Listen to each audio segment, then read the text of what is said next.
so you have to pay attention. When you have like a government like Iran, there is no clear data, anything. I mean, I cannot prove it. There is no data. But when you look around, stop right there. You just said there is no data, but at the same time, I asked you while I'm scrolling social media, and I'm still thinking. Hold on. I'm gonna let you finish, but I gotta go on what you just said. I'm scrolling. There you go. Let me finish. You into picking sides, and I've refused to do that, not because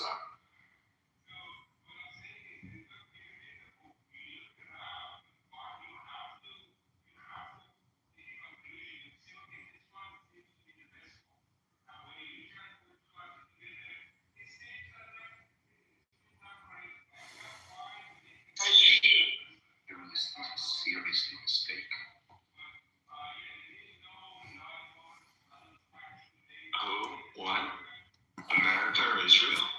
And the Islamic State? Yeah, so anyone that is trying to paint the other as not evil, you're on the wrong side here. So basically, I don't know if you said. Are Palestinians evil? If Palestinians are trying to paint the IRGC and the Ayatollah as not evil, then they're participating in evil activity. We're talking actually evil, not inconditional.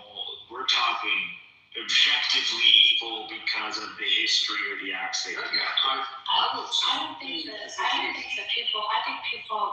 Or their strategy. I think the people outside of their governments are just people trying to eat and live and have their life. They're Palestinian or Iranians. They're innocent people. Okay, well, what is up with? I'm trying to talk about. Why is everything individualism? We're not talking individualism. There's always good individuals. This is why I always keep you down. It's because you literally throw me off my square. Okay. What square? The square that I'm trying to stay in. So, Circle. oh, son of a. Nathan, I don't know if you saw Chank and so Chank was saying that well, at least, one thing that could be said about Khamenei is, that he died on his feet and he didn't bend the knee to Israel. And I've made this joke before, but I'm like, who else didn't bend the knee to Israel? Jeffrey Dahmer, right?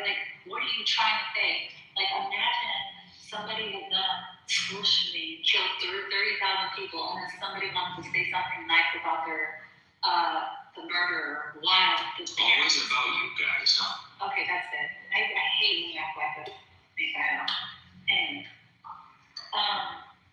so then, Bassem Youssef, who I love Bassem Youssef, he said something about Khamenei being a martyr. And I tweeted him back and I was like, Bassem, I love you, but murderers are not martyrs. So on this stage today in America, all day long, right, you have people that come up and they try to minimize, so basically Netanyahu and Trump are evil, but, Khamenei, they're just a bad government. Everybody has a bad government. Or Netanyahu and Trump are not evil. They don't do the stuff that, the Iranian government do. They're not oppressors, and they minimize the oppression of the Palestinians, right? And all day long, this is how it's been in America. It's just totally saying, minimizing each other what's happening to, Iranians or vice versa, what's happening to other people. And it's been a shit show, America. It's been a shit show. So how are you? So I'm good. I'm glad the murder of my people is finally dead. I honestly wanted to be captured alive, go through the court, and his supporters know what he did to them and everybody around us. That's what I wanted in my ideal world. Khamenei would capture and everybody feels captured. They go through the, courts. They can't have their lawyers, and people understand what this people did to my country last 48 years. So that was my ideal, but that didn't happen. I was hoping that he has a very painful death. That didn't happen. Unfortunately, they killed him in the first couple of minutes. I'm not happy about it. I wish they would have somehow they captured him, but every single day this guy was alive, it would cost my people and people around us, other people's lives. So I'm happy to see him dead. I'm not pro-war. I was during the 12-day war. I was against it, and I was a minority of people who did not support that war. But this time, I'm with people of Iran. It is very painful to hear somebody who loves his country begging for a foreign power to hit us. I'm like a person who has stage 4 cancer. I'm going to grab anything that I can, because we tried more than 5 times in different elections, tried to do some sort of reform. It didn't work. They cheated an election. We tried to bring some reform in the country. It didn't work. People came to street in millions. They're killed. There are different reports, somewhere between 15 to 45,000 people got killed. I'm in a camp of saying somewhere between 15 to 25,000 people were killed. That's a more realistic number. But there are some reports saying at 45. We don't know yet until the whole thing settled down. But we know when regime said they killed about 3,000 people, you have to multiply that is in power 5 or 10. That's a real number. That's their habit. They always do that. So I'm hoping for some sort of justice down the road. If the first and second and third layer of government get decapitated, there is a hope that the remaining will be able to make some sort of peace and would be a transition. But we have to have some sort of way for IRGC members and other military forces to defect safely. Otherwise, we're going the path of what they did in Iraq, or the correct pronunciation is Iraq. So we don't want to have that situation. There has to be some sort of path for them to be able to. Those are not, their hand is not dirty in the blood of people. They can, continue getting paid. It's just IRGC and other, armed forces that combine and become a new Iranian force. That's what I'm hoping. But if the United States start going after our, energy infrastructure, go after communication infrastructure, water infrastructure, then that would be a very,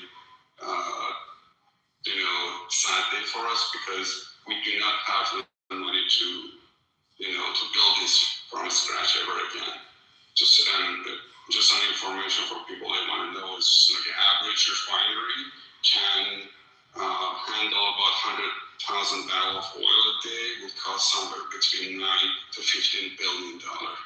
So that's the money that we do not have, and we cannot afford to build it from scratch. So I'm hoping the madness would, slow down. I think at this point they find whatever they have, and within the next 24 hours we should see significant reduction of Iranian power, and hopefully there will be some sort of solution to them. I doubt there would be any sort of, ground force in Iran. It's United States don't want it. There is an election coming in November, so nobody want to deal with that in the United States, and Israel doesn't have the manpower to do so. So probably would be only aerial campaign, and we'll see if Iranian, whatever remain from their government, would be able to mix. It would be surrendered. There's no peace negotiation, and that's what I want. But the problem comes when people see war through Palestinian lenses. If somebody who lives in the United States, the only thing they care about Palestinian. That's why you see most of these people on the left, they're quiet, or they deniers, like this guy hanging in the other room. It's just like it's pointless to talk to somebody like him, because everything in a war goes through Palestine. No, it's not. I feel their pain. It is not my concern. The only thing I care is people of Iran. End of the story. I don't care about other people. I feel their pain, but that's not my issue. If my government wouldn't do that, it would still be alive and my country would not be really alive. Exactly. And I don't want to be my priority. I have nothing to do with them. I don't care about what happened in Uganda. I feel pain for what's going on in Uganda. It's not my issue. It's all one way of sometimes it over your people. Somebody, I don't see. So if using that logic, then why should anybody care about the people of our land? Exactly. How would you? Because that doesn't make sense. You can't say they don't when they have right now two of the most sophisticated militaries bombing your country in the name of helping the people of Iran. What are you talking about? Let's just stop being. Isn't this what they wanted? Yeah, like I don't get you contradict. What do y'all supporters want, man? So these people are not logical, so I'm politely changing. We're not logical. You want it? You can't make this up. You don't try to take questions that try to raise your land, right? And unloose you, trying to raise you, and they're just going to say, "Like I said, yeah, that's fine." You know what I'm saying? That is the craziest. He's saying we're not logical. In one instant, he's saying no one cares about his people, but they're bombing it. I was the person that was cussing at you, but guys, you can't just like dog pound, okay? Miss, I already removed the person who was cussing. Well, I'm saying I didn't go. I waited for them to stop. I just want to. Right. I have a question. This is not the end of such. What are the United States people saying about this? Hold on, okay. Well, Leonard? Sergeant, earlier I invited my friend Hashmi. I think you heard him or not. I invited him again, and he has his own opinion as well, which might be different, but you should hear him and you should listen to him as well. He has a different opinion, but you should. Others should as well. Because I'm starting to get exhausted from the low level, it's just getting. Yeah, in old age that happens, I understand. Yeah, so why are the United States people saying about this? What are they saying about this? I want to listen. People really talking about. And then, like the people, I'm from the UK, right? So I want to know, are the people opposing it? What are they doing about it? Are they agreeing with it? I think there's a little bit of both going on. Well, no, the majority of the people of America, when you look at the polls, they don't want military intervention in Iran. But the reality is it doesn't matter because the American government has chosen to do so, which is, fine. They're the administration, that's the president, they're doing what they want to do.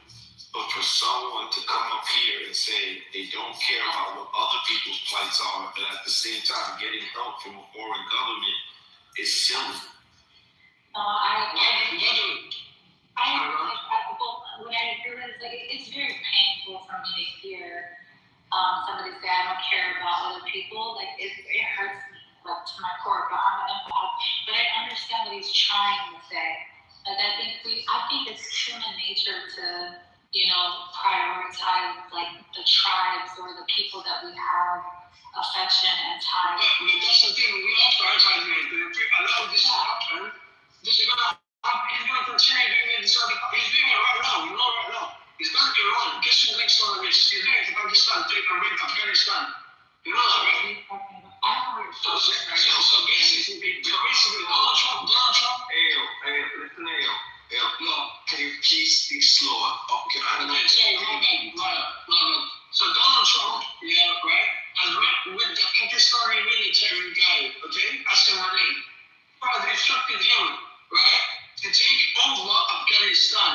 So he's our son agent, okay? So the US have shut down and killed, right, multiple Pakistani civilians. Okay, What does that have to do with what's going on in Iran again? Because the thing is, he is trying to invade another country. That's what I'm trying to get at. His next target is How old are you, Ayo? If you don't mind telling. I'm 28, bro. Okay. I'm gonna go with 25 or 24. I'm answer. All I just want to point out was that this man's hypocrisy because, like I said, he says he's not married and he doesn't worry about anything else. He's not worried. Let's let him respond.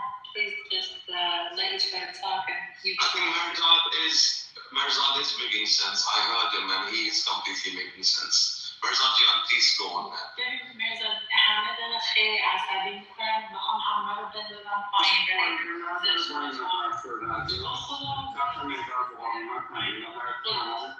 از لنز فلسطینی That's understandable. That part is understandable. But like فقط احترامتون میگم ولی حرف زدن به کتون که کتاب نخوندن به فایده استخراج باشه چشم نه راست میگی like با اینا ولی آدم‌های دیگه هستن توی آدینس که هر وقت نبودیم خیلی بحث‌های خوبی بود حالا یه ذره رفته تو توالت ولی دوست دارم از این هاشمی هم بشنوم شاید این بیاره یه ذره نمیدونم چطوری بگم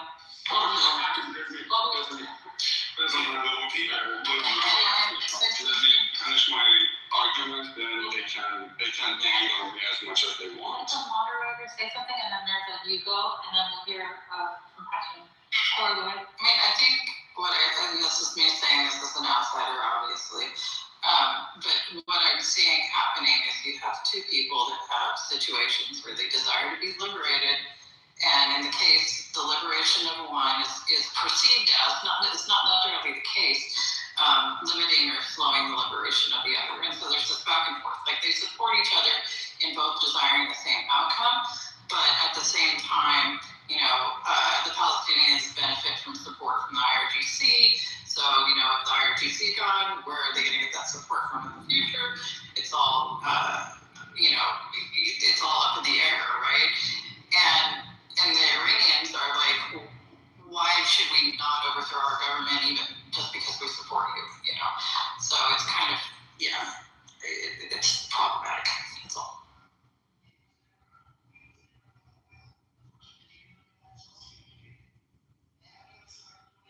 May I continue? Yeah, America's one. So the problem comes when acts of resistance in the left, they see everything through the lens of Palestine. And this is their two independent situation going on. And this should not get mixed up. What I'm saying is, I do not believe Donald Trump cares about my people. Donald Trump cares about Donald Trump. Full stop. The reason right now they're doing it, there's multiple angles to it. There's the security of Israel. There's a situation they want to make oil more expensive for China. China imports somewhere around 16 million barrels a day. We provide them somewhere between 1.3 to 1.9 million barrels a day. Very cheap. Because of the sanction, they don't pay us money. They give us credit.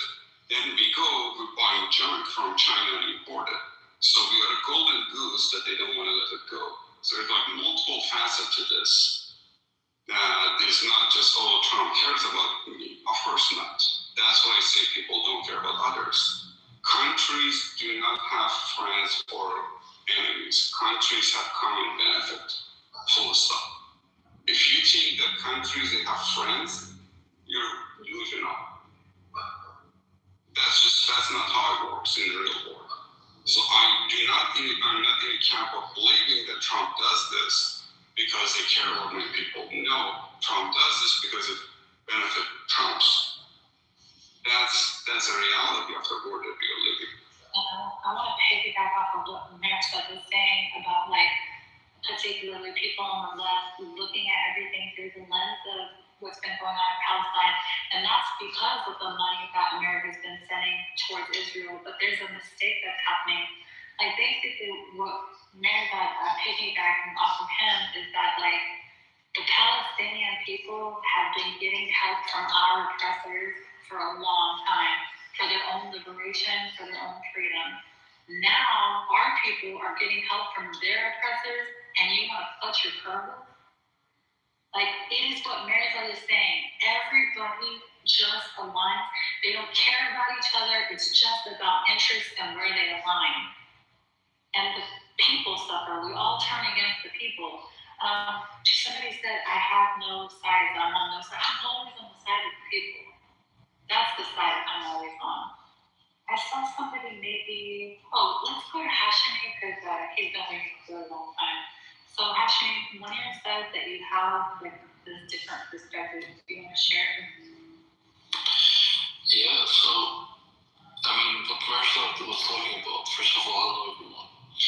So, you guys have to understand something. What Marisol is saying is totally fact. And I actually do agree with him.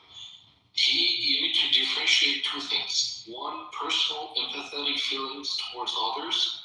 The other is if that feeling of yours should impact the country's foreign policy. So I do differentiate that. So I personally feel empathetic towards the Palestinians. I don't want kids to get killed. I love them, blah, blah, blah. But when it comes to Iranian foreign policy, I can say this strictly, I don't care about Palestine at all. And Iran shouldn't care about Palestine at all. Why? It's because we are not able to sustain our people and provide them with their initial basic needs. That's why we cannot afford to support a foreign nation. Now, I don't care if that's Palestine, that's the white American kids in the US. I just don't care. And this is something which is very hypocritical of other nations. Like, for example, a Saudi guy sitting in Riyadh having his basic needs of life, is an Arab, is drinking, is having fun, and then he points fingers towards Iranians. Oh, why don't you support Palestine? There's something you should understand. Politics, you should not involve your empathetic feelings towards it. It should be basically you trying to see what benefits your people.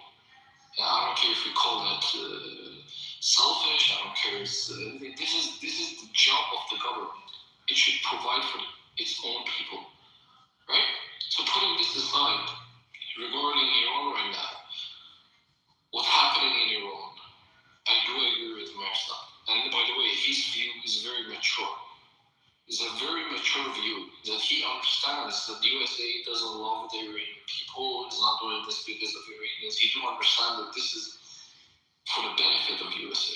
And by the way, what he said is actually statistically correct as well. 70% of the oil and resources of China is getting out from the Strait of Hormuz. So actually China is getting impacted more by this war than USA. So, I mean, I would love to hear from him more because I do actually believe me and him, we can reach more agreements because the only place that I would disagree with a lot of Iranians is that this situation, Iranians are divided into three groups. Either they just don't have any opinion, or they are pro-foreign invasion. They're saying we need to side with the USA. We need to uprise in Iran and take over the regime. Or there is a group, which is me, and I don't support any foreign invasion, and I don't support the fact of calling people to the streets in this situation because I do believe that there's going to be bloodshed. So, I mean, I do agree with everything Marsal is saying until now, and this was just my perspective, and I just divide the Iranian opinion into three, and then we can talk about it. There's no issue with this. One of the governments that just trained people. But I just want to comment on one thing. The core of what is wrong with the world, the reason why Iranians have to look to Israel, who is evil in its own right for liberation, and the Palestinians have to look to Iran for their liberation, the core of it is because of the way that we are benefit your own people mentality.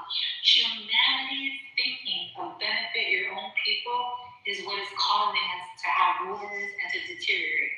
Now, I realize we are not at the consciousness level to remove that way of thinking, and because of that, you're right, Hashemi. We have to think about it's kind of like, you know, the people that watch sports and they don't really pick a team. They're not there to like pick a team. They're just there to report how things are going to go down and how the players are performing. That's like how I'm acting.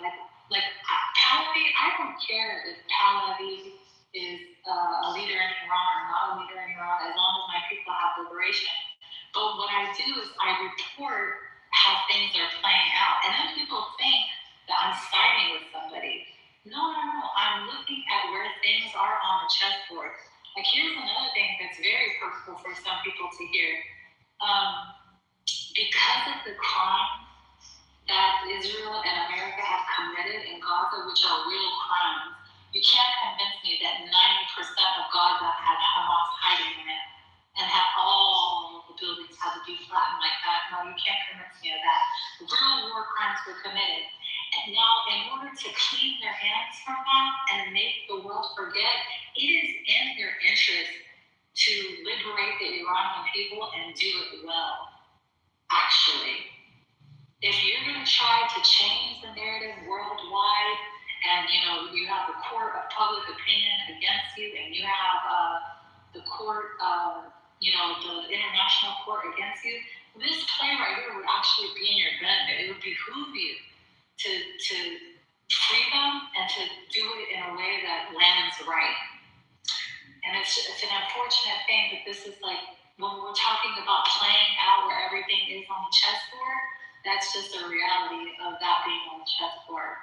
People can argue with me if that's not a strategic move or not. I'd be happy to argue if that's a move that they're trying to make, but I think it is.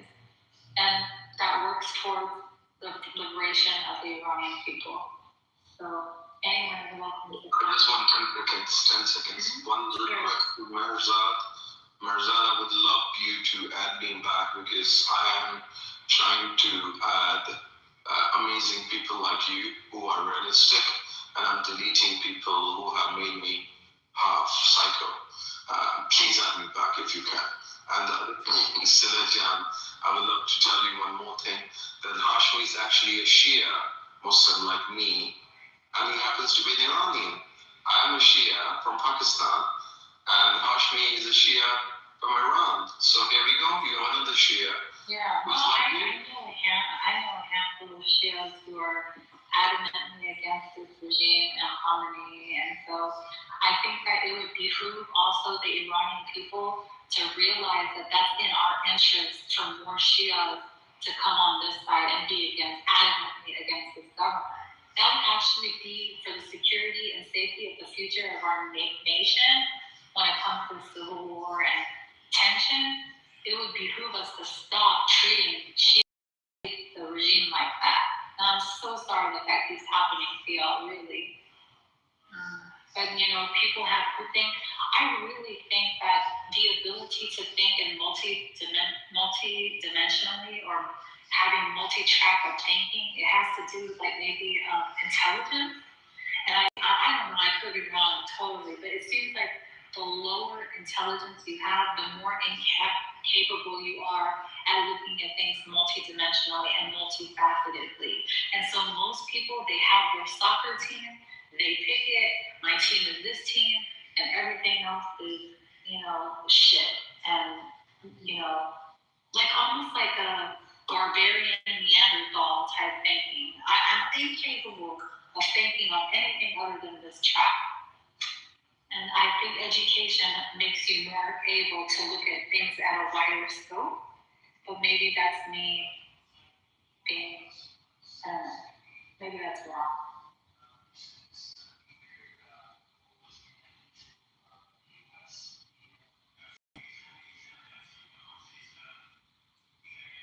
But it's just been so fascinating to see and so hurtful. Like when I see Bassem Youssef say things like calling Khamenei a martyr, I'm like, martyrs are not martyrs. Like, what are y'all doing? Y'all are drinking the Kool-Aid. Like, guys, if you're listening to my voice, go back and tell them, like, Bassem Youssef and all this stuff, hating one does not mean you like the other. Even we watch so much movies, there's always the good guy and the bad guy in our mind. So if one is bad, the other must be good. And that's just not how it is here. And so if you think that Israel is bad, then the regime, they must be the good ones. Bullshit. And the Islamic regime is playing off of that propaganda by making you all think that they're just lying. We don't. It's just that it's Israel that's making you think this and Khamenei's noble, righteous cause. My God.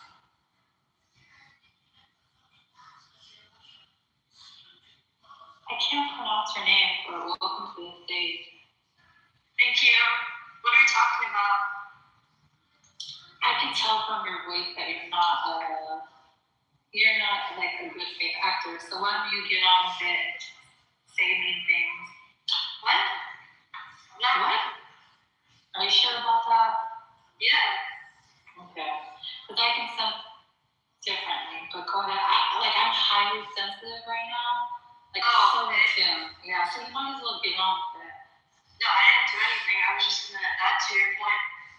But I totally agree with you. I feel like people, I don't know why it's so hard to like comprehend that just because, the other side is bad doesn't mean the other side is good.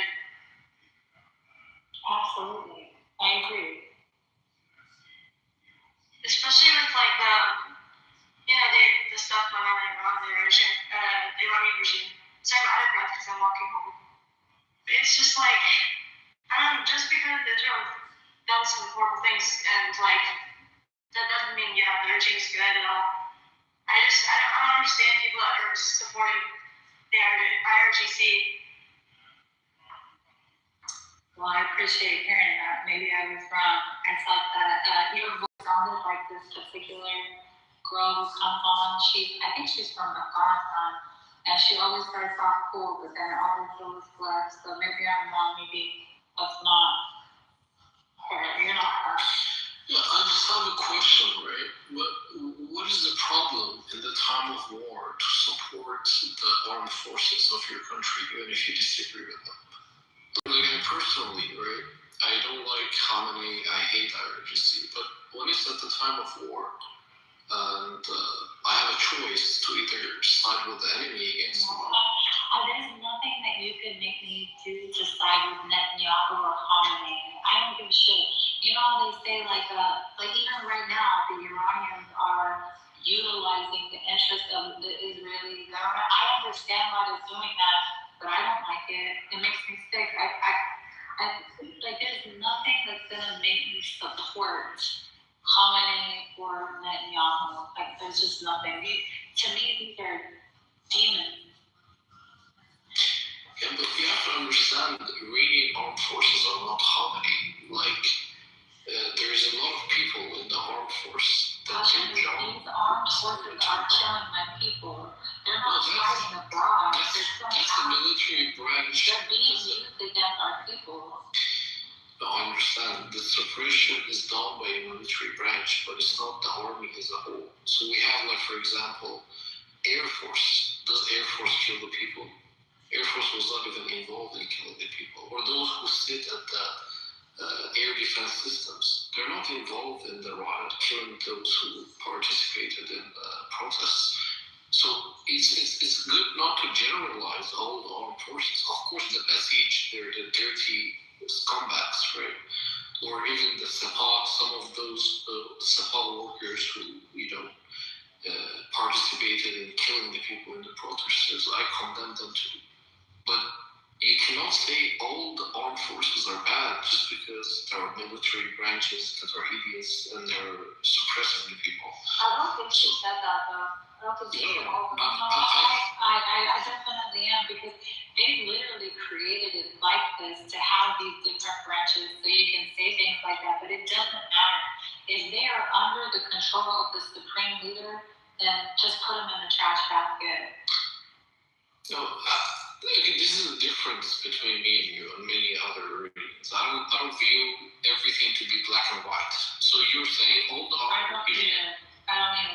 Yeah. So if you don't, then you need to understand that, for example, like maybe just imagine your mother is in Iran and there are like Israeli bombs coming towards her house. The only people who are defending your mother is basically the same armed forces that you're saying they're scumbags. So you need to understand that Israeli bombs are not coming towards my mom, they're coming towards the people that are oppressing us.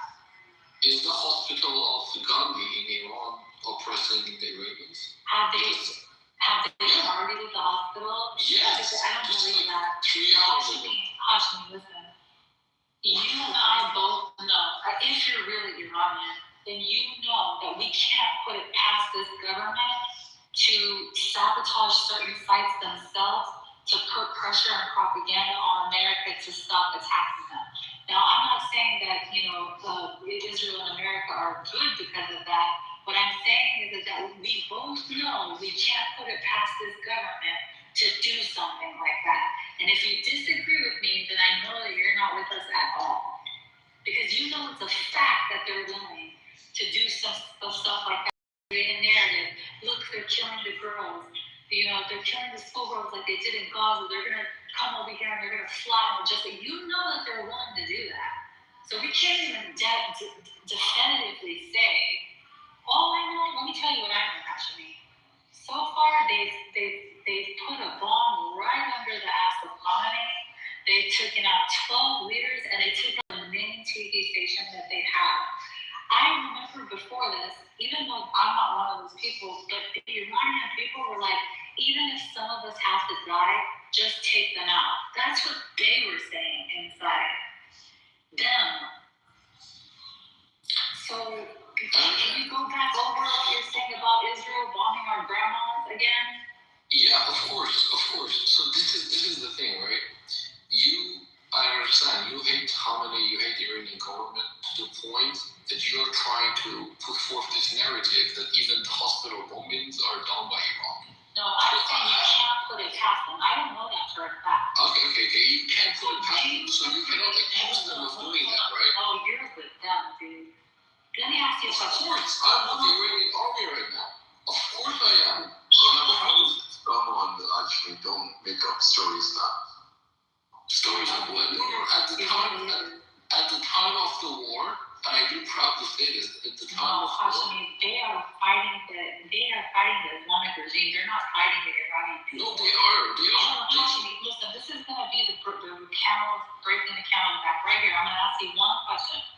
Is it beyond the capacity or something that this regime would do is attack their own sites to create a narrative of propaganda? Would they do something like that or would they not do something like that? The Iranian army would never target civilians. Okay. Never.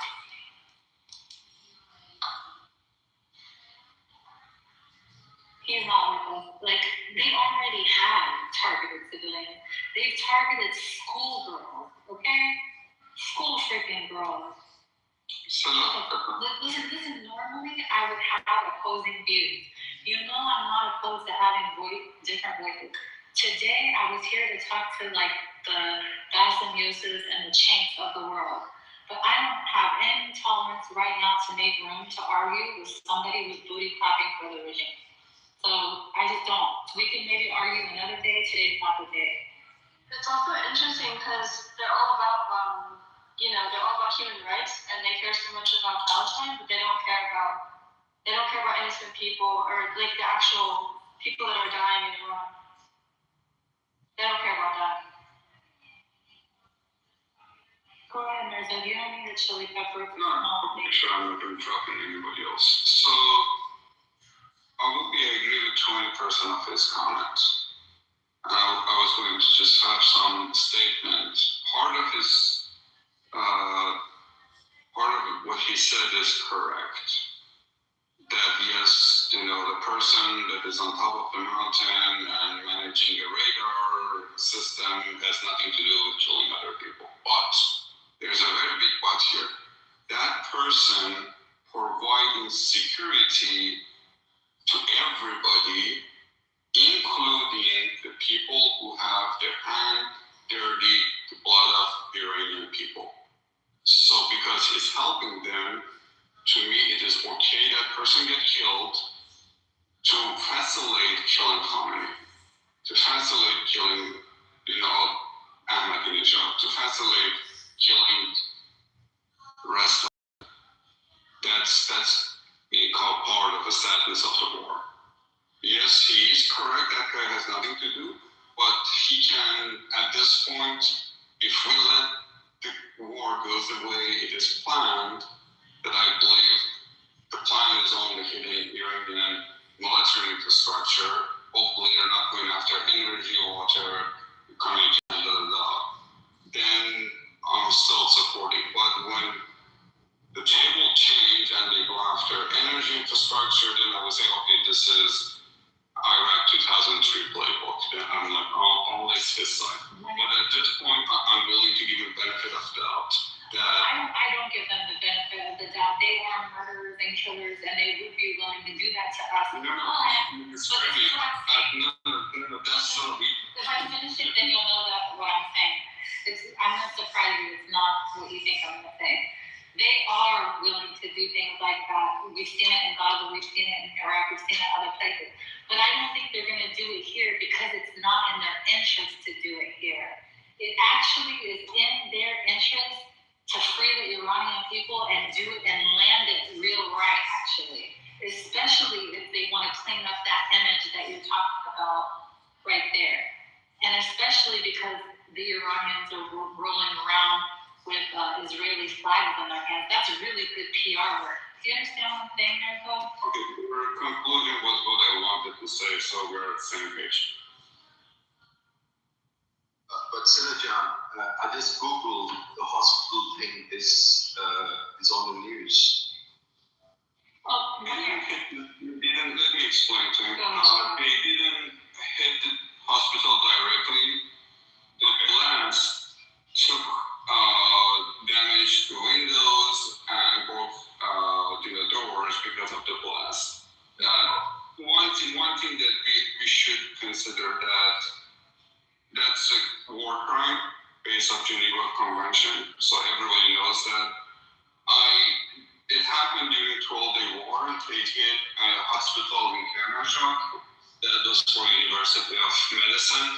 They did that. So we know that happened, but what the Israelis said at that time, that was a mistake. And the bombs are not 100% accurate, and there would be some malfunction. It would be a very crazy move to do that. Like some of the things Salah said is 100% accurate, especially when she was talking about bombing the school. I think that could be done by the Iranian regime, or it could be as simple as one of their missile malfunctions. And let me tell you why. Because they want to, and they've done this a million times in our country, is try to rally and unify the people behind a common enemy, like Homeboy was just trying to do right now. So if they can paint a picture that this is a war on the Iranian people, then stop trying to overthrow your government. Let's come together and let's defend this country. So it would not be in the interest of Iran and Israel for the mission that they're on to just miscellaneously try to target. Like they're trying to do as little of that for this particular mission, not because they're benevolent and would never do that. Make it clear. So, does that make sense? Yeah, it does. Yeah. I just Googled it, so it does say that, but I'm going in the details now. Yeah. If you're talking about the Reuters article, I read that earlier than this. And that's what happened. They hit near the hospital, the blast. It was not a direct impact. So when I was a kid, the Iranian regime blew up part of Imam Reza is the eighth Imam in Shia religion, to blame it on, and one of the opposition group. So they have the history of that. And what is it to Imam Reza? What is Imam Reza's right? They had a suicide bombing. They put a bomb and detonate that and killed I think 15 or 20 people died. It's over 30 years ago. It happened when I was a kid. Just Google it, it could come up. And later, because of some internal conflict, a whistleblower actually, talked about it, and now everybody in Iran knows that they did this this in purpose. They blow up the shrine just to, want to have some retaliation against one of the opposition group. And some to get rid of them. Can I add something? In 1978, I think, they burned a movie theater, Rex, and they said that Savak did it. Okay, and years ago, someone was talking to someone and it was recorded, and they talked how they did it because they wanted to do a propaganda against Savak. And the guy was telling how they did it themselves. So this is one thing. I want to say something else regarding the school. I am not saying it was okay to do it. I am not saying anything. But I have put, there is a Twitter post. I have put it in the text. You can see the map of the school. It was part of a compound of the headquarters of IRGC in the area. And the question is, what kind of sick idea puts the school in the same compound if they don't want to use it as a shield, okay? Because there are explosives in the compounds. It's an IRGC compound, so always there is. Maybe sometimes they will have tanks, maybe they will have different things. And how do you put the elementary school in the same compound? And you can see the map. It was close to the other buildings, but also there is a warehouse next to it, literally next to it. And I don't say it was the right thing. Right now we don't know who did it really, but if it was done with the shots of Israel or US, it was not an intentional error. It was an error because it was too close to it. And although I absolutely don't agree with you with whatever in Israel or anything happened, I agree only with one part of what you said, and that's they have amazing good relationship with Iranians. Most of Iranians support Israel. Most of the Iranians support USA. So they don't need to destroy their infrastructures. Like in Iraq, it was not like that. Although Saddam was a dictator, still they had so much problem after they took Saddam away from the country. Like unless you're unless you're one of the people, the Iranian people who just hate all Muslims and are rude to all Muslims and Shias, then you booty clap for Israel. But all the Iranians that I know that don't hate people just to hate people, they don't like Israel, but they know their interests align.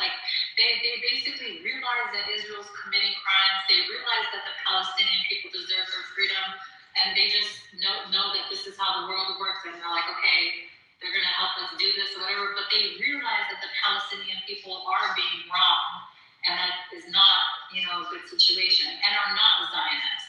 The only people that I know are Zionists are either the Persian Jews or the people who hate Islam so bad that they can't see anything else, any reality and pain of other people.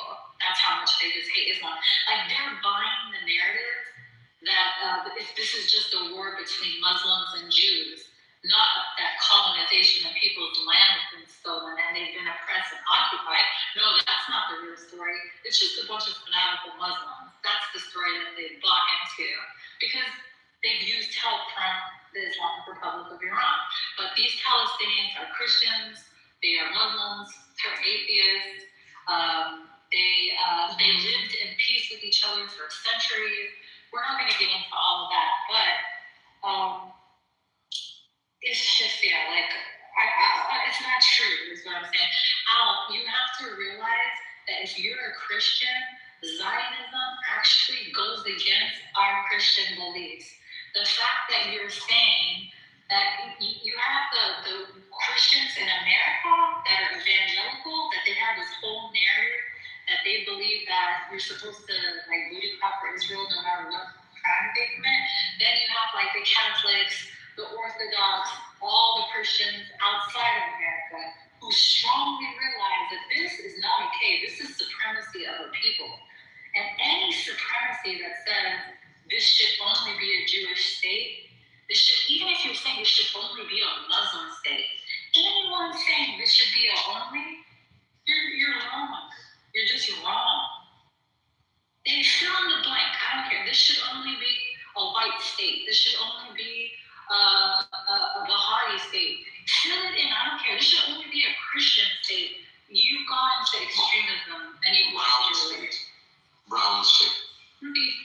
Whatever. I never said it should be all Jewish state. I never said that. That is what Zionism is, Al. Zionism means one thing, that you believe that Israel should be a Jewish state. It should be for the Jews. That the Jewish people have the right to a state just for themselves. And their nation state law is that only they have the right to self-determination. So when you call yourself a Zionist, you're saying that Israel should be a Jewish state. That's what you're saying. Not Israel should be for Israelis if it's going to exist. If Israel's going to exist, it needs to be for Israelis. No Christian, Muslim, then you're not a Zionist. You're Israelis are Israelis, but I say if you believe that, then I you're not a believe Zionist. hold up. I believe the land that they have now is their land. They occupied it. Okay. And I believe everyone should live in peace there under their control. Absolutely. Religion should not, honestly, I want you to think of the logic. You have the Jewish people that were living there that converted to Christianity, right? You know that. You're a Christian. The Jewish people that were there, they converted to Christianity. All the disciples, all the believers that came after them, right? Those are they have the most genetic similarities to the ancient Jews than anybody on earth when it comes to their genetic disposition, okay? Do you not think that some of them converted to Islam too? Yes, there's people that migrated there too. But if people were able to convert to Christianity, maybe some of them converted to Islam too. Does that ever dawn on you? And what I'm saying is that if I don't even believe in this type of thinking, but if you're going to think about who belongs in the land when it comes to genetics, then do you think that somebody who may, and that's even debatable, have an ancestor that was Jewish 2,000, 3,000 years ago may have, is that land belongs to them more than the people that have 12, 14 generations of their family dead in the soil? It makes me want to rip my clothes from my body when I understand the scope of everything. I just hate how the world is. And earlier I said y'all are all stupid and I hate y'all, but I really love y'all actually, even though y'all are stupid. And you love me more, so you love me more. That's legit. Okay, Al, this is the reason, with due respect to you, I must say this. Earlier, this was my question, now we are calm. This is exactly what I was trying to ask you. And I totally understand, if you remember, I messaged you the other day, if you check our back channel messages, you will realize my message, I messaged you something very positive, and you actually liked my message when I sent you. This is exactly what I was asking you, that when you said that we have same moral values or whatever, this is what I was trying to understand, that when the values of the Iranian nationalism is based on a country or a culture or a nation, then on what basis are you calling yourself Zionism? Because the concept of Zionism is based on religion.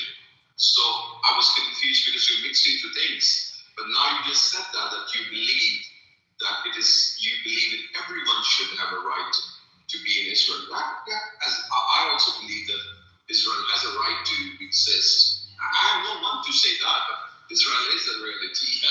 But by me saying Israel has the right to exist or not doesn't mean anything. But what I'm saying is that they have it. But saying a country, even as a Pakistani citizen, I'm against Pakistan to be Islamic Republic. I think Pakistan should be the Republic of Pakistan. Countries don't have a religion. Countries should be a republic of people, not Islamic or Jewish or Christian republics. So, Olive, you believe that Israel should be for everyone and it should be a democracy for everyone, that everyone should have the right to self-determination, then you're not a Zionist anymore, Olive.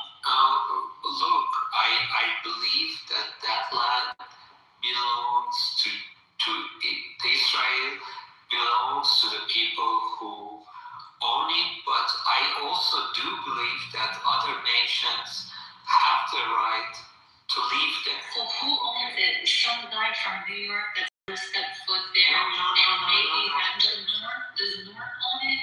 Like, in the audience right there, we have people that have lost 40, 50 members of their family, for all we know, and they've lived there for thousands of years, but North has a right to the land.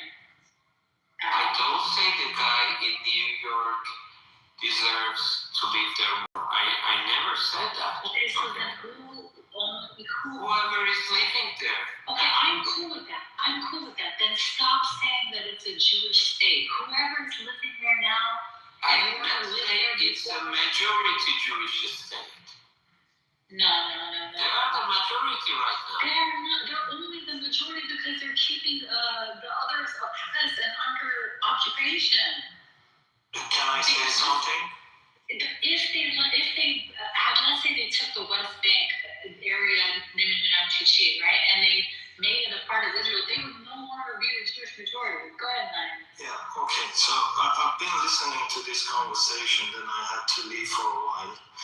I captured the question that Munir had earlier, but this conversation about the Israel-Palestinians, it's not going anywhere because I think there are a lot of things that needs to be fixed here. First of all, there is no strong majority under the land which Israel controls, right? It's in best case it's half-half. It's a half-half division.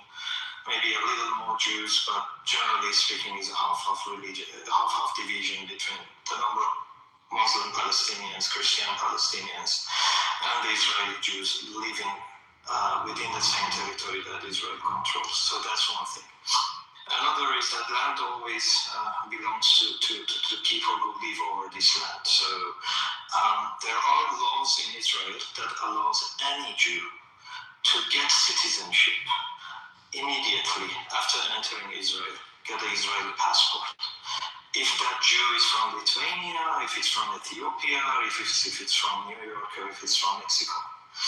And the people, those Arabs who live in East Jerusalem, which is the capital of Israel, by the way, if they leave East Jerusalem, even for a few years, the right to live in East Jerusalem is being revoked. So you have to read up on this stuff.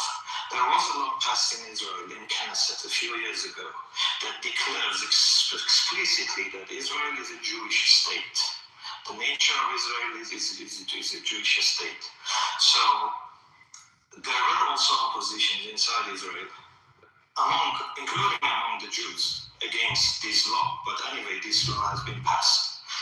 Also, Zionism is not about religion.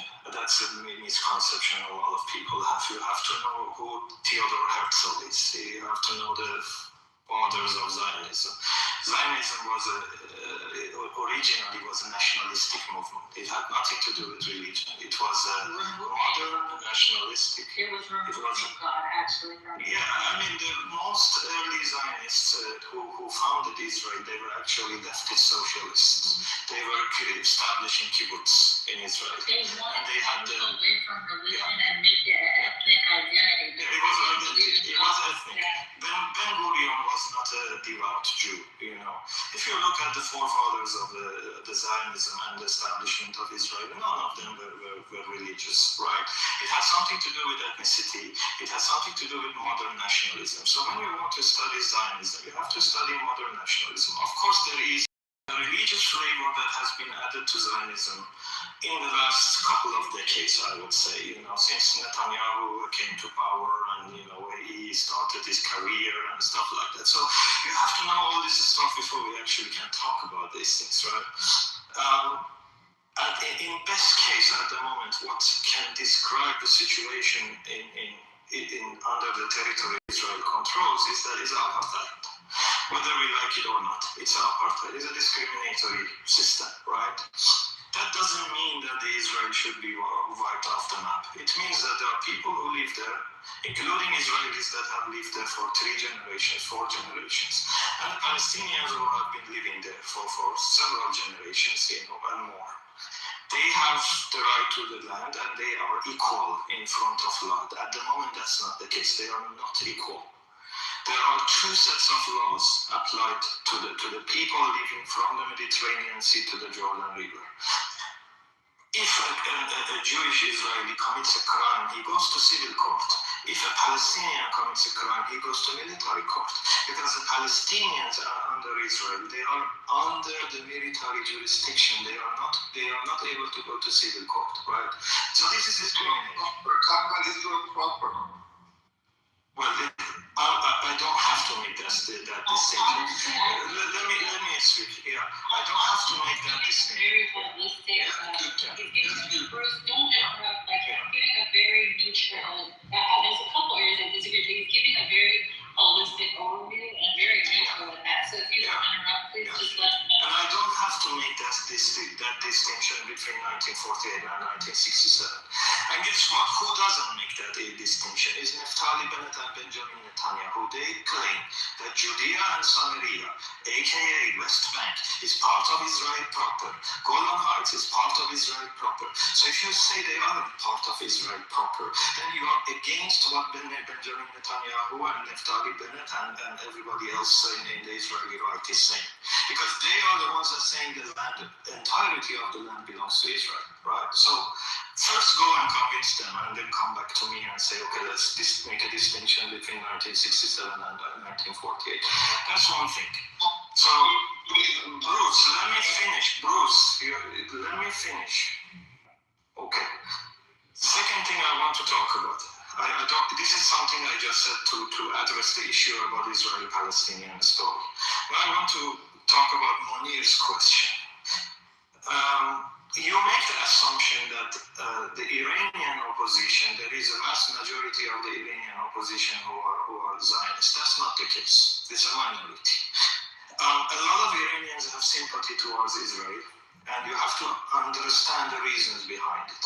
One of the major reasons is that most of this sympathy or this alignment with Israel comes from a tactical standpoint, because you live under a regime that is extremely oppressive, and they have made the Palestinian cause and anti-Israeli rhetoric their kind of front row in the foreign policy. Then, in order to tackle that, a lot of Iranians take a counter-argumentative approach. So they see this, okay, let's say something in contrast to what the Islamic Republic is saying. So it's mostly reactive, right? There is no genuine kind of, some people try to say, oh, we are like a historic friendship between the Jews and Persians. And okay, those are maybe partially correct, but that doesn't really address the main issue, is that most Iranians are tired of the anti-Israeli rhetoric that is given by the Islamic Republic, because they see this as a problematic rhetoric, so they want to change that rhetoric, and some people in that direction, they go too far. They say, okay, you say I'm pro-Palestinian, no, I am pro-Israel, that's a kind of a counter-rhetoric. And we have to understand where this comes from, right? It's not really genuine for the most part. And if you label all the opposition as Zionists, that's incorrect. You know, there are many Iranians who have a more nuanced view towards the Palestinian-Israeli issue, and there are many Iranians who think this is not our war. This is not our cause, you know. It's important, okay, from the humanitarian standpoint, you know. We can look at it from a humanitarian standpoint. We can look at it from regional standpoint. But we have more stuff to deal with domestically and also closer to our border than to be concerned with Palestinian-Israeli conflict. Now, a lot of people in this room, they would say, you know, Israel has this global agenda of dominating the whole world and blah, blah, blah, right? But that is not our priority. It's not our priority number one to destroy supposed Israel's future hegemony of the region. That is to be debated. But a lot of people take that this is as a kind of their ideological standpoint, that there is this big imperialism that is going to take over the whole Middle East and is going to carve up the countries, etc. I think there is some merit to that, but I don't think we should view every single issue that concerns Iran from that specific lens. So that's my entire point. I think. God, you're like my best friend. There's a couple areas, you know, of course, but they're not worth even. I mean, you're like my twin or something. So you think Israel wants to take over the world? That's for you. Good luck. Can I make some correction because some wrong information is given? Let Bruce's question get answered and then we answer it. That's the girl to ask you. Okay. All right, I'll back to you. I just have to say something about what Bruce asked me. I did not say that. I said some people believe that. And I said that needs to be addressed and if possible. I said that needs to be debated. Yeah, what is that? Right? That means that you imply that that is possible, is likely to you? No, it's open for debate. I did not say it's likely. I did not take a stance because that's not what is that is not what is we are debating right now. Right? You're a murderer. I don't believe it, but it's something to discuss. How do you like that? What do you mean? I'm not getting that. Some people say Naim is a murderer because he's something. I'm not running. Okay. I'm not running. Okay, I got what you said. Yeah, I'm not running a state. Whenever I become a prime minister, you can make such claim and then we can have a discussion, right? But I'm not running a state at the moment. I'm not ruling over. I can't believe you are doing ad hominem. He gave the most holistic answer I've heard. No, he didn't. No, he really did. Some people say that all Muslims around the world are pedophile, but I don't believe that. I think we should talk about it.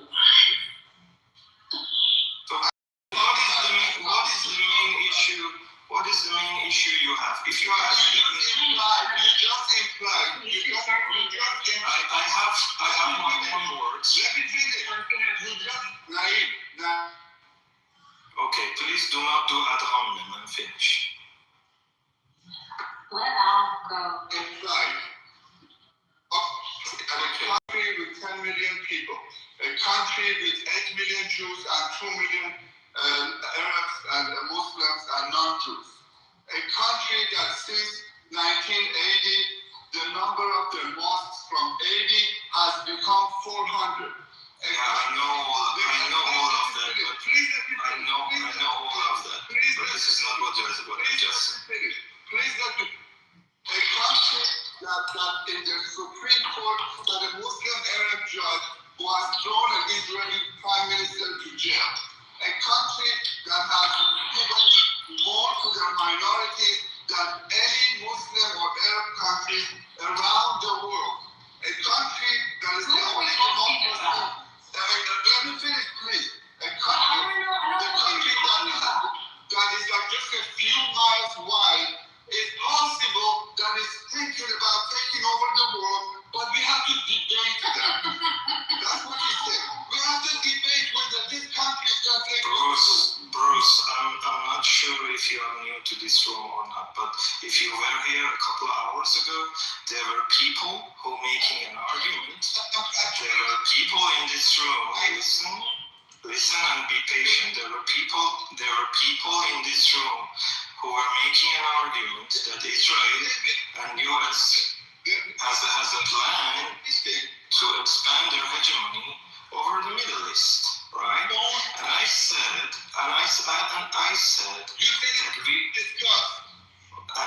yes, everything can be discussed, right? Without ad hominem. Everything can be discussed.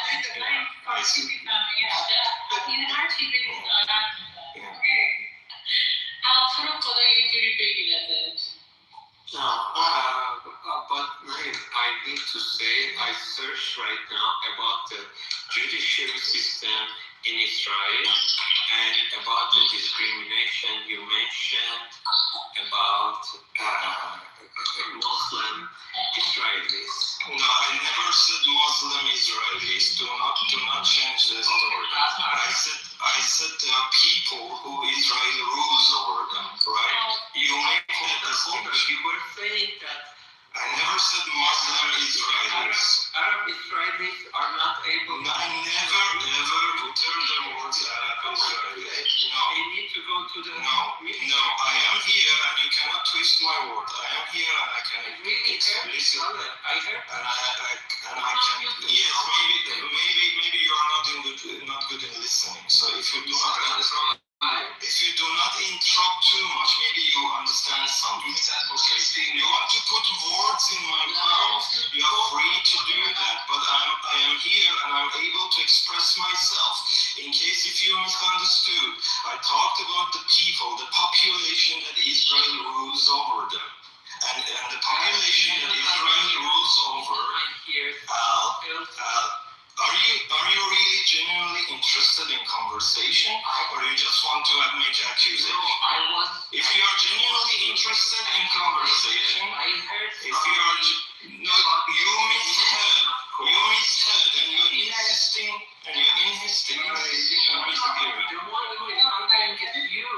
I want to say two sentences. Yeah, hold on. Just one moment. I finished two sentences. I just wanted to say I made the research, and the judiciary system in Israel is not discriminating. Okay, I'm going to give you the prompt, okay? Hold on a second, nobody's saying. I'm going to give you the prompt that I need you to put into Google, okay? You're going to put these exact words into Google and then come back to me, okay? You're going to say, how many laws adversely affect the Arabs living in Israel? Once again, how many laws adversely affect Arabs living in Israel? And come back and tell me the number. Okay, Brett. In all Arab countries, we're trying. We're almost done country.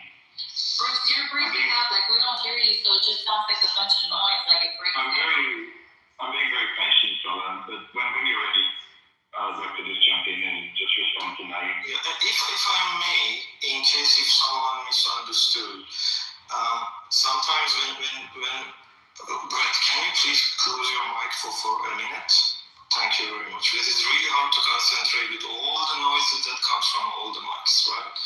So I'm going to explain what I was mentioning in case if either you misunderstood or I misspoke. It doesn't really matter because I'm here and I can explain what I'm saying, right?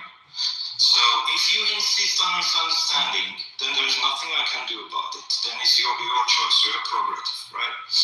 So what I'm saying is that there are people that Israel rules over. These people include Jewish Israelis, Arab Israelis, and the Arabs that Israel rules over, also known as Palestinians, right?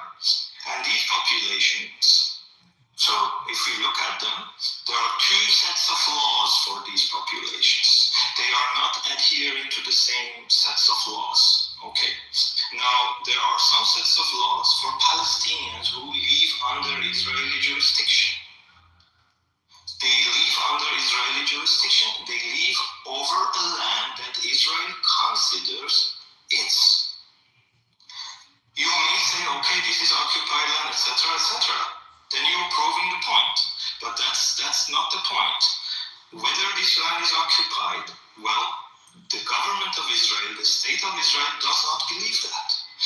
Israel considers West Bank as its territory, Judea and Samaria, that's the name. And in Judea and Samaria, West Bank, there are two types of people live there. There are Israeli Jewish settlers, they live in the Jewish settlements, and there are Palestinians who live in the villages. They are not subjected to the same sets of laws. The Jewish settlers are subjected to the civil law of Israel. And the Palestinians living in West Bank, who are under Israeli jurisdiction, they are subjected to different laws. If you go to the US as a tourist, there is one set of law for you. It's the same for everyone. Everyone has the same sets of law. Even you are a green card holder or a tourist or a citizen, it doesn't matter. You are subjected to the same sets of jurisdiction and same sets of judiciary laws that come from judiciary. In Israel, that's not the case. You go to different courts, and these different courts have different sets of laws. The military court is for Arabs, for the Palestinians. In the West Bank, that's the case, the distinction between the West Bank and the Israel proper, what you call Israel 1948. In Israel 1948, there are also two sets of population. There are Israeli Arabs, sometimes they also identify as Palestinian, by the way, if you ask them. Sometimes they say, I'm Israeli Arab. Sometimes they say, I am Palestinian. But they have Israeli passports and they live in the Israel 1948. And there are also Jewish people who have Israeli passport. And what Sela was mentioning, if you ChatGPT the prompts, even in that category, you have some differences. So I hope that I was able to. The answer is 65 laws. Some say 61. I've even heard 72, but yeah, that's about how many laws discriminate in Israel. But guys, we gotta go back to Iran because I'm gonna start getting the emails that all I care about is Palestine. That's what always happens. All you care about is Palestine. Go ahead, Brad. Can I respond? Yeah, I just want to respond to that. You made a claim that Israel is an apartheid state, right? Just to clarify. Name before you go on to a rant. I said it can be characterized as a apartheid. I said given this what I was just mentioning. No, no worries. Like, just give me a few minutes here because I've listened to you for a while. I think I recognized your voice from before. Yeah, so we've spoken before. Yeah, no worries. We haven't fought though. So. Look, I think it's important to speak honestly and accurately about Israel and the claim of apartheid because within the borders of Israel, as you mentioned, within the borders of Israel itself, there is no apartheid system. As Al mentioned, Arab citizens vote, they serve in parliament, they sit on the Supreme Court, they participate in every single part of Israeli society. They elect representatives to Knesset, attend universities, they receive treatment in the same hospitals as Jewish citizens. And the reality is fundamentally different from apartheid as it existed in South Africa. So, where people were denied basic civil and political rights because of their race. It doesn't mean, I'm not saying that Israel is perfect. Like any democracy, it faces challenges and inequalities that should be addressed honestly and fairly, which is what I feel you're trying to do now. I don't think anyone's falling for that line of Hasbara anymore. Maybe Al is, but like we're so far beyond that. Like that talking point was like maybe 2 years ago, but at this point. Can we let Brett talk? Like, let this guy talk for 2 hours. I listen respectfully. If you want me to stop, I don't have to stop. It's so far from the truth, Brett, that it's you might not agree with me. it. No, it's fair. It's fair. You might not agree with me, but will you allow me to express? And then if you don't agree with me, I'll finish in just a minute. And however, I was going to say, in response to what Megan was talking about in regards to Jay and Samaria, the West Bank, it's more complicated. And I would argue and I would agree with you that there are elements of what you call an apartheid system, different legal systems, security arrangements,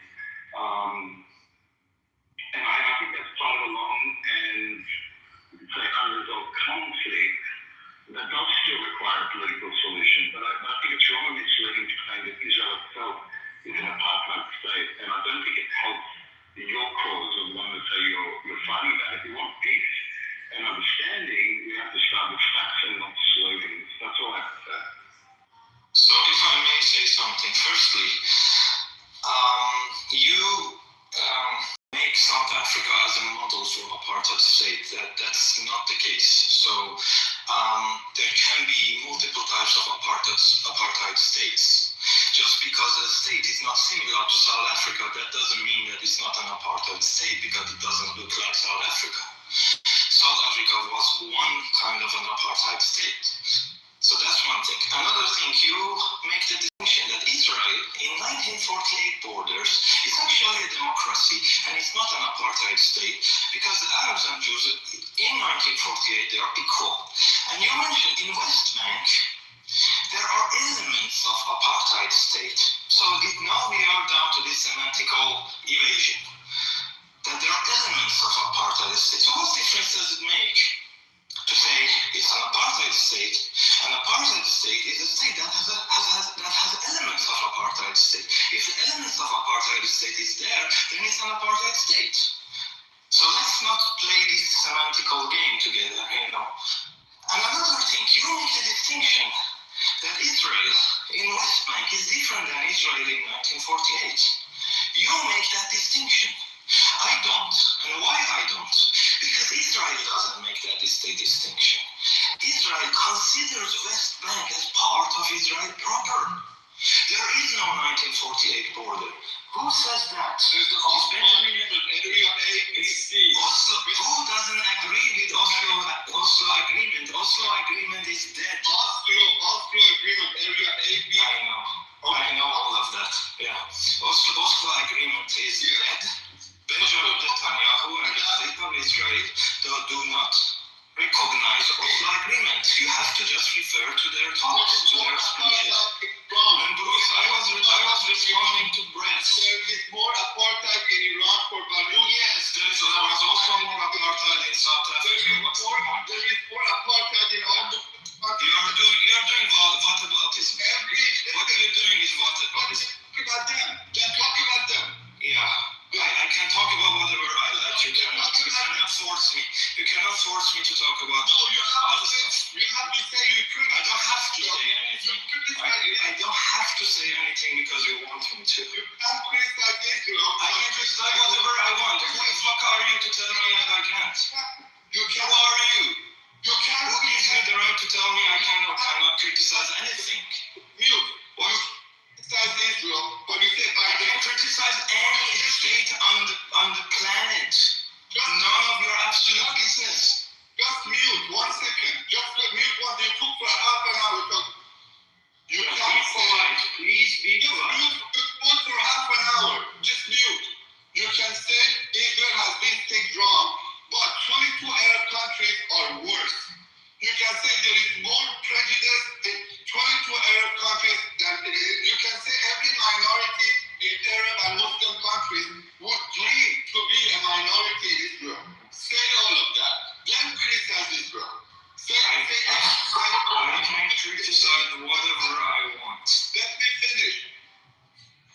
It's funny. You can criticize Israel all you want, as long as at the end of it you say every minority who lives in Israel is much better than any minority who lives in Arab or Muslim country. Bruce, I can make the same rules for you. You have to criticize Israel anytime you talk about Islamic Republic. I can play the same game with you. For half an hour. You're supposed to have yelling, Bruce. You're yelling like. Bruce, so sorry now. Now speak slowly, right? Like the oppression of other minorities and other communities doesn't give you a free pass to oppress minorities. But you have to talk about it. You can't say we oppress better than other countries do. Like oppression is wrong in any country that you're doing it in, whether it's the Islamic regime or Israel. Oh my God, I really this is exhausting. Stella, you can criticize Israel. You can criticize Israel all you want. It's a democracy. 4 years later, they elect another government. Let's talk about. It's not a democracy. It's a Jewocracy. Jews have the democracy. democracy. The nation-state law is that only Jews have the right to self-determination. When you change that law, come and tell me that you have a democracy. Listen, everyone under the sound of my voice, hold on. You need to say no to ethnic supremacy and religious supremacy. Whether it's Iran or it's Israel, any supremacy that wants to have an only, just say no, guys. Just say no to drugs. Yes, the world need to move a lot more. The world is way far from perfection, right? For example, even America is declaring it's a democracy, right? But there is apartheid elements, especially in America, right? And same with Pakistan or India or all these countries which actually are maybe calling themselves democracy. In all these countries, now they are far from Australia, so ensuring pro-democracy. So we want every country in the world to be completely democratic. Don't look at the religion, don't put any religion ahead of others. So let people believe whatever they want to believe in, but treat all of your citizens equal. Israel do the same. Saudi Arabia do the same. Right?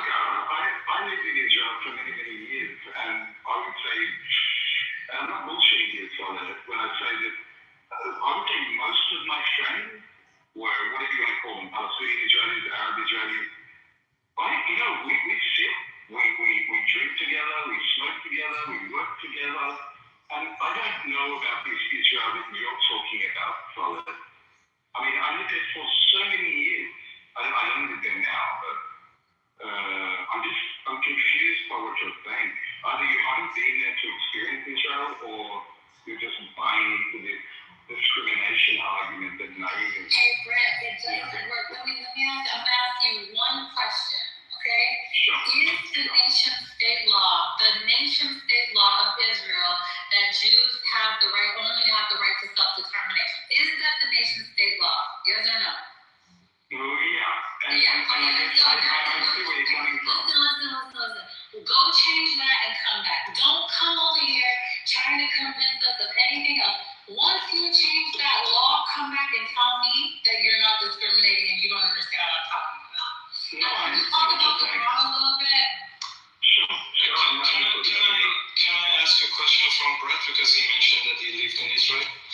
Many years now. Okay. Did you visit West Bank? Yes, I did. And I lived in the West Bank also. Okay. And are the people who live in West Bank, I mean the Palestinians, are they subject to the same laws as the people who live in Tel Aviv? Or no? No, they're not. Okay. Who rules over all of them, by the way? Name the entity that rules over all of them. Well, the entity that rules over the West Bank is the PA. Mm-hmm. You sure about that? 100% sure, maybe. And who rules? So is PA, is Palestinian Authority an independent state? Yeah.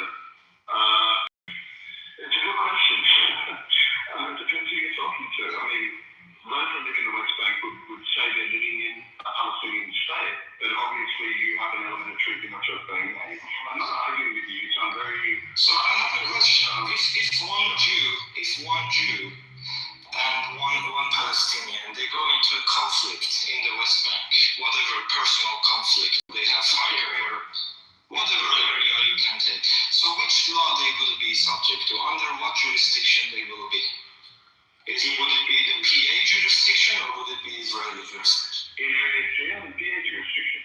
And the Israeli Jewish jurisdiction. And you're right. Are the Jews who, first of all, the Jews do not go to the areas under the PA control. But if they go there and they do something, would they be under the Palestinian jurisdiction, or would they be under Israeli jurisdiction? Well, it's a good question.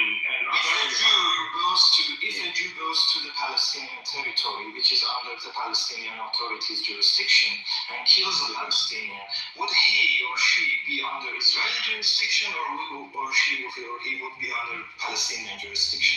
Can Palestinian courts try an Israeli?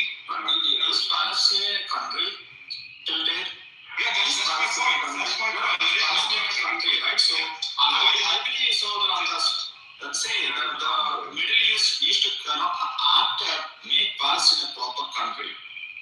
Yeah, but that's his argument. And second proposal, I completely agree. No, in Israel, it should be a proper democracy. The Arab, irrespective of ethnicity, everyone should have the equal right. That's what we wanted.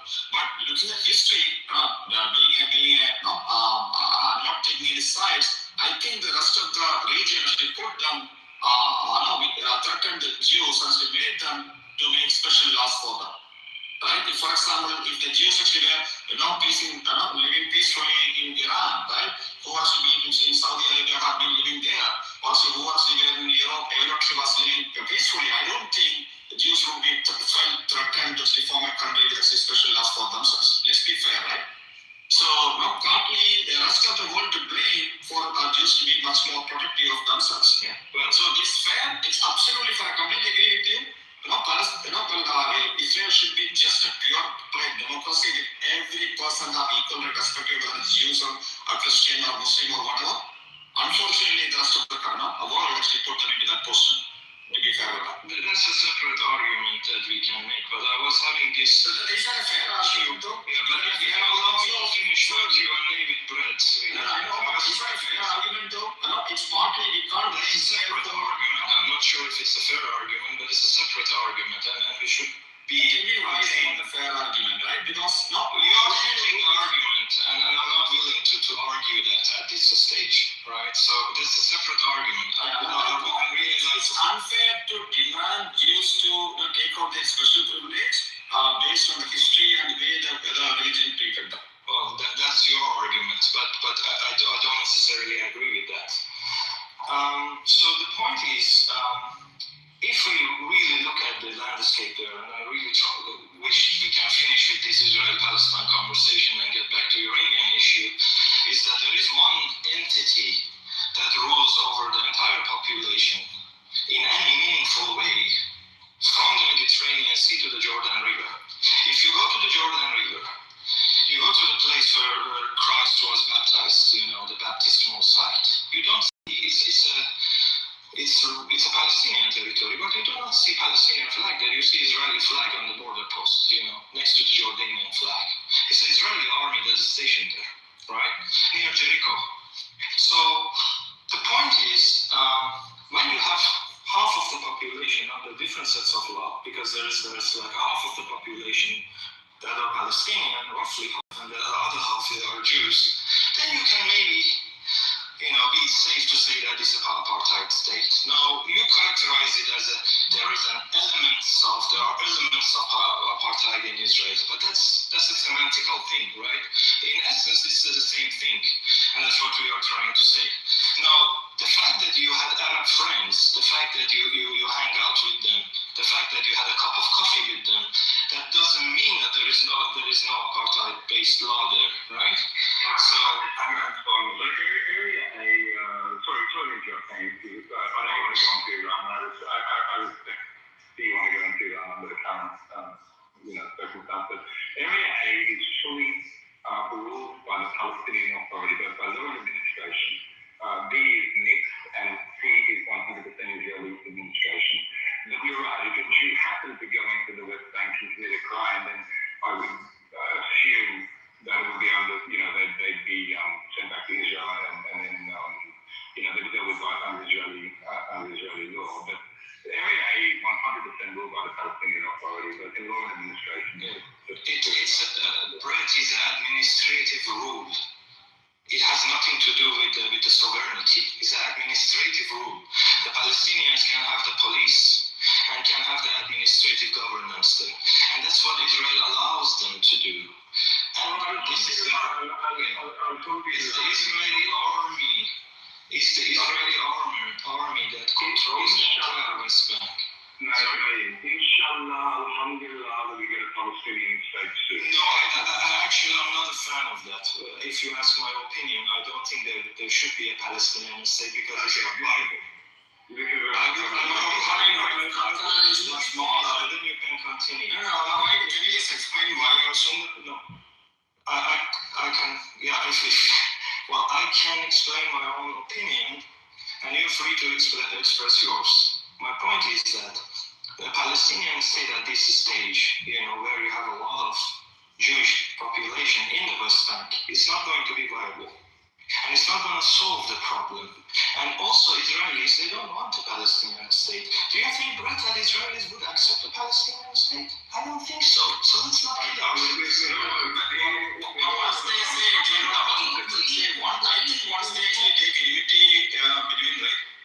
I want to answer the question too. One state, two state, three state, four state, it doesn't matter. If you have supremacy of an ethnicity or religion, I'm going to be right back there again being like, this is stupid. No matter where you are, I'm going to find the supremacist, whether you're an Islamic regime or you're a Let's get Iran from it. Salah, point is you actually, criticizing Saudi also for that Muslim supremacy, right? Yeah. So that's good to know, right? We need democracy everywhere. We just don't have any. Also Hindu nationalism, if to put nationalism. When it's your ideology, like it should remain consistent no matter where you're talking, whatever group you insert. Like if you have humanitarian beliefs, it's a great equalizer. You can put X, Y, Z variables in there, and as long as it comes out with human rights, it'll be the same. So let's talk about Iran. Let's do it. Yeah. So they took out one of the most, I say it with a smile on my face, they took out the main news channel that they do the most propaganda on. They took that out today. And I wake up in the morning and I'm so scared. I get so scared in the morning, blood cheeks clenched, scared. And then I wake up and it's rather good news. And I'm just okay. Why killing journalists is a good news, Salah? I don't think they killed journalists, but I don't know. Maybe that's a good question. They killed journalists. I wasn't really thinking about the journalists. I was thinking about the journalism that comes out of there. Because listen, that is a method of mobilizing too, right? If you want to talk to all of the psychopaths out there that support psychopathy, is that not a word? Psychopathism? No, that's not a word either. I'm getting closer though. Psychopathology. Oh, that's a good one. People that support that kind of thing, you can mobilize them through these channels, and that literally just has been made ineffective. So it's a really, really scary situation, but it's I don't know.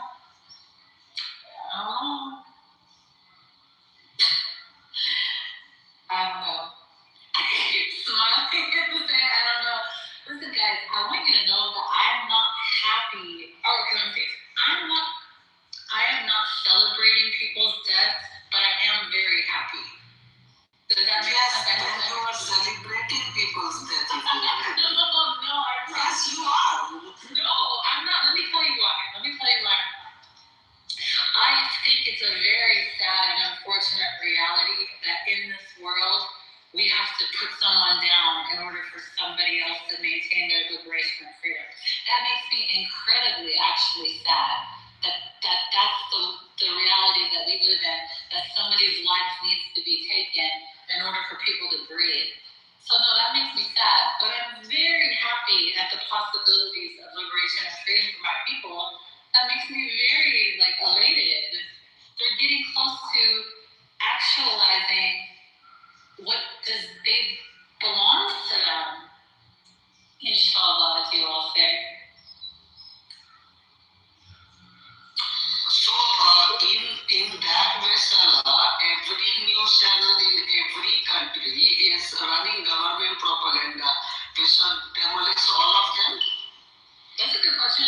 No, I think that if you're strategically trying to take down a particular regime, that would be why only Iranian regime? Why not US regime? Well, here's the thing. For the US people, you have people like me trying to educate, right?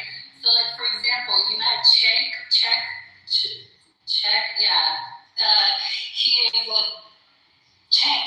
He's the Democratic guy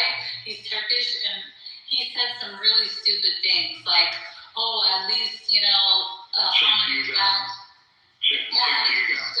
least he died standing up and not bending the knee to Israel.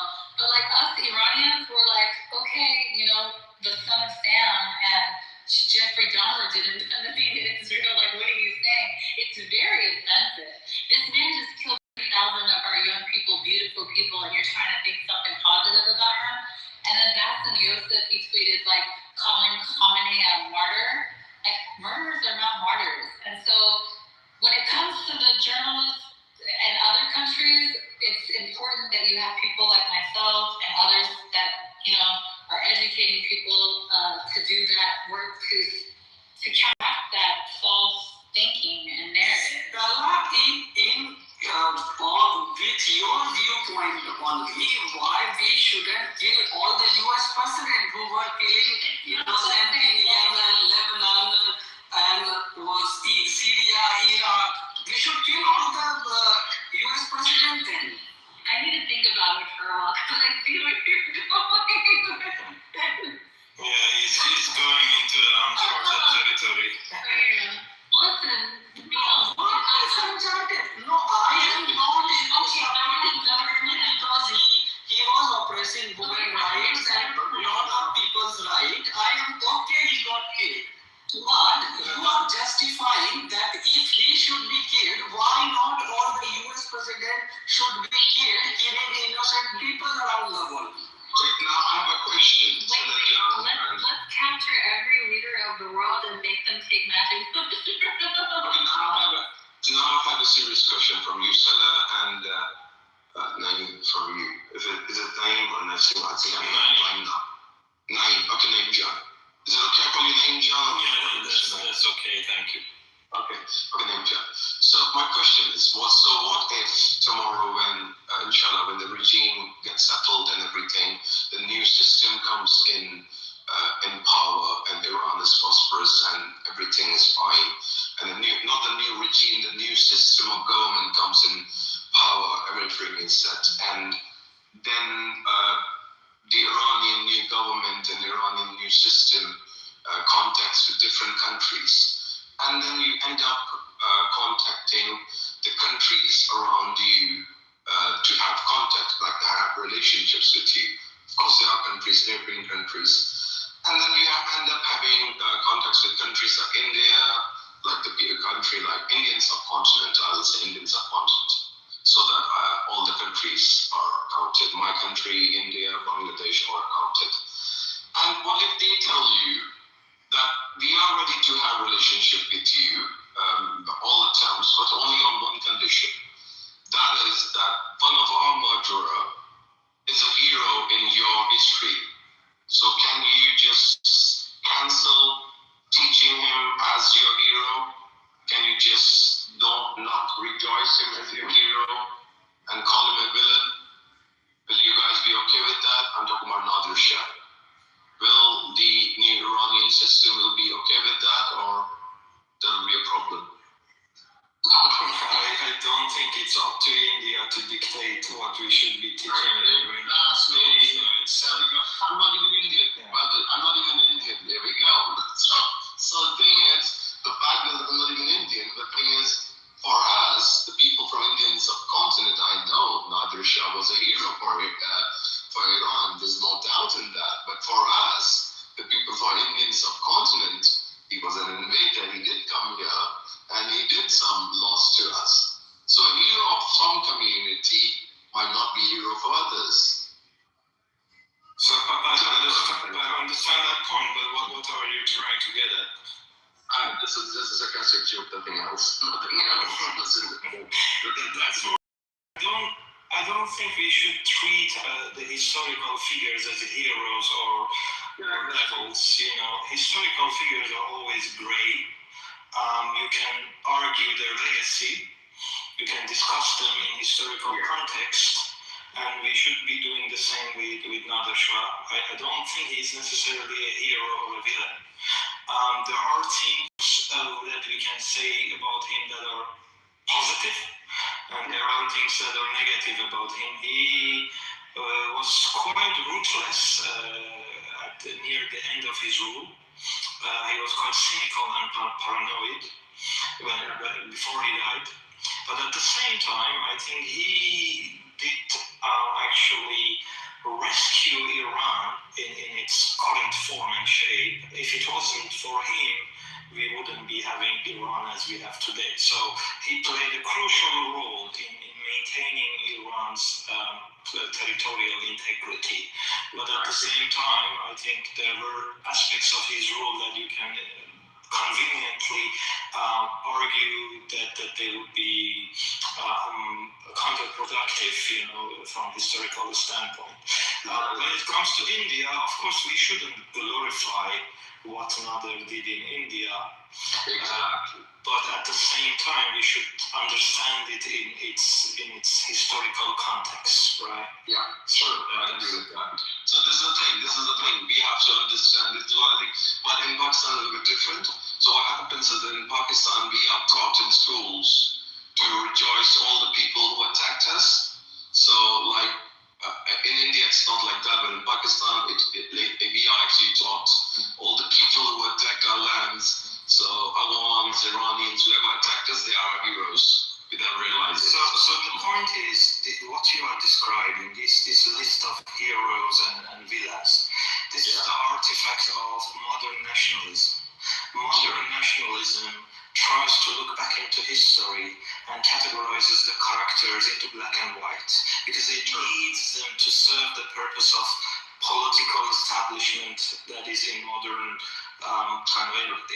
time, right? So Pakistan is a new country, as a state. So if you want to build a legacy for it, you have to sort of find someone that is closer to the regions or to the geographical area which is now Pakistan, and build a narrative that it puts it in contrast against India, where in fact throughout the history that wasn't the case. So there was no clear distinction, between.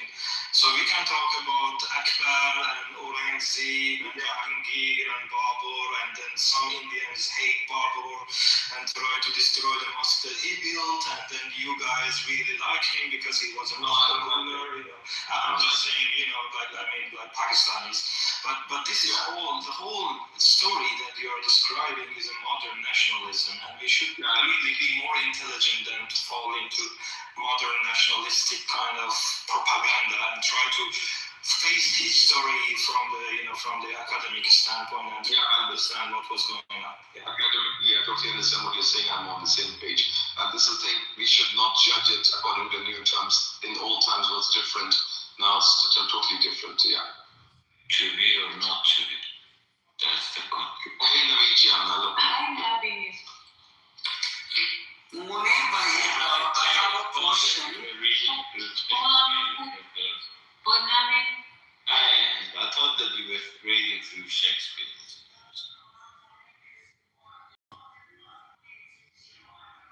Who was reading Shakespeare?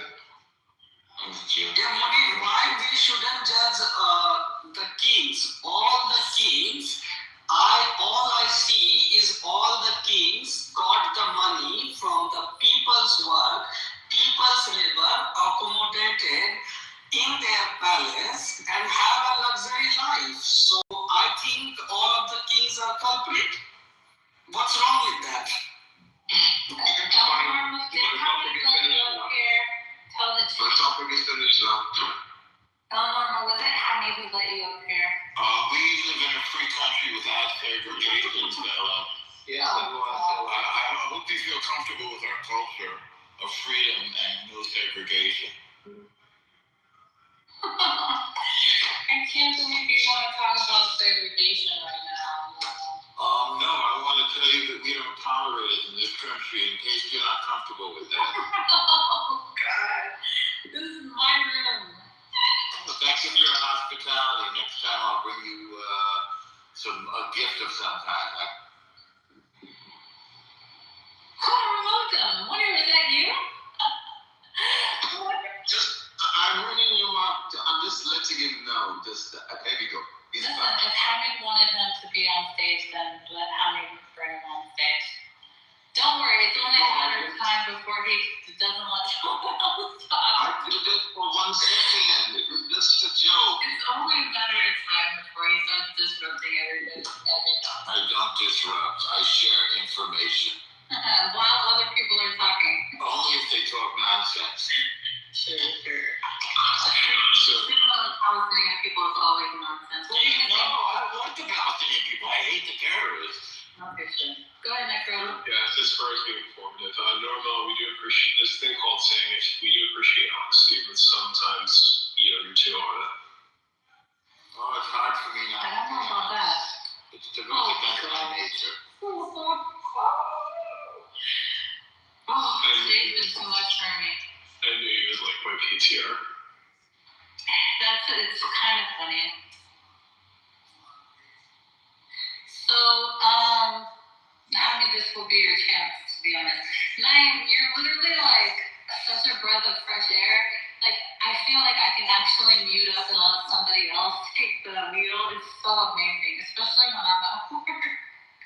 Thank you. I appreciate it. Yeah, but I got a lot of heat because, there are a lot of prejudices about when you talk about anything that has some sort of humanity towards Palestinian, you will be immediately labeled as anti-Israeli, or the otherwise. If you say anything of good about Israelis, you would be, immediately labeled as a Zionist, which I don't have to fit those templates. These are artificial templates. So we have to really discuss stuff in a substantive way rather than throwing labels at each other. So that's my entire point. I don't care about the name of your government, the name of your country, your boundaries and your borders. I just care about the mother who can't feed her child, or the suffering they can't, pay their household bills. That's what I really care about. All the other stuff is nonsense.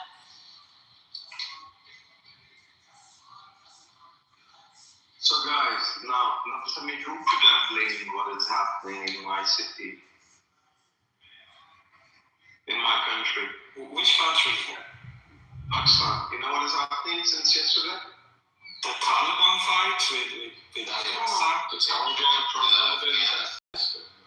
The Taliban fight is all a drama. It's been a drama created to divert attention. It's all a drama done by my own government just to divert the attention of the world. It's all a drama by my regime. We also have a regime in Pakistan. I will say a word that is made of 3 letters. ISI. Yeah, exactly what I'm talking about. You know about that. That's the thing we're fighting for. We have to get rid of. But that is an opportunity being presented to you to steamroll them. So just come on. And I'm not scared of these motherfuckers, but I got literally abducted by them once. You'll be fine. You'll be quite. Did they take a good care of you? Well, the way they actually caught me was that they called me a couple of times and they said they want to have tea with me. And I said, I don't want to have tea with you guys. And then they actually forced me. And then I was going somewhere and then they came with these cars and they have a very amazing way to catch you. So they came with cars and then they made me sit and I had to go with them. And then I was there with them in the office for like 6 hours. They were being respectful. They were being wrong.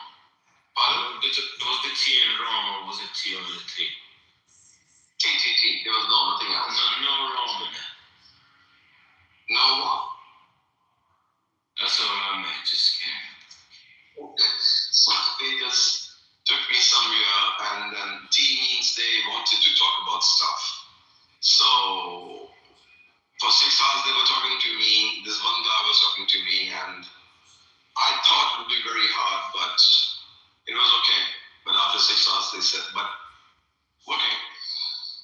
It was not a good experience. I was a bit, but one thing, the thing is that the way I started the conversation was a bit weird, but funny. As soon as I sat with them and I saw the signs of that ISI at the back, I just laughed and I smiled. So the guy asked me that, why are you smiling? And I said that the whole of my life I've been cursing you guys and now I'm sitting in your office. That's why I'm laughing. So the guy just laughed and said, he put this thing on my face. I said, yeah, I cursed you guys publicly, so I'm not scared. At least they have created a sense of humor. Yeah, they appreciate it. They probably was. You have no idea what they do. They basically rape people before leaving. Thank God I was not raped. So, anyway, so we have that. So since yesterday, what is happening is that the American embassy was attacked here in Pakistan yesterday in Karachi. This was burned. There was protesters outside the American embassy. Around 40 people were shot, and they were dead. And then they have been protested the whole of Pakistan. Roads are blocked. And yeah, these protests were anti-war. And now schools have been shut.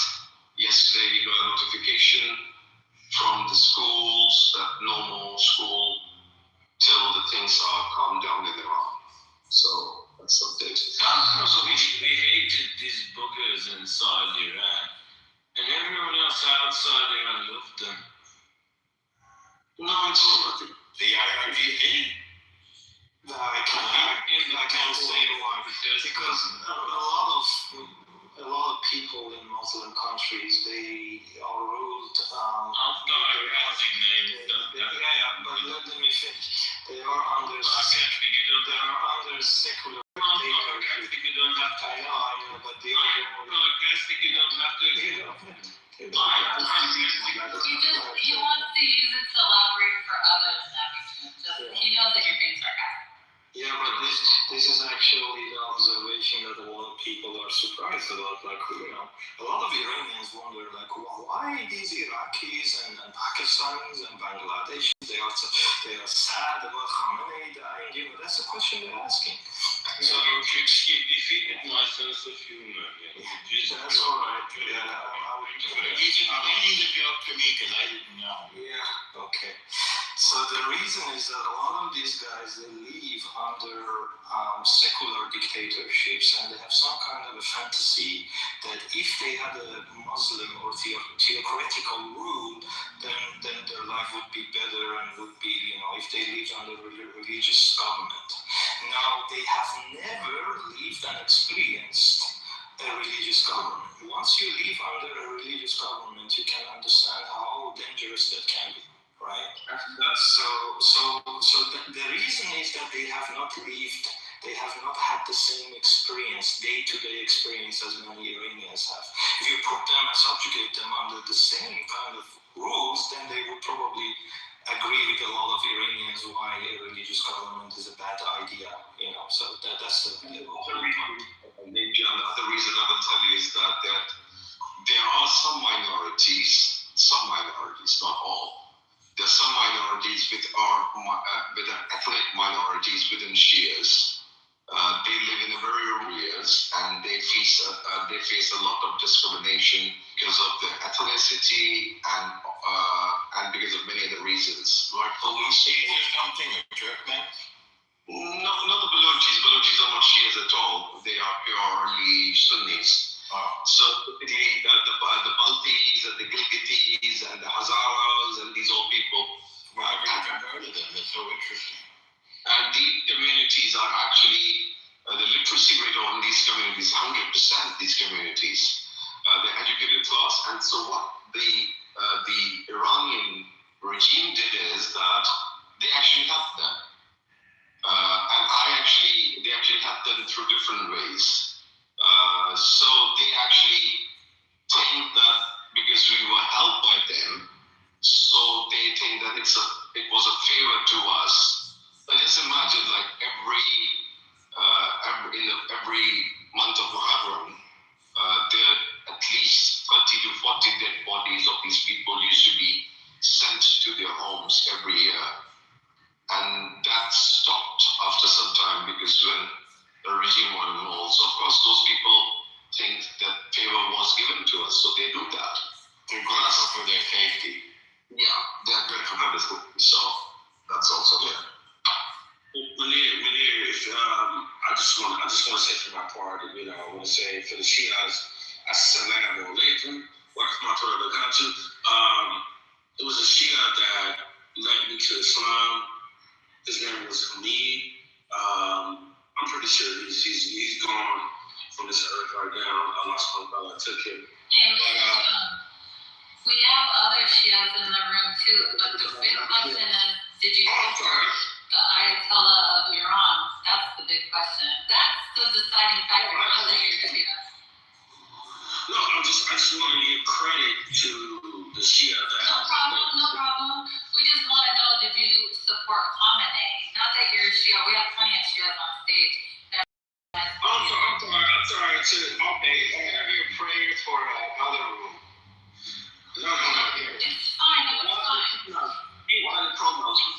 Stop, guys. I want to know, do you condemn the actions of Ali Khamenei? Yes or no? That's what I want to know. Mr. June. You know, I've been in my program for a minute, so as far as I just want to know, I don't know what's going on in the fighting. I just wanted to give my piece, and that's it. Okay, well, I appreciate that. Mr. June, I just want to let you know that we have other Shias with us that acknowledge the atrocities that this particular supreme piece of baloney has brought to the Iranian people. So if you don't know a lot about it, sit tight and hopefully, you'll learn a lot that's happened to the Iranian people in the hands of this particular regime. So thanks for being here with us. Anyways, so any other news? Like the last time I checked the news, I saw that they took out a news channel that's very prominent for the Islamic regime. Yeah, maybe I can say a few words about the latest news. This morning, very prominent. It's the only voice you'll hear when you're in Iran. They own all the channels, including the foreign language channels that you get over the airwaves and the TV. And it's their propaganda loudspeaker, so to speak. Oh, I thought it was just Channel 1, so they control every single news station. Yeah. That's incredible. They literally just cut off their means of rallying people together to do horrible stuff. So that's great. That's wonderful. Yeah, and of course there are satellite channels that almost everybody also has, but it's your only official broadcaster. Many TV channels, many radio stations. Did you know the rooster goes on everybody's stage but doesn't go on my stage anymore because he's too scared. I'm way too controversial for his likings, and he wants to keep all of his real friends. I think he's a nice guy. What's his issue with you? He actually loves me, but I know it's a stage. He doesn't go on the stage. I'm jogging, so I can't talk. It's okay. But I was checking the Iranian TV, and now all the 6 or 7 channels that they have, all of them are playing the same thing as Channel 1. And I think that could be due to the strike because they don't have the capacity to provide 7 different channels with different programs. I was hoping that they had no access whatsoever to disseminate anything. Maybe, they've been hacked before. This, way of having to, broth is more hackable. That's what I'm hoping. Whatever way they had to change to broadcasting, I hope it was hackable. So it's how come I wasn't allowed to finish what I was saying? No, it's fine, Mr. Jim. I don't mind you finishing what you're saying. I was just trying to make sure that you acknowledge that there's a difference between being Shia and being a Shia who booty claps for this particular regime. And I just wanted clarity on where you stand with that. Other than that, I have no problem with you giving praise to. Since El Normal was in the room. Yeah. No, this is funny, man. This is funny. You already know where I'm going to go. No, I don't. I did not let El Normal on the stage. You can thank Hamid for that one. No. I'm talking about, as far as Islam is concerned. But Normal, you already know, man. I don't know. It's really I'm good. Islam, I'm against terror. Do you agree? I'm against terror. Like, all Muslims are against terror. Why do they have to make terrorists then? I don't get it. They focus on Iran, and it's really easy for us to kind of go down another vein. So that might be the one reason, Mr. Jones, I might, try to steer the conversation a different direction. And yes, I agree with you. El Normo can conflate Muslims with terrorism. No, never have. I mean, make it very clear. I've never said anything negative about Muslims. Can I go out there? Normal, if that's how to go, I know where to go. If you can, Mr. Doom, try to find a way to bring it back if you can. By the way, Hezbollah just attacked northern Israel, and Israel is responding with great vigor. Also, Stella, when you say going down a vein, that's called a mixed metaphor. You mean going down a road, not a vein. Did I say vein? You did. I listened. Maybe. Yeah. Mr. Doom, I kind of want to go back to I think, I don't even know if Naeem got the chance to fill us in on the new news. So I'm really eager to get to that. So if you want to make your quick comments, so we can. I can mention a few developments here. این همیشه سعی میکنه حرف بزنه هیچکی نمیذاره حرف بزنه تو هیچ اتاقی so بذار چیزشو بگه که احساس کنه گوش دادیم and then we'll move on. Please go ahead. Is it on me? It is. Fine. Okay, so let's keep on both sides. Keep on both sides. I mean, people have political beliefs, people have, organizational beliefs, whatever. But I don't know if you remember that conversation that you and I had, and you said, man, it's not holy to think like that. And I'm paraphrasing that, but because you said Hashem, wouldn't like that. And, I took that to heart, man, because Hashem is the same as Allah subhanahu wa ta'ala. Of course. So I thank you for that. My pleasure. You know what I'm saying? But I don't wish evil on no innocent person. Yeah, of course. No. I mean, I'm on the side of holy, man. I'm on the side of light. That regime has done a lot of evil, so that's got to go. That Iranian terror regime or genocide. I'm not Iranian, man, so I don't know, man, because maybe Israel has harmed some innocent people, man. I mean, I'm not thinking about that. I hope not. But this is an Iranian room, so what do you want? No, I'm just saying, imagine, you and I were in the room the other day, and I said, imagine. All right, I'm just asking y'all a Muslim. Some people are, some people are. I'm a Jew. All right, we're going to go to Naeem to get some news, guys. Everybody hear this real quick. Go ahead. Okay, thank you. So what has been happening today, there has been a huge bombardment in Tehran over the station that is called Sarallah, which is the headquarters for the IRGC, which is used in suppressing the crackdown of the protests. So there has been a huge bombardment over these bases in central Tehran.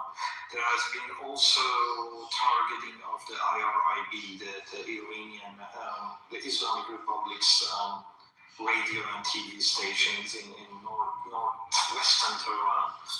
And there has been exchange of ballistic missiles and bombs between Iran and Israel as usual, but there was a development today that for the first time in these recent conflicts, Jerusalem has directly been hit by the ballistic missiles from Islamic Republic.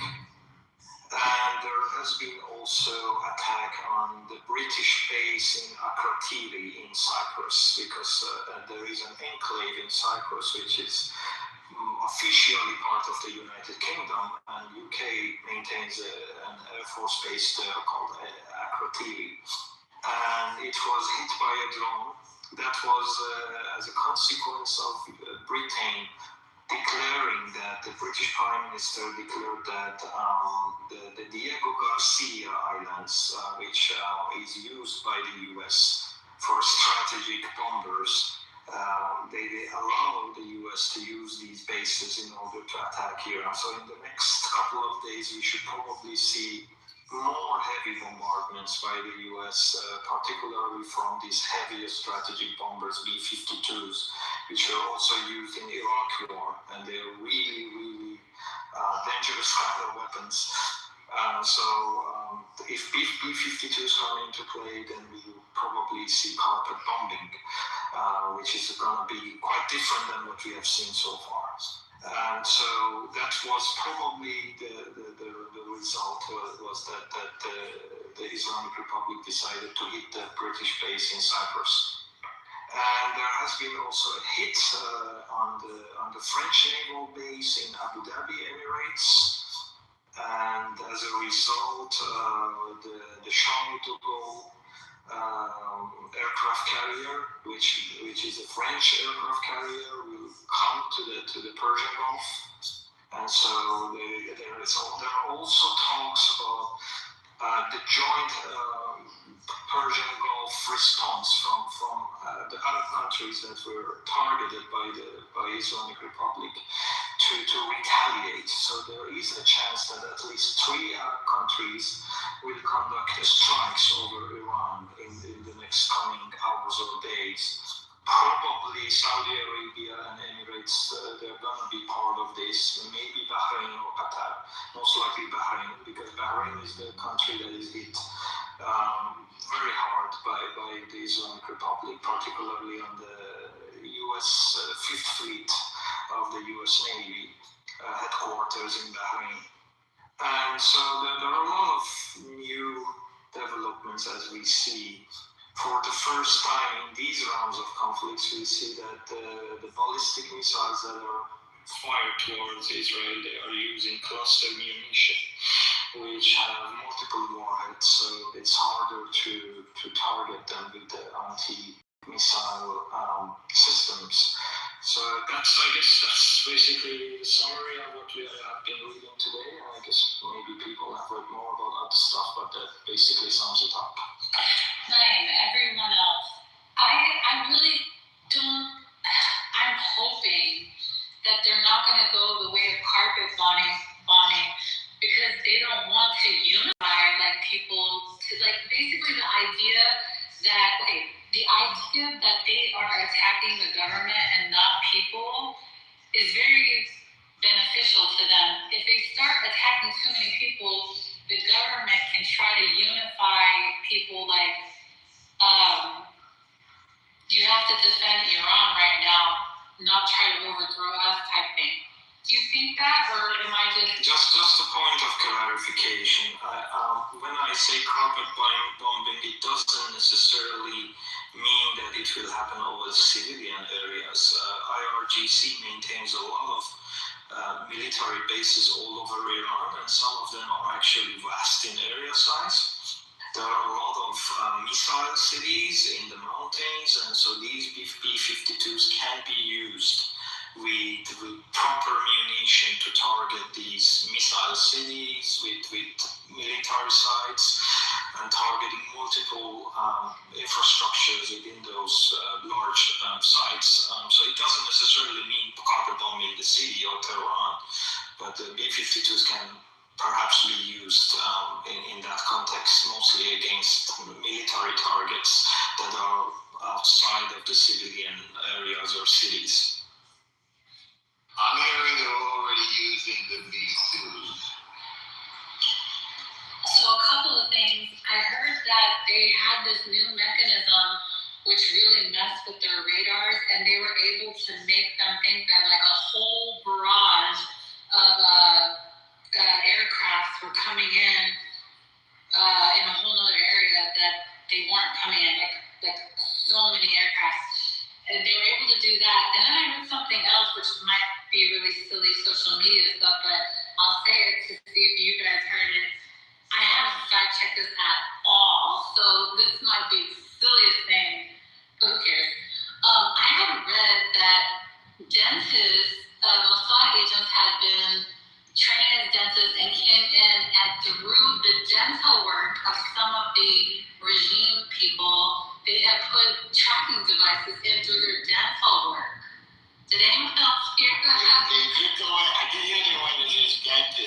not put tracking devices in, but that's how they develop their human intelligence.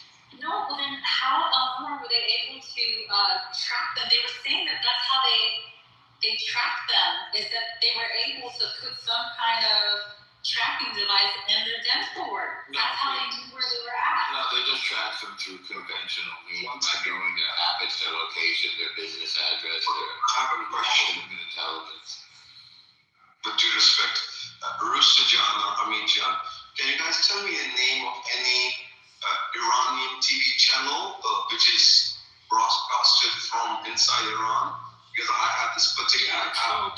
So IRIB 1, IRIB 2, IRIB 3, I think it was on 7, and there's IRIB Sports Entertainment, blah, blah, blah. IRB, right? IRIB. IRIB, okay, I'll check. Okay.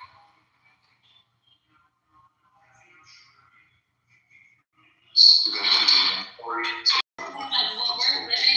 When we're living in a new world, right, where these people can put like tracking devices in your dental wear, where they know like exactly where the leaders of these countries are, it's gonna make anyone who wants to step in leadership role think twice.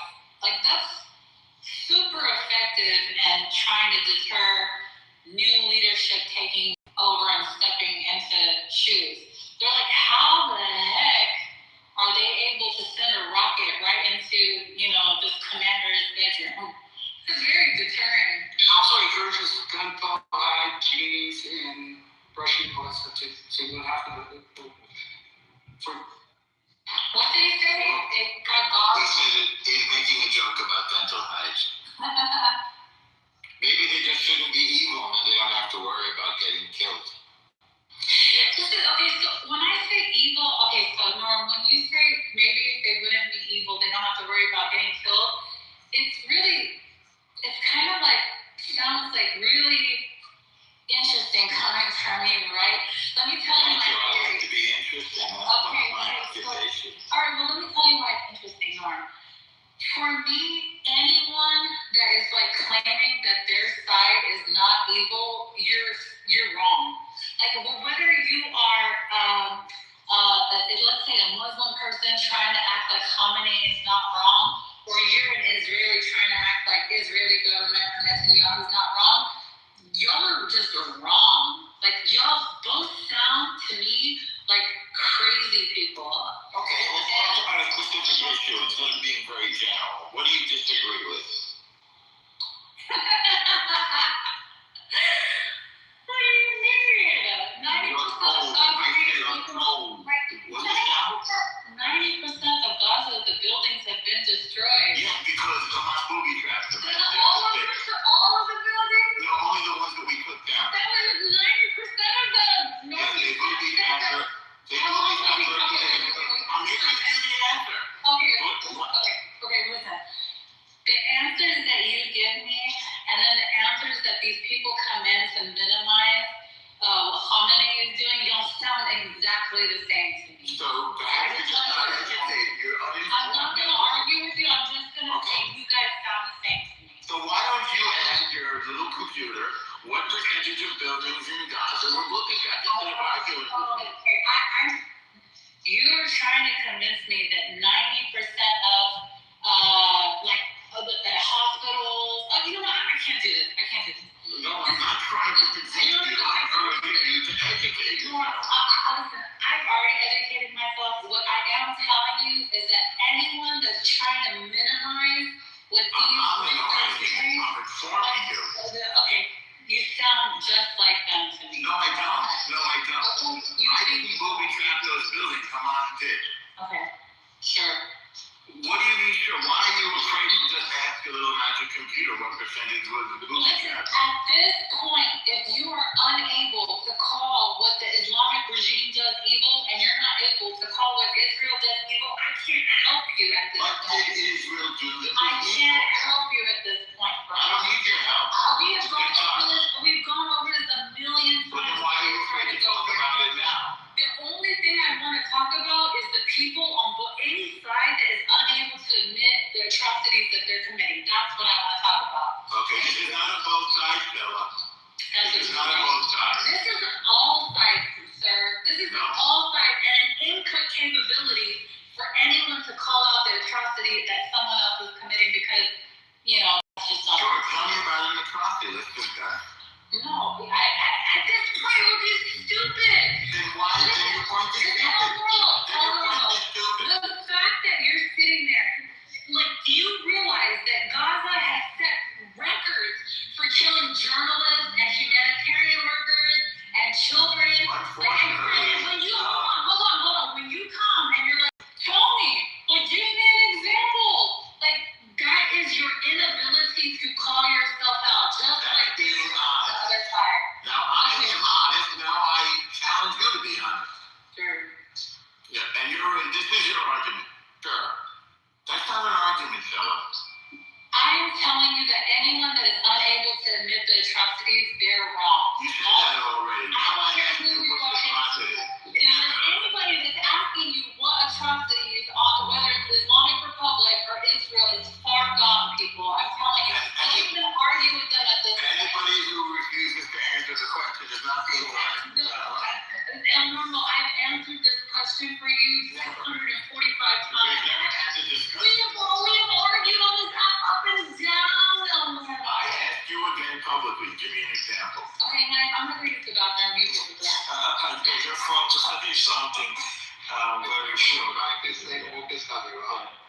Firstly, I think Hamid has a very valid point that we should maybe get back to the Iran issue. But second, if we agree that everybody has to basically acknowledge their own atrocities, then maybe instead of asking the other side, give me a name of an atrocity, then you name your own atrocity. I mean, your side. Well, what do you think your own side's atrocity is, El? That's maybe a more proper question. I knew of an atrocity, which I'll point out nobody has mentioned. I would denounce it. No, I mean, some things cannot be denounced, right? If I am an Iranian, and if I am aware of any of my governments, current or in the past, have committed an atrocity, I should be able to acknowledge that. And I can name a few atrocities Iranian governments have committed over the last couple of centuries. I have no problem with that. Nader Shah in the 16th century, he committed atrocities in India. Muhammad Khan in 18th century, in 17th century, he committed atrocities in Tbilisi in Georgia. We have atrocities in 19th century against Bahari people inside Iran. So 3 atrocities with Iranian color, right? Okay. So now, can you name an atrocity that your side has committed? I will repeat what I said. If I were aware of one, of course, I would denounce it. I noticed that nobody has named such an atrocity. So your side is purely clean of anything in its own. So name one. I'm sorry. You name one. I don't have to. Okay, neither do I. Agree. That's all right. Okay, let's get back to the Iran thing. But I rest my case in this case. Yeah, and so do I, by the way. And to make it equivalent between a democratically elected government. No, democracy. Okay. Yes. And the genocide regime of Iran is absurd. I'm sure you'll agree. We did not make such a comparison. That comparison. This comparison only happened in your mind. Okay. Well, I'm sorry, you literally said my side, your side. That's the comparison. The side is about the Iranian side or Israeli side. Yes. It's not about. We don't have a side. We don't side with Islamic Republic. It's not our side. But it's a government that is ruling over us and it's committing atrocities, and we are able to call them. And I accept that, and I support you because people do not belong to states or governments. People belong to the land. Yeah. Right? Yeah. So it doesn't matter. You as we speak, by the way.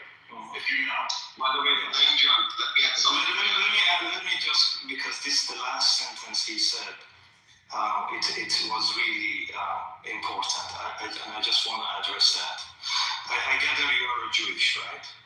Yes, sir. I'm a you from New York. And what is the name of the prime minister who's taking down our present regime that is hurting that is going to genocide? I'll tell you the name. His name is Benjamin Netanyahu. Okay, I got it. But let me say just something in response to that, since you kind of do a lot of kind of off-topic stuff. This last part. I didn't bring it up. If it wasn't for us Persians and our king, Cyrus the Great, you wouldn't exist as people.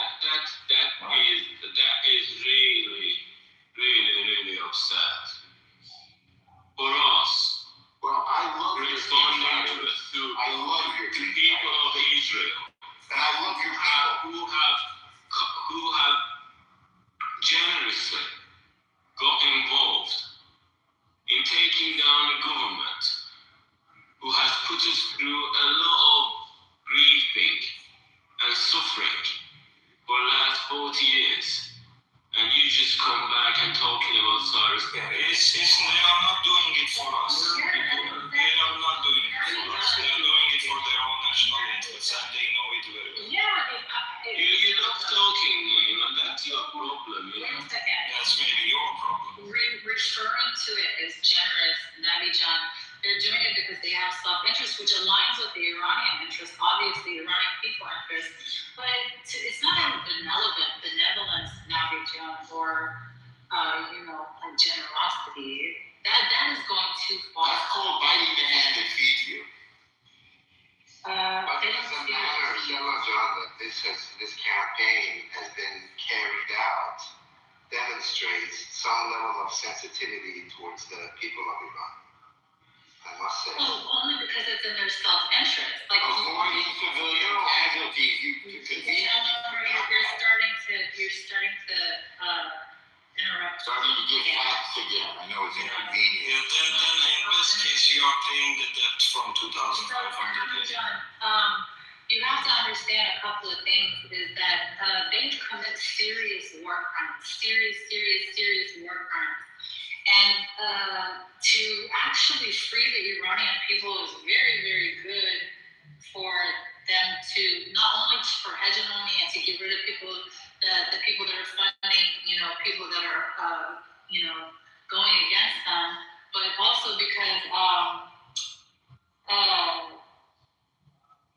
lost my train of thought. So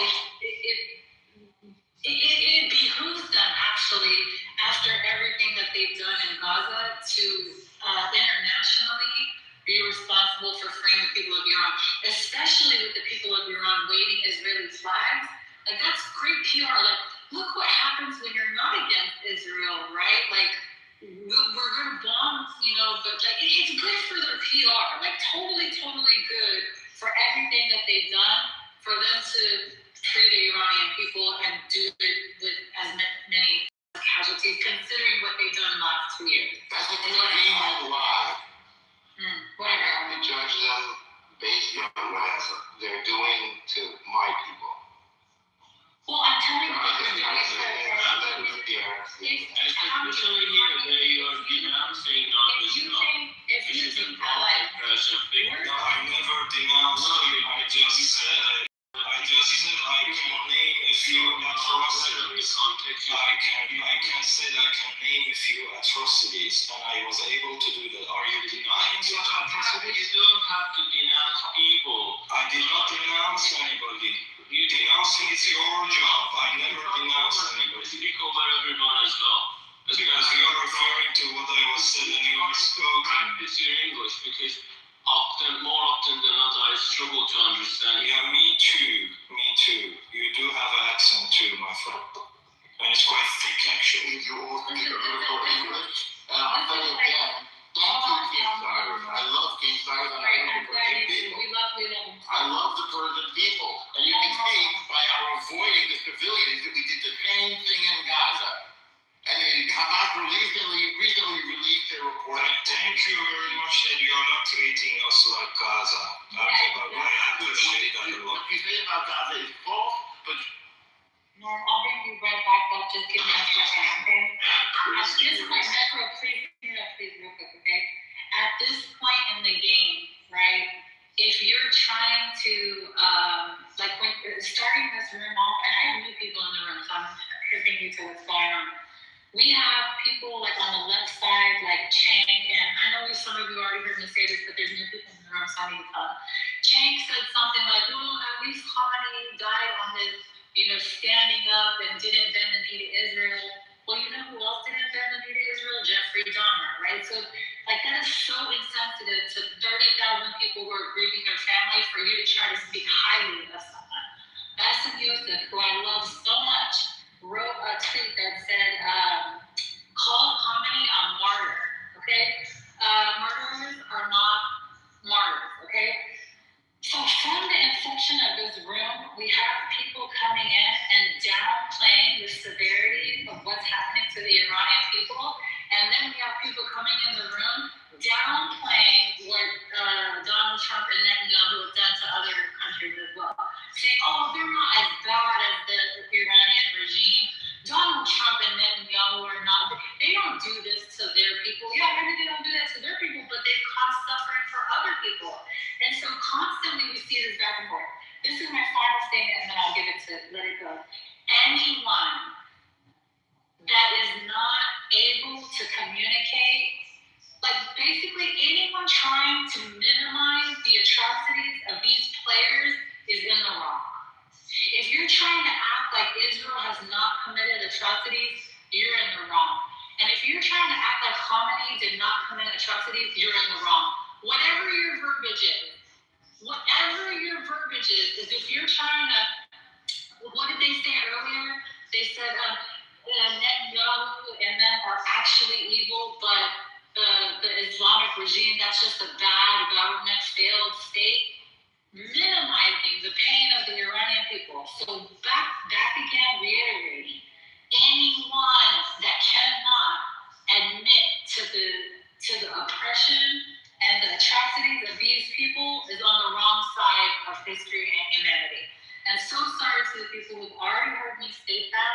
It's just new people that hate my guts have entered the chat, and I want them to know what this room is actually about, because they love to profile me and they love to think that they know what I'm saying, but they actually don't know what I'm even saying. So sorry again for that. Our song come up. Isn't it fascinating? It's just like this phenomenon needs to be actually studied, where you cannot admit that in the face of such actions that you've done anything wrong. It's fascinating and something that needs to really be examined properly what they're doing. I agree, actually. This is something. And just one thing about myself is that I remember even back then when I didn't really know much about Iranian politics. I was very angry and really upset at what Iran was doing with Syria. I personally, and I know I was called different names, Wahhabis and whatnot that time, right? But this is the thing, and this is where again I was not looking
like Israel comes, they bomb this place, and guess what? At least that's what I've heard so far.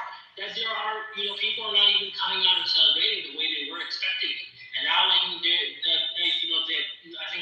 some other Ayatollah was already named years ago. Now he's going to take any kind of protest, even if it's a small protest. He's going to crush it with iron fist, hey, because these people are working for Israel, even though that was not the case.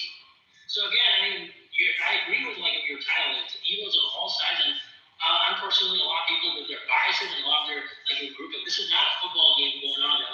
Hey, if you're a Packers fan, you have to support Packers no matter what. If you're a Bears fan, you have to. It's about people's lives, and I hope people understand and realize it. And another thing, one last thing I'd like to say is that a lot of these Gulf countries who are completely okay with what happened, all right, they're going to be next. That's going to be the next. There's another one brutal dictator who I don't like. I'm still quoting him right now. His name is Muammar Gaddafi. He was an absolute dictator. People got rid of him. They had the right to do that. But there's something he said correctly. Again, one of the dictators, Saddam, is now hey, you're going to be the next. You can hate his politics. And same thing is going to happen with every. This entire region is completely unfortunately. So I just hope people realize, and I hope if these regimes really care about their people, which I know they don't, I hope they realize and give people their rights. Yeah, you say that it's you hope people realize, or you think that people don't, and it's devastating that they don't. People don't. I was saying earlier, and Blue was saying maybe that she was, oh my gosh, I just saw somebody in the audience I haven't seen in a long time. Sure, I lost my train of thought. Okay.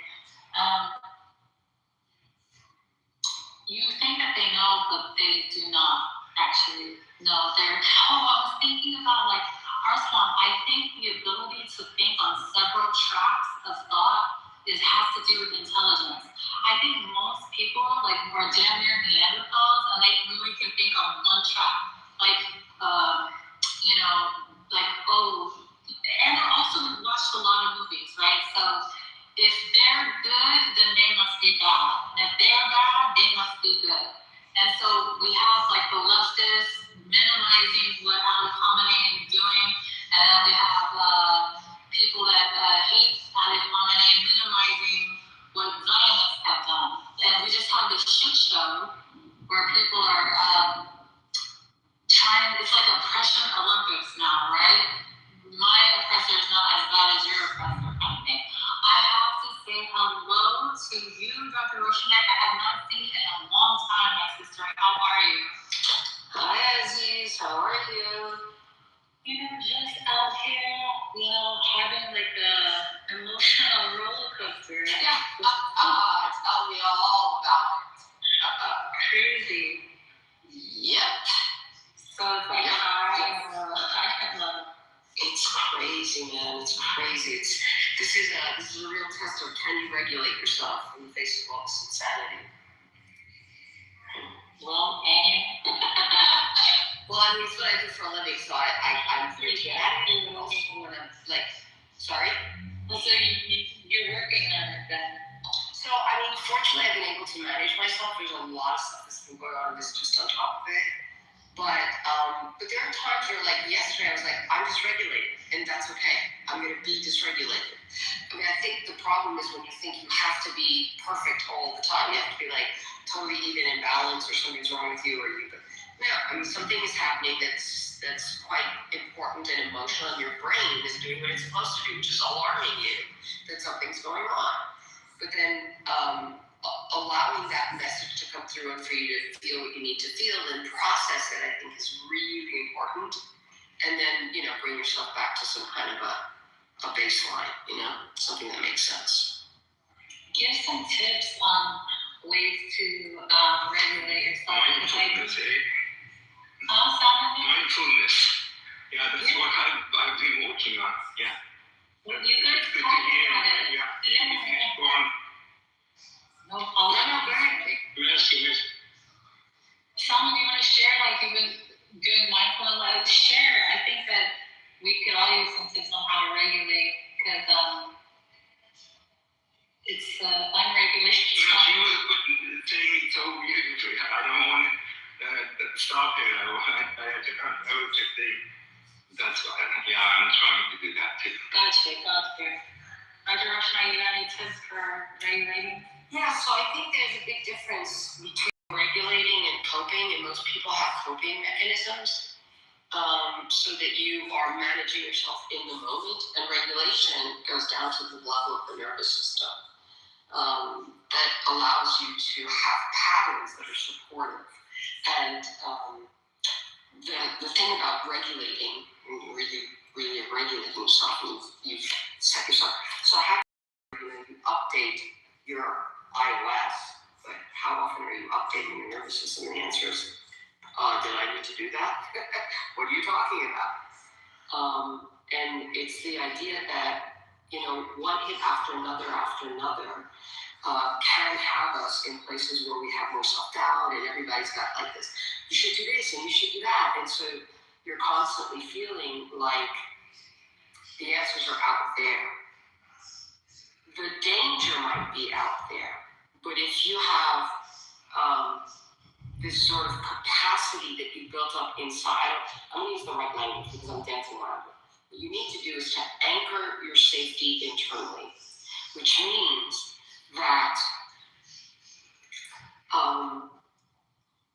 the self-trust that you have is not eroded by things that will cause you to doubt. Should you question? Sure, you can question. But when you're under pressure or under stress is usually when it comes out, and especially when you're triggered because it relates to something that you had before. So a good example of why this works really well is people say, okay, well, if I anchor my safety internally, and then somebody's like, I run into somebody in a dark alley, and it's going to be dangerous. What do I do? Right?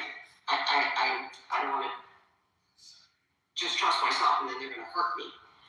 And the answer is that when we go into fight or flight, when you go into this state of threat, because that's what it is, you actually narrow down your ability to find good options. And more importantly, and this happens quite a lot because we're used to social threats. You don't want to put yourself in a bad position socially, so you're always going to be watching what you say or do or what somebody else is saying. And so you end up going, well, I know what to do, but then here's where the sort of insidious doubt comes in. And you go, but maybe I shouldn't do this. And here's an example. There was a book written in the 1990s, I think it was, by this detective called The Gift of Fear. And in this, he opens it up with a story, and everybody, I don't know if I give you a trigger warning or whatever, but he opens it up with the story of this woman who lived in New York, and she lived in a building, and she was having some problems with the front door of her building, and the latch was loose or something, so it didn't always close right. So one day she comes home after food shopping, and the door is open, and she's like, what's going on here? But then her brain, she says to herself, oh, it must be the latch. I shouldn't be overreacting. It must be the latch. So that's the first thing. Here's your self-trust. Something's wrong. But then you doubt it or you override yourself and you go, oh, it must be the latch. She comes in and there's a guy in the lobby that she doesn't recognize. And she's like, her alarms are going off. But then she goes, oh, well, he's by the mailboxes. He's probably just picking up somebody's mail. I don't want to, be like unpleasant and, be like, what are you doing here? If he's picking up somebody's mail. So then as she starts to go upstairs, walking up the stairs, her 2 bags, which are paper bags, they rip, and all this cat food comes rolling out. And so the guy comes and helps her and picks it up, and then, walks her out to a place. And she doesn't want to let him in, obviously. And then he's like, well, I came all the way here, what do you want me to do? And, if I were going to do something, wouldn't I have done it by now? And so he says a few things, and she doesn't want to be unfriendly and ungrateful because he's been helping her. She's already had a bad impression of him, but she was wrong because he's so helpful and kind. So she says, okay, just to the door, whatever, just to the inside of the door. And then he comes in, and that's that. So he attacks her, he rapes her, and after many hours, he turns on the radio and closes the window and says, all right, if I'm going to go make a sandwich, stay here, and when I come back, I'll let you go.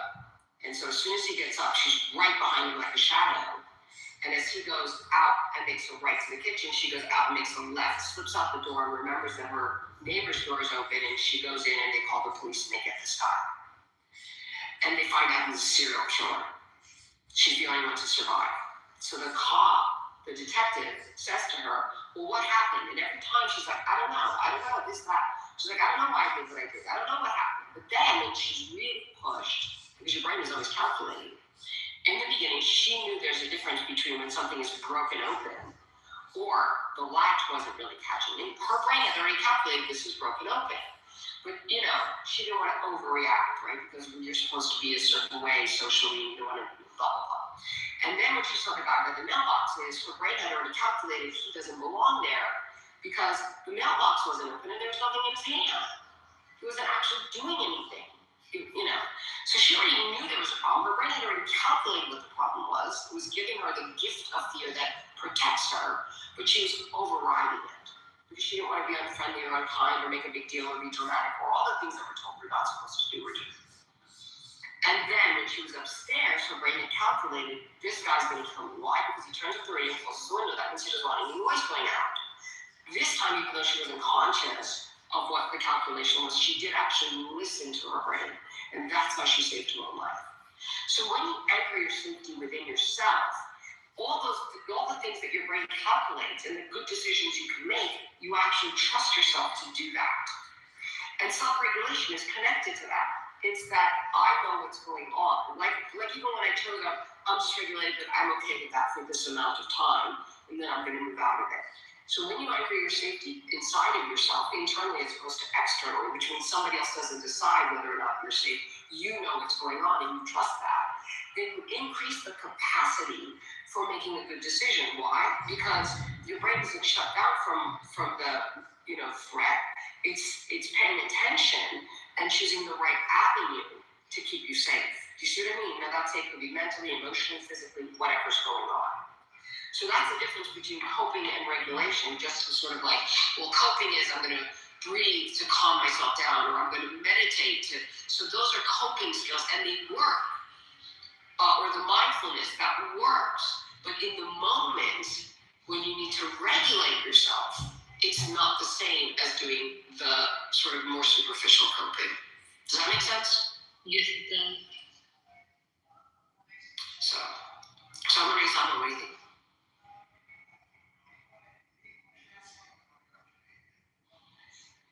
Someone is practicing mindfulness right now. I'm just, I'm trying to digest everything you said. It was amazing what you said. It really resonated with me but it's something totally different for me personally. Like I don't know, I don't care. I have bipolar, so it's much more complicated than most of the things that you were talking about. Like it's just much more challenging for me to. I don't know. I mean, regulating yourself. So the thing that really helps bipolar actually is sleep. Sleep actually can help counter quite a lot of the negative effects of being, the challenges that come with being bipolar. We're not quite sure scientifically. Yeah, I 100% agree with you. Like it's a lot. I can testify to that. That every night at 10, I just leave out. I'm like, I have to go to bed. I know it's like too early, but I need 7 hours. I wake up early, so I need at least 7-8 hours. So I know sleep is like the most essential tool for me. Like it's not a tool, but that's like necessity. Like it's something I need in order to stay balanced.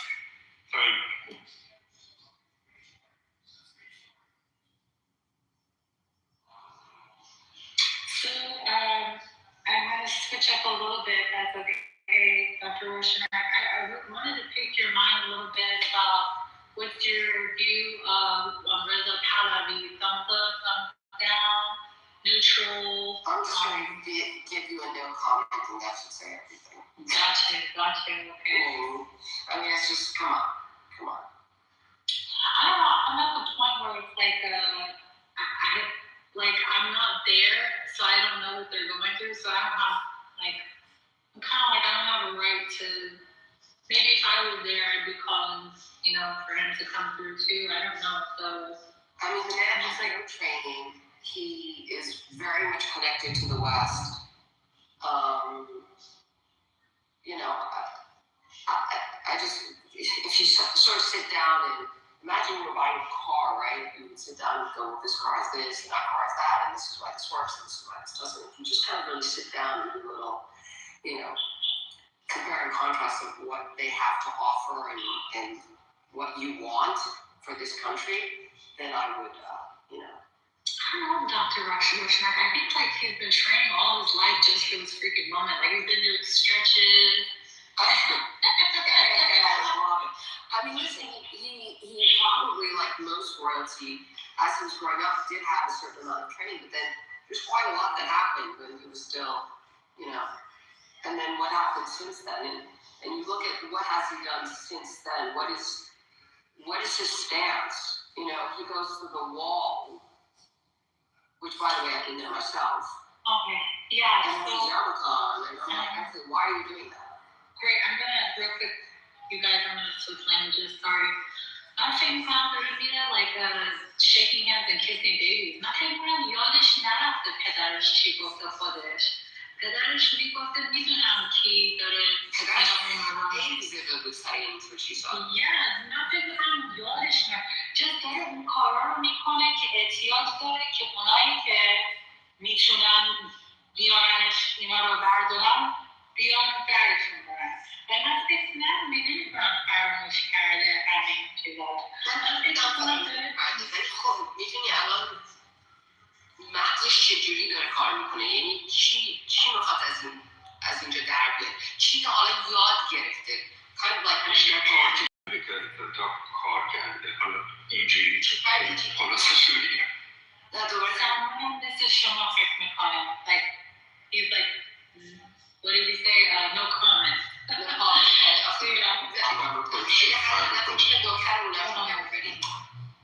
One second more, just one more second. Nemikunam, of course, we're, Americanized, and we probably, most of us think that, come on, monarchy is a thing of the past. No, I don't have a problem with monarchy at all. That is not my issue. It's just this motherfucker. I mean... My campaign for 2020 is gone. Thank you, girl. ببین من فکر میکنم همه این کاری که پالیتیشن باید بکنه دروغ و You're doing what you need to do. دروغ و دست ردم با اونایی که آدمایی this is what a politician does. The question is, do we want more of the same? So that is not how much his body was fighting for. ببین که ایران برای ایرانیا باشه. So that's what I'm saying. ببین America and Israel is going to do what America and Israel is going to do. That boat has sailed. They're going to do what they're going to do.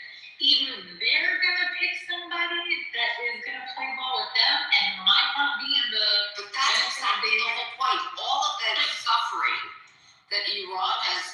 But listen, Pahlavi would be somebody that they know is willing to work with them, but he's still going to have the interest of the Iranian people in his interest. You know it. You just have to know. I still don't know it. Okay, yeah. Where do I know that? What have you done to show me that? Well, I mean, I just put it be like, yeah, get her in there. Okay, you agree that his father loved the Iranian people, even though he was so screwed up and had a lot of issues. He loved Iran, right? Even though the biggest problem was when Iran got, the thing that he did is, unfortunately, too much, too fast for starters. Damn right. Mm-hmm. We can. And he was dealing with the. He really built it up. And he did every once in a while spit in the face of the West and do things like open up the oil for an hour, and they're just freaking out. And he's like, well, you're suffering. What do you think we're going through?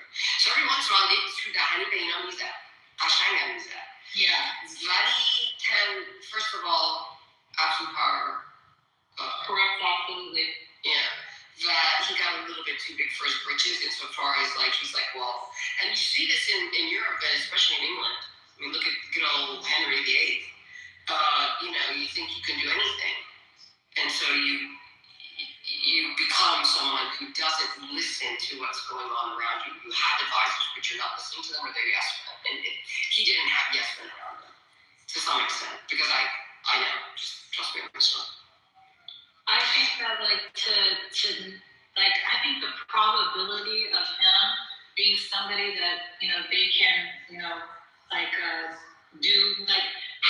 basically the Iranian people could put faith in him and they can kind of put faith in him rather than them just bringing somebody that they have faith in. We have no idea if they have to. So why do you think that they have to bring somebody in? See, I'm going to because that is exactly what they've done with the Jelani, like literally Venezuela. Why do you think they said Iran for us? We are not like other countries. We are not the same. Well, so here's the thing. Well, what I do know is that if they're gonna put stuff like what they've done with the other, what is the pattern? And the pattern is that they reject somebody and put somebody in. Right, and you're assuming that they win and they can. So you're giving it away. So what I'm saying is that, oh yeah, well they can. That's what they can. I'm saying the world cannot afford for Iran to fall into the Western hegemony. So if you understand that, you know, if you have a partner's that or whatever, and they're like qualities that they have that really like annoy you, piss you off, frustrate you, or whatever, right? So I'm not saying that the regime that we've had has been like, oh my God, this is the greatest thing ever. But having said that, it did serve one purpose, and that is I don't think anyone else could, because all the countries around it fell. The only country that held itself up and kept, you know, its eye on the ball for doing the right thing for humanity, I say this loosely, but for example, the Palestinians, etc., was Iran. Well, they managed through people who are doing very, very bad things. Also, were the gatekeepers to keep from what's happening now worldwide from happening much sooner. Listen, I agree with that. I've been using this analogy. Like, there's a dragon up the street, but you have a bear right in front of you right now. You're going to fight the bear. The bear is a threat to your livelihood right now, right? So, like, the dragon, we'll deal with the dragon when the dragon is, but right now this bear is, like, clawing at you, right? So, we need to take out the bear. There was one other. The thing is, like, in Iran, so there's one of a few things that could be happening, but can we agree that Iran is in a very strategic position globally? So this is what I wanted to say real quick because I'll forget it, and then we'll go to the global thing. I feel like people are in a position, right, that you either booty clap for people who are going to send you 10 years back, or you booty clap for people who are going to send you 10 years forward. I feel like that's the position that people are being put in. Back to you, Dr. Roshana. So I'd like to hear a little bit more about what you were just saying. Yeah. So, like, we agree, right? The world is evil. And I don't think the world is evil. I think there's some very bad actors that are messing up for the whole planet. So the bad actors, right? So the Palestinian people had to get help from our bad actors, the actors that were oppressing us. Now, the Iranian people are getting help from the bad actors that are oppressing them. This is what I'm talking about, the world being a shitty place. Do you understand what I'm saying? So, there are always people in power that obviously nobody wants to give up power when they have it. Nobody wants to give up wealth when they have it, etc., etc. That doesn't make them infallible. And even the best laid plans of mice and men, as it were. But, if we can accept that the narratives, the by design strategies that have systematically broken us down, and I say this from a neurobiological perspective, because people underestimate just how strong an effect their body has on them. Most people are asleep at the wheel, unfortunately. So, you need to study to get a driver's license, to get a boating license, a captain's license. God forbid you should sit, in the cockpit of a rocket. And yet the greatest feat of engineering known to humans is what? The human body. Do we have an instruction booklet? Are we paying attention to how powerful this thing is? Or are we just letting it lead us wherever it goes? That's the first thing. So, and then if you don't realize that, and if you're not, for example, a neuroscientist, then there are things that can happen that will break you down. For example, in the face of chronic stress, the brain's default is passivity, which is why you can be very upset, frustrated, freaking out, angry, all those things, and do absolutely nothing. And you go, what's wrong with me? What's wrong with you is you don't understand how your brain is and how it can work against you when you don't know how it's working. So, for example, we go, what's wrong with Trump? He's flip-flopping. He says this now, he says that, and then because in the face of that left to right, the brain gets overwhelmed. One of two things happen. If you're getting a lot of different information, and it's not just the flip-flopping, then the brain can collapse into what's known as epistemic nihilism. The truth can't be known. I don't care about the truth anymore. Well, who's that work for? On the other hand, if you're just going back and forth and back and forth, then it's known as epistemic tribalism. Your brain goes, I can't deal with this. Here's where I feel safe with my tribe. I don't care if it's right or wrong. I'm just staying with them. You feel safer. So there's all kinds of things that are going on that it's not by accident or random. These people are way the hell smarter than you realize. So already, for example, you're thinking it's either left or right, it's black or white, this bimodal thinking, and there's a whole spectrum out there. I'm not falling into that. What I'm saying is, let's suppose one of the scenarios is that there is a regime change, which obviously they've taken out. Why do you think they took out the head IRGC after they took out Khamenei? Because you don't want the people who have the power, who could make the decisions. You don't want them around. So you can, have a little bit more influence. And then maybe drop them, and then people like Salah come around and go, well, I might as well, because it's, the devil right? But not necessarily. And if we have an opportunity to pick our own, wouldn't that be great? So that's one answer. I have a second argument. So that would be a way of being able to, you don't want that your whole country and all these people who died and were killed and suffered in all these decades, and then you just same shit different day. Who wants that? With the other options, let's go to the first one, because I'll forget it just like that. Just like that. So people think that we just wake up tomorrow and then we're gonna have a democratic process. Yeah. So it's it would behoove us literally to have that transitional government thing that's going on. That's not. It's just nothing more permanent than what is temporary, because your brain gets used to it. Let's say you move into a new place with your boyfriend, girlfriend, husband, wife, whatever, and you go, okay, just for now, because let's say my job starts later than yours, I'll do this and this and this, right? Then a month passes, and now you're ready to start doing your thing, and then both of you recognize the expectation of you to be doing this and this and this, even though now you're working. Even though you have an agreement, even though intellectually you can say whatever, but the habit of it, you get used to. Humans get used to things very quickly. You get used to it, but you did that. Why aren't you doing it now? So it takes a lot of energy and effort to, even though you know intellectually what's going on, to actually change this feeling, the sensation of, no, but that's wrong, it should be the other way.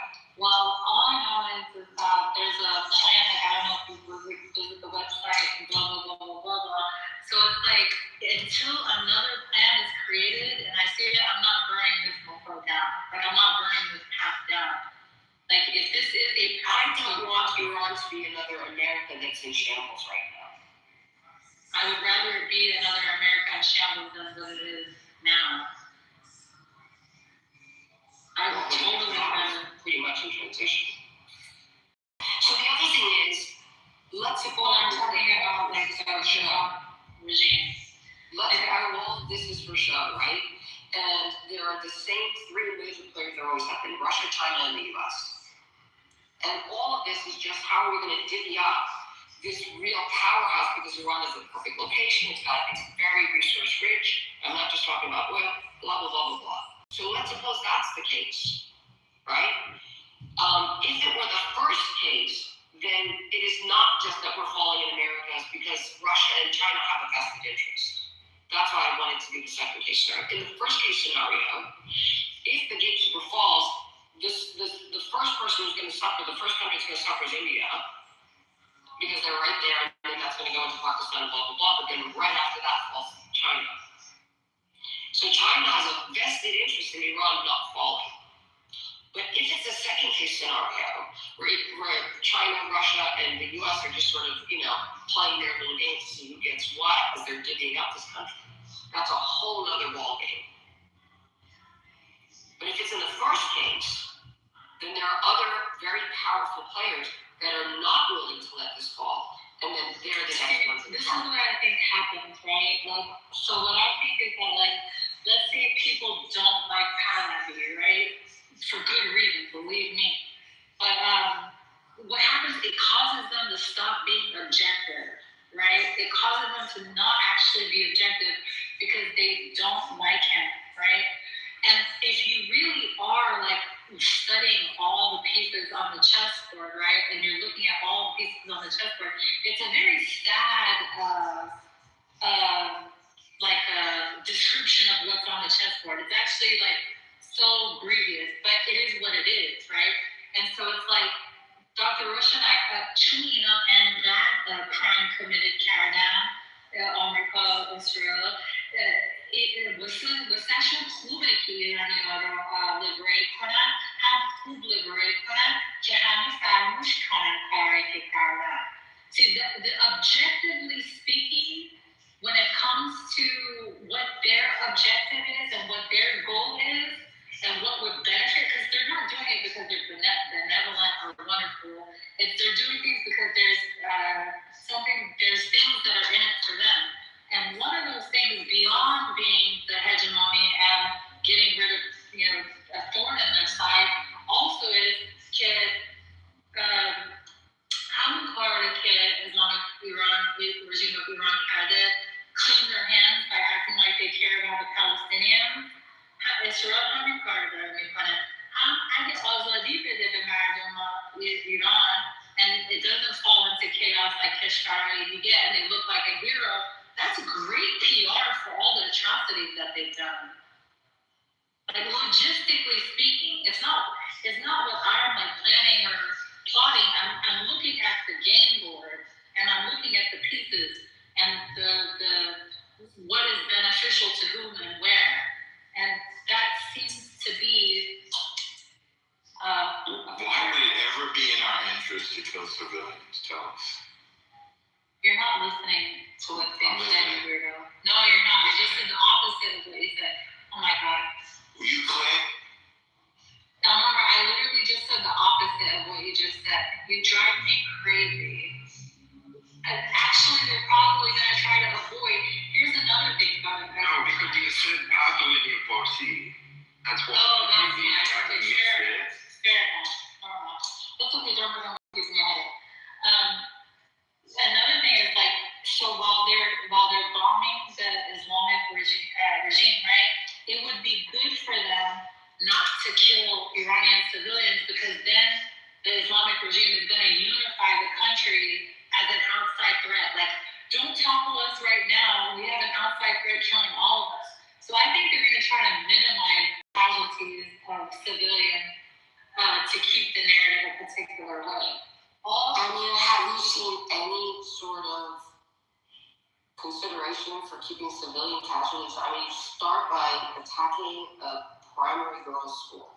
Okay, Dr. Roshanak, you and I both know that it is not beyond the realm of this regime to do something like that. Listen, hold on. I'm not buying that at all. Okay, well then hold on.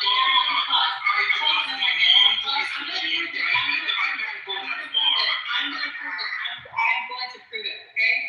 The second that the girls' school got attacked and there were casualties, you had Americans jumping in automatically saying, don't do this is evil, they're going to do the same thing to Gaza, see.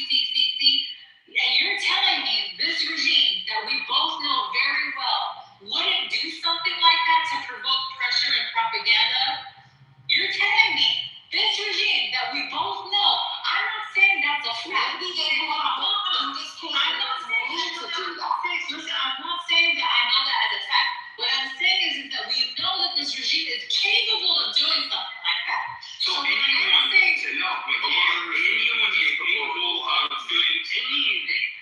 Israel is capable of doing the same thing. Yeah, do you remember when the hospitals, they said, oh no, Hamas is doing it themselves. No, I agree with that. I agree. Listen, I agree 100% that the propaganda, the same way that Israel does shit is the same way that the Islamic Republic does shit. They literally are hard pressed to find. I don't know. No, of course you're right. You're telling me on the first day they hit a girls' school, right? Like, I understand, but I think that they're trying to be way more strategic than to hit it makes way more sense, logistically speaking, for them to be more careful about getting civilians because of what they're trying, the mission that they're trying to accomplish in Iran. But guess what? The minute that they hit that, you had David Smith, you had Tucker Carlson, you had Chen, you gave them all a free pass and a reason. Little girls, right here in your hand. I'm not saying I know that for a fact, but I'm saying that you would be crazy to act like that they wouldn't do something like that. You'd be crazy. They would. I'm not saying. Just don't say that's the fact. Because you don't know. Like, what we know so far is that the regime is claiming that and to me it makes sense because it's close to the IRGC. What I saw is they strategically hit a general's apartment building, only his freaking apartment building. No other apartment building around, just that Mofo's apartment building. So I'm not so sure, actually. I'm not sure. But what I Why isn't Israel coming out and saying this, that we need it? Just don't act like that's not a strategy that they are capable of using. That's all I'm saying. I know what this fucking regime is capable of doing. You know, I'm telling you, I lost my mom to this issue. Like, I know. But it just doesn't take away my, like, yesterday, the first thing I hear is, like, 100 innocent girls lost their lives. And no one's talking about it. No one's talking about it. When you talk about it, they say it was a regime. No, listen, because they do shit like that. Here's another thing. Let's say you have people that are, like, they killed 30,000 beautiful young people. Let's say you have a bunch of Shias. Hold on a second. Let's say that they have a whole bunch of Shias that are undecided on whether they're with this government or they're not with this government. Well, if you have Israel killing school children, they're going to unify all of a sudden and say, well, right now we have a common enemy, so we're not going to go against this regime. There are a million reasons why that they would benefit from doing that themselves. And if they weren't the type of people to do that themselves, I wouldn't put it in the mix. But I'm saying that it is a very viable thing, especially how many times have they created an outside threat so they can unify the government and say, well, we're not going to overthrow the government right now because, we need to unify for fill in the blank. So it is not beyond the realm of possibility, is what I'm saying. It is not beyond the realm of possibility, especially when it would do so many different things, like in Iran and out.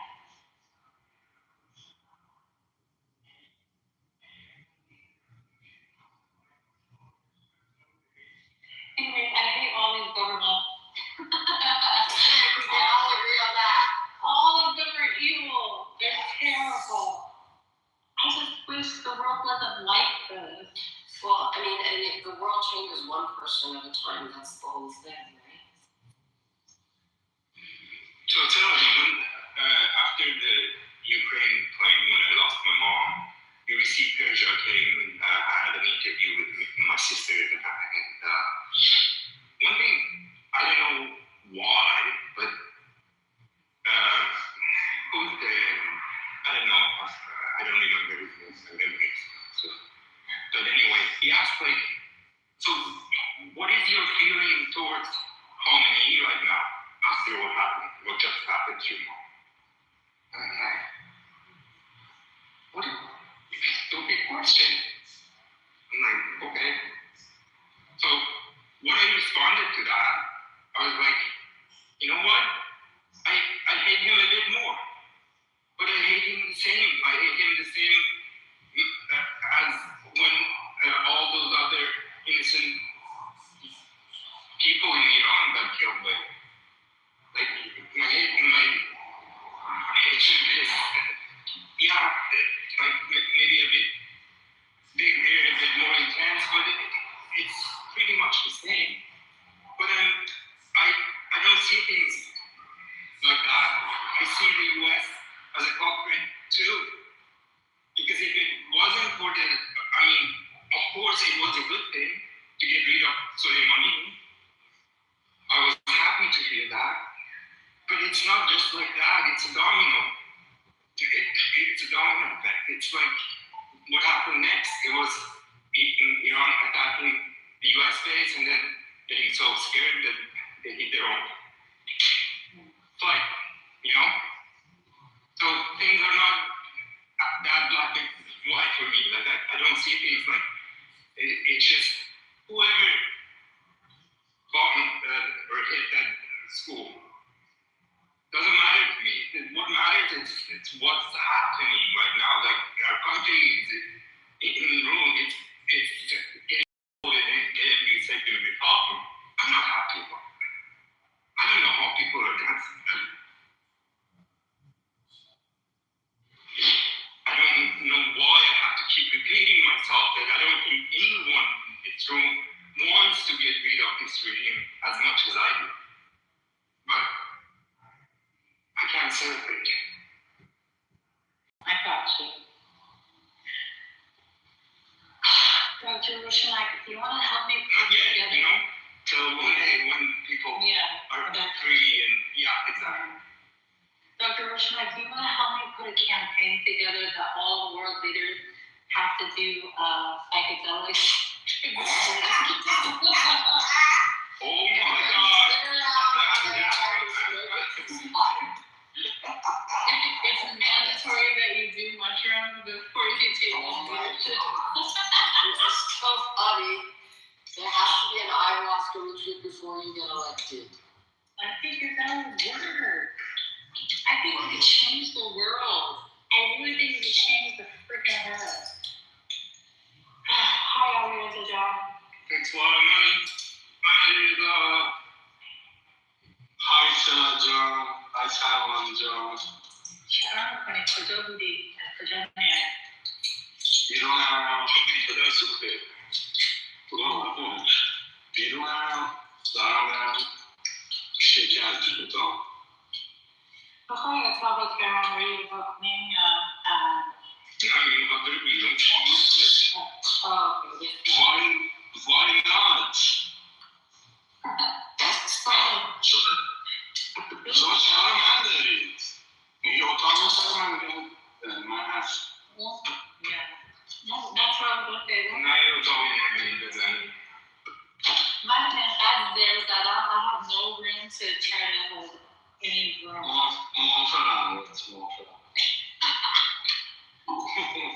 Dr. Rushanak, this room, so one side comes in and they try to minimize Khamenei, right? They'll say like, Netanyahu is evil, but Khamenei is just a failed government. It's just a failed state. He's just a bad government, like all bad governments. And minimize the oppression of the Iranians. Then the other side comes in and they say, dude, Netanyahu is not an oppressor like Khamenei.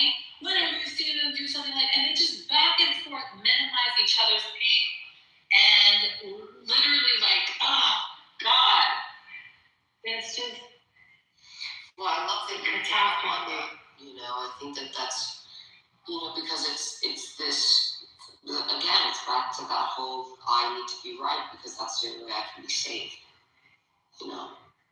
So if you make the other one wrong, then it's okay for you and what's going on with you. As opposed to, it's a lot harder, in other words, let me put it this way.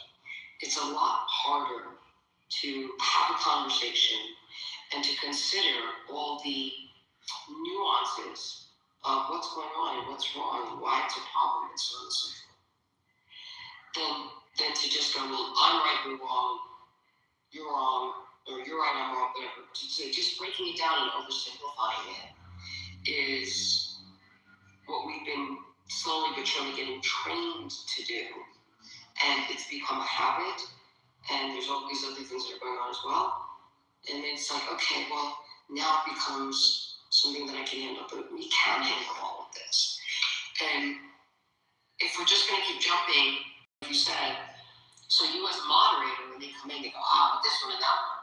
Then going back to the old school way of actually having conversations and bringing forth the talking points and really listening to each other and processing, not listening to them have an answer and be right. Most people are listening today just to be able to say, you're wrong, I'm right, and this is why. They're not listening to understand. They're listening to argue. And that is something that we can change. All it takes is like a little bit of effort, and we can then bring each other back to the table. And then, you can't sit there and go, well, when are they going to change? And when is that going to change? Each one of us has to do that change. We have to live it every day. I know it sounds really trite or whatever, but that's the truth. Dr. Roche and I went on this app when I thought to myself, I'm going to bring the Palestinians together with the Zionists, and they're going to hear from each other. I was like, this is what I'm just saying, this is what I thought. I thought once they hear from each other, once they hear each other's pain and stuff, everything is going to be clean, cleared up, and they're going to understand each other. And so I brought them together, and every time I fact check what was being said over and over, the Zionists were putting out talking points, and I would go fact check. I would go, I was like, holy shit. Right? Because then I was like, it's like an honest intention. So if you have to ask them and yourself, what are they coming in here to achieve? And syntax. Listen, they're both have an aligned goal to get rid of this regime. So just like how the Palestinians, the Islamic Republic's goal aligned with the Palestinians getting rid of Israel, and they utilize that in the same way that they have the goal of removing the Islamic regime, and they're aligning with the Iranian people. It's just same thing back and forth. Riding the wave of each other. What do you want so much on? I just want people to be free, man. I just want people to have human rights. What are you doing to make yourself free? What do you mean? Well, what does freedom mean to you? Because freedom doesn't mean the same thing as being liberated. You can be free and in prison. Well, first of all, I leave this library right now, and I go to the Bahamas. But you're still trapped in all the madness. And I'm literally, you're trapped in the madness. I'm walking in liberation. I'm walking in between a stack of books.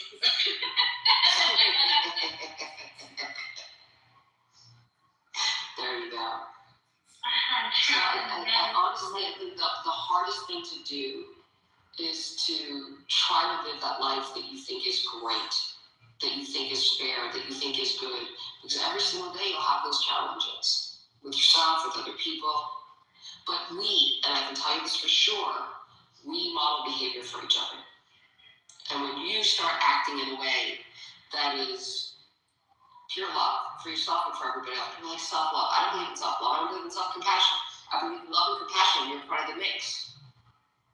So if we can actually sort of practice what we preach or what we wish would happen, everything will change. But it's much easier to say somebody else has to change than to do it ourselves. Well said. Because I take care of my disabled dad, and I adopted my goddaughter, so freedom is not something I'm very familiar with. Been there and done that. I know exactly what you're saying, but within your confines of, see, a lot of people are like, I don't want this. And they don't recognize that you've chosen this. And if you say, I didn't choose this, the answer is, well, we work on your board, and the thing that you chose was the one that gave you more of what you wanted, had the greater reward. Like, I hate my job, I don't want it. Actually, because you also want a roof over your head and to buy the things that you want and so on and so forth. So you do want this. And that's very empowering. When you're like, I chose this. Not like, I have no choice. I'm totally disempowered and I can't, and I'm a victim, blah, blah. But if you go, well, I'm choosing this, and I'm also quite well aware of the fact that these are not ideal conditions for me, but these are my choices. then your brain starts to function differently, and so do you. Yeah, people will say like, "Oh my God, you're a saint, Sayla." And I would say, more than a saint, I think I'm a ghost bug. You know the word I want to say. I love it.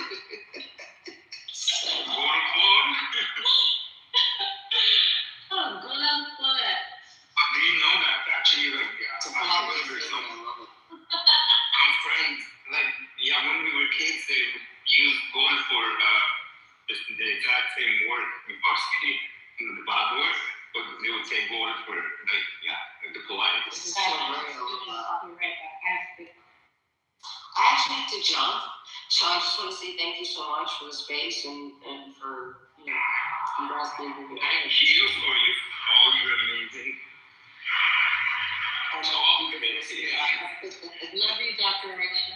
It's so good to talk to you again. I saw you and I'm like, I'm going to jump in just for a minute. I'm so glad that we did. I personally needed it so much to hear all you said. Thank you. True, thank you guys. I'm telling you, we rise and fall together. I'm all about rising up together, so let's do that. Love you guys. God bless. Bye. Bye.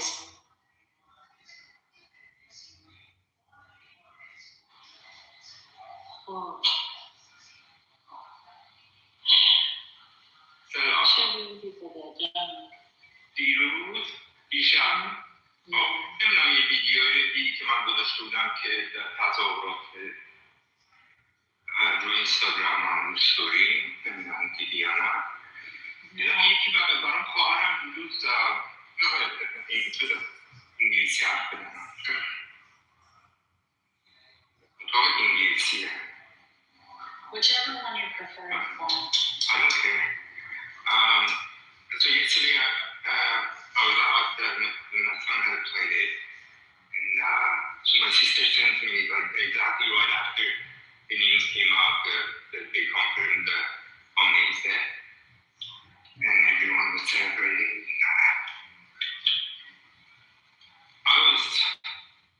I don't know, I was pretty happy, but at the same time I was in denial. I'm like, what? Is it possible? How can it be? But anyway, I think it was saying it earlier. For me, that wasn't justice. The justice I was looking for, personally, for my mom. But still, the fact that he's not alive one more day to kill more people, I'm so happy about that. But so I get home, my sister sends me this video, and she's like, check this out. And I see this march, demonstration in Montreal, and I see the picture of Nidal of Sultan. Remember, in the start? Yeah. And then, a minute into the video, I see my mom walking right into the camera. And she has very short hair, and she's crying. And she gets close, and I'm like, holy shit. I couldn't believe my eyes. It was like as if she was alive, It was very... Oh my gosh, Tom. Wow. Yeah. And it was such a coincidence, to get that video yesterday after hearing that news, That must have been I can't even imagine where you felt in that moment. Go on my Instagram and check it out. You can see her. She just walks into the camera and she's holding her nose, crying. She has short hair. But she looked very young. It's 16 years ago, Yeah. But I've never seen the video before. Wow, that's just such a, I can't even imagine, you're watching it, but only you see it. That's amazing. Oh my God. Very cool. But you know what? What really pissed me off? That I was posting this on Instagram, and I see Rookster's reaction to one of my earlier posts on my stories. And I go,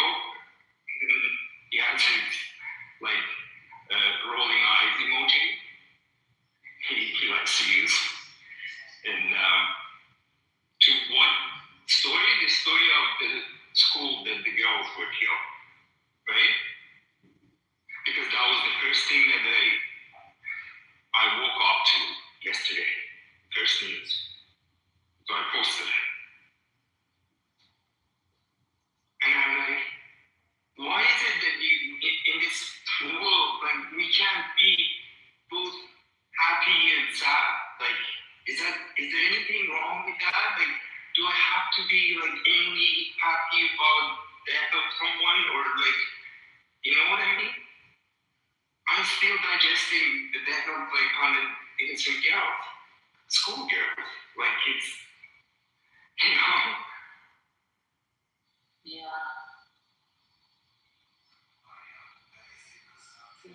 Right.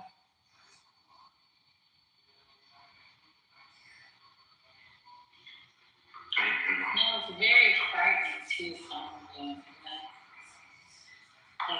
we're all hoping that this doesn't like become like when you see what they've done to Gaza, how is it not hard to be afraid? You know, it's hard.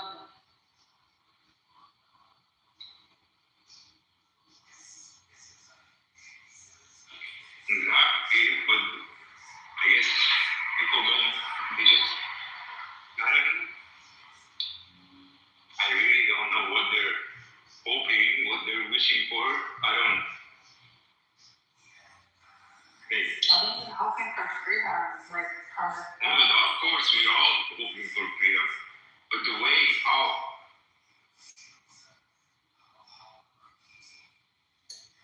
That's why I think you got into an argument with Taco, you know, because he's right. He's like, show me the roadmap. Tell me how. No, then I would be telling you, you know. That's the thing, is that I am. He just doesn't like the roadmap, and then so he thinks he's like he said, all I said to him was, you're not being objective, and Duda's Kurdish not doing it. Excuse me, it's just us. Oh no, and I'm here. But like, he literally lost his shit because I said you're not being objective. If he was being objective, he would see past the fact that he hates Khomeini, and he would look at the bullet points there. I mean, not Khomeini. He would look past the fact that he hates Halabi, and he would like be able to objectively look at what's happening. But he's unable to do that. See, me, I don't give a crap about Halabi either way, so I'm able to objectively look at it. So he's the one not being objective because of his disdain. And I didn't get any words out. All I got was, you're not being objective, and he lost it. That's why we were. So where do you see me here when it comes to Halabi? Hi. Hold on a second.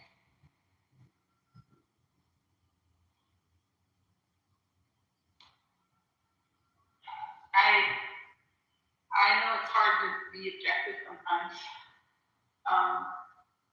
When you're in a really heightened emotional state, that's a lot harder to do. Right, Taylor? Yeah, probably have more. No, I don't think so. I don't maybe not. I think it takes intelligence, because I have a lot of emotions. I just talk with emotion. I talk with emotion. I'm all emotion. I'm freaking emotional damage. But I'm able to often do things objectively, and I think it may, I don't know, have to do with education or intelligence or something.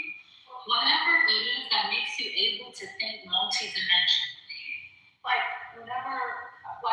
if you have strong executive functioning, you can, utilize that to mitigate, your emotional state. But if you don't have strong executive functioning, then you're going to encounter more problems, and, you won't be able to achieve objectivity. The more emotionally you're invested in something, the harder it will be to be objective. So it depends on, the underlying thing structures in a lot of ways, that what people are capable of doing. I can see that. I can see emotion hampering somebody's ability to be objective, no matter how intelligent they are. Yeah, like you see this in people who have head injuries and they have frontal temporal damage. You'll see difficulty like mitigating those stressful emotional times. I know after I had my accident and everything, I had trouble with other things, but I didn't have damage in that area. So I did realize that like how it affects you when you have things like that happen.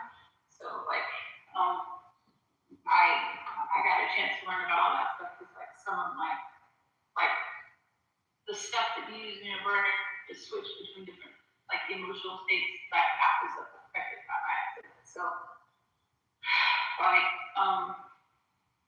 it's just an interesting thing to listen to learn about and to understand that some people who have inherently more difficult job at being objective. I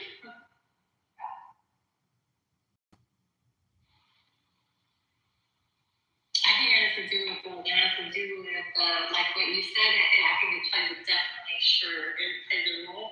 But I have a sneaky suspicion that intelligence has something to do with being objective as well. Like you have to be able to think off of just only one-dimensional, one track. Like you got to be able to see, put yourself in different people's perspectives, different views at the same time, different possibilities. Like all of that seems to play a part in it. Yeah, that's like strategic thinking, what you're talking about. Yeah. But isn't being objective kind of bleed into that kind of strategically, because it is far more strategic to be objective. Because if you're not being objective, that is not very strategic at all. Yeah? Well, yeah, I think the objective is key to strategic thinking, but like from a neurobiological standpoint, strategic thinking is actually talking about like the ability to like a chessboard, to see what the moves are and what the consequences would be for multiple outcomes and to weigh those decisions. You know, that's strategic. Whereas objective is just like be able to make decisions without inherent bias. Yeah. So Solomon, to answer your question about where you stand, where you land, like you are saying, like in my eyes, this is all my perspective. It's like you're like, I just don't like this. I don't like him. I don't like this idea. I don't like it. That is a subjective view that no one can argue with. That is not arguable. You have the right to not like something, to, not like him, whatever. All of those things are subjective. Yeah, definitely, but I don't think I've ever said I don't like him. Okay, whatever it is, your perspective, you relay it in a subjective way that is not arguable. No one can argue with how you feel. Because I don't side with him, I'm subjective? No, what I'm saying is that the way that you relay your perspective, people can't argue with it too much. They try to, but they really shouldn't, because you have a right to think those things. Taco, on the other hand, when he talks about certain things, his opinions bleed into objectivity. Like it begins to just because you don't like Pahlavi, you're not recognizing that this is happening, and this is happening. Like you're trying to almost be done to this, and this. And that becomes arguable. Like whenever he's trying to do like objective things, claims or whatever, those things can be discussed. The way that you approach it, in my eyes, this is just how I view you, is in a way that really shouldn't be argued, because you have that right to think that way. And you're not tampering with objectivity. Does that make sense, Solomon? Like you're not going around. I guess so. I mean, like, I was talking about this yesterday, saying like my feeling towards the war, just getting started and everything, and how and why I don't want it, I don't like it. Yeah, I said that about war, but not about Pahlavi. It's not about liking it or not. But It's just because for me, like, I'm like a wounded person. Like, yeah, I lost my mom to this regime. My mom in exactly like in a situation that was like war like situation. It was a domino effect after like killing of Soleimani and then whatever that happened next. So I can't like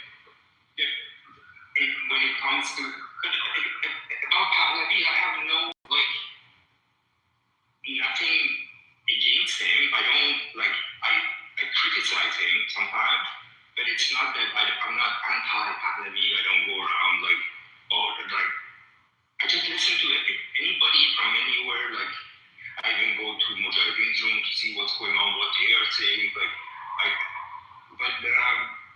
I don't want to be like anti-movement. This is a movement. This is like a revolution that I don't want to like stand against it. But I don't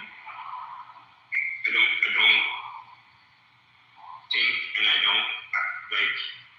I don't think I'm part of it because from the beginning, I didn't feel like this leader was my decision.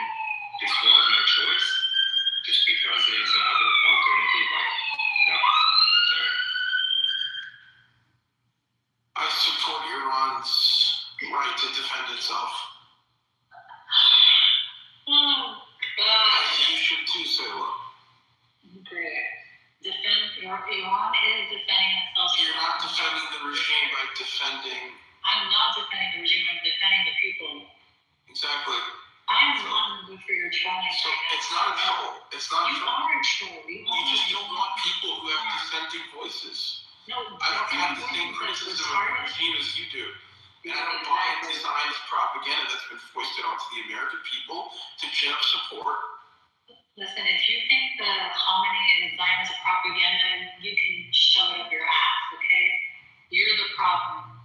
Look at the title, buddy. Evil on all sides. If you are unable to recognize Khamenei as evil, or if you're unable to recognize Netanyahu as evil, the problem is you.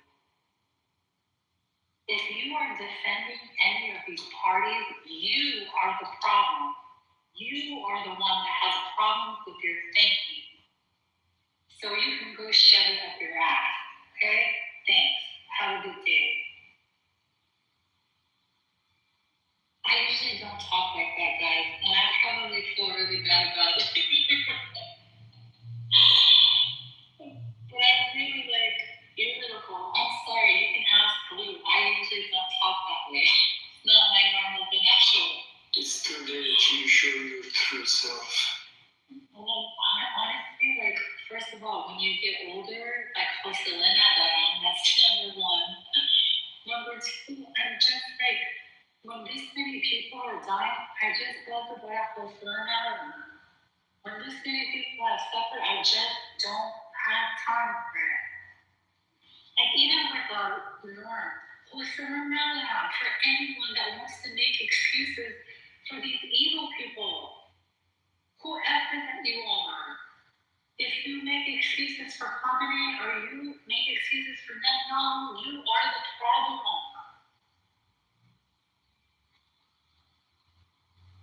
Hi, Dad.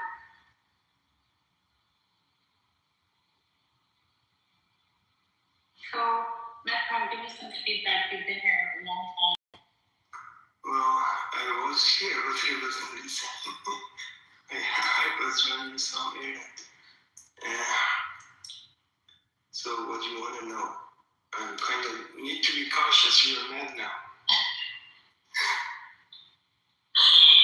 Oh my God. Listen, as long as you're not on the side of Khamenei or Netanyahu, you're safe. For real? Well, I'm not. Okay. But, one of the things that Iranian people are suffering from is that they think that whoever takes over the government has to be their servant. They don't. Sorry, one second. I am not شدیدی ندارم خیلی خوب بازی کردن تالیبیا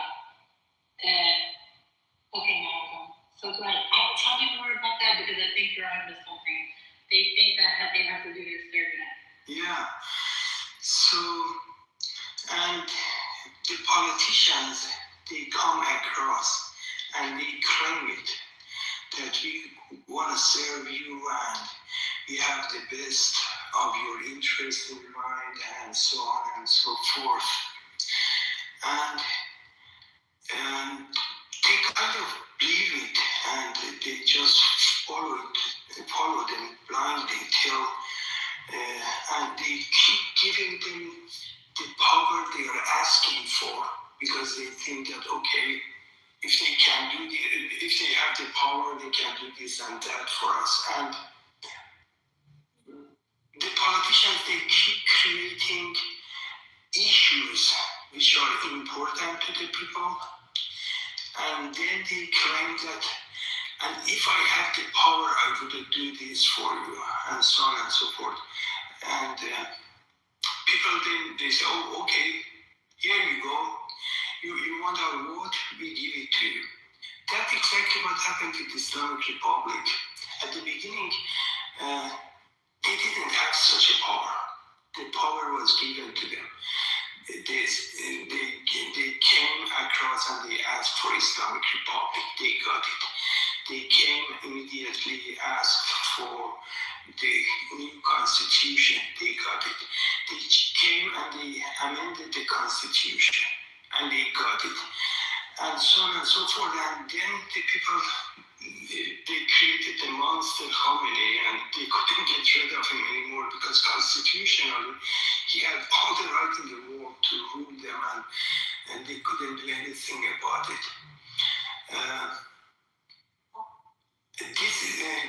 It's the game of the power that politicians they have, and that should be recognized by the people, that they don't give up power to the politicians that easily or at all. It's the same thing that we can see in U.S. Constitution, that right now President Trump showed that how far the power of presidency can go, and now I think it has to be limited. It's too much. It has power. But in general, we have to look for ourselves. I don't blame Reza Pahlavi for the power game that he's playing.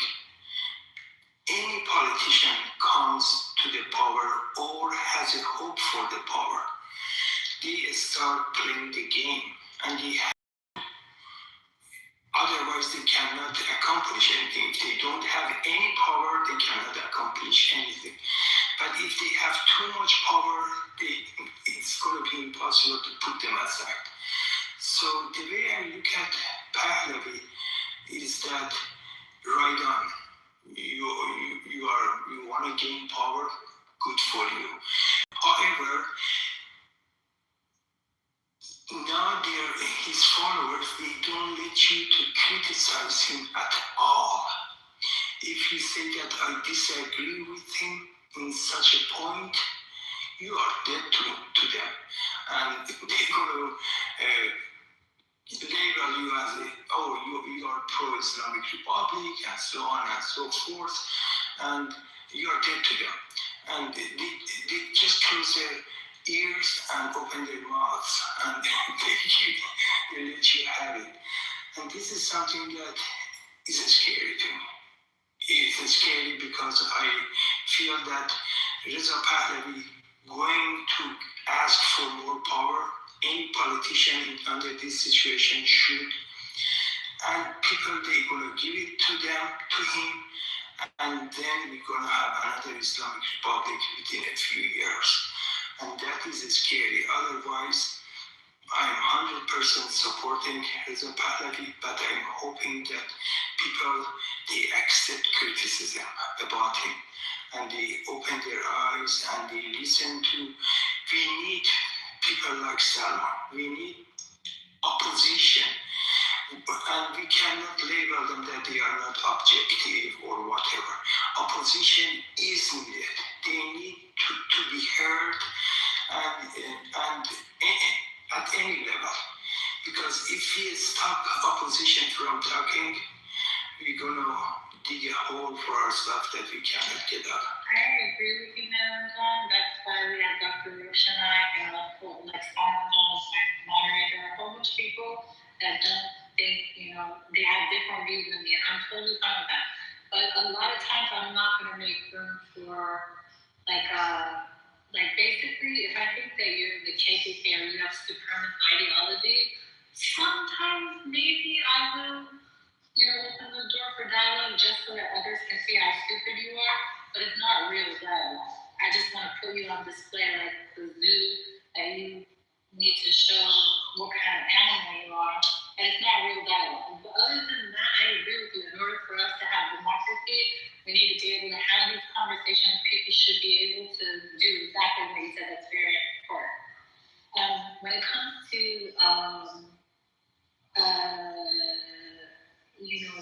saying that you're not being objective, with Taco, I just said you're not being objective, and he lost his shit. I really didn't think he was being objective because, you have two people, one who doesn't like Patty, and one who doesn't care if I'm neutral, either way. So I'm reporting what's happening, and you're basically just negating what is actually happening. I don't have an opinion on that. It's not an opinion. I'm telling you, he's doing this, he's doing this, he's doing this, and these are all high probability things to do. That's objective. Anyways, he really didn't like that. He thought, how that went. Anyways. Have you heard about those 5 Kurdish parties that they came together as one? And the opposition that Reza Pahlavi showed them?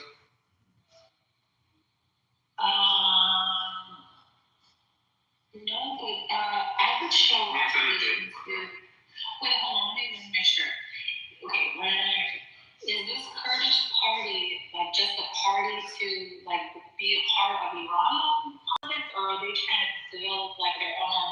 Yeah, that's exactly. So they didn't say anything that they want to be a separatist, and also, but Reza Pahlavi immediately sent a letter out that I condemn any separatist parties, and we are not gonna.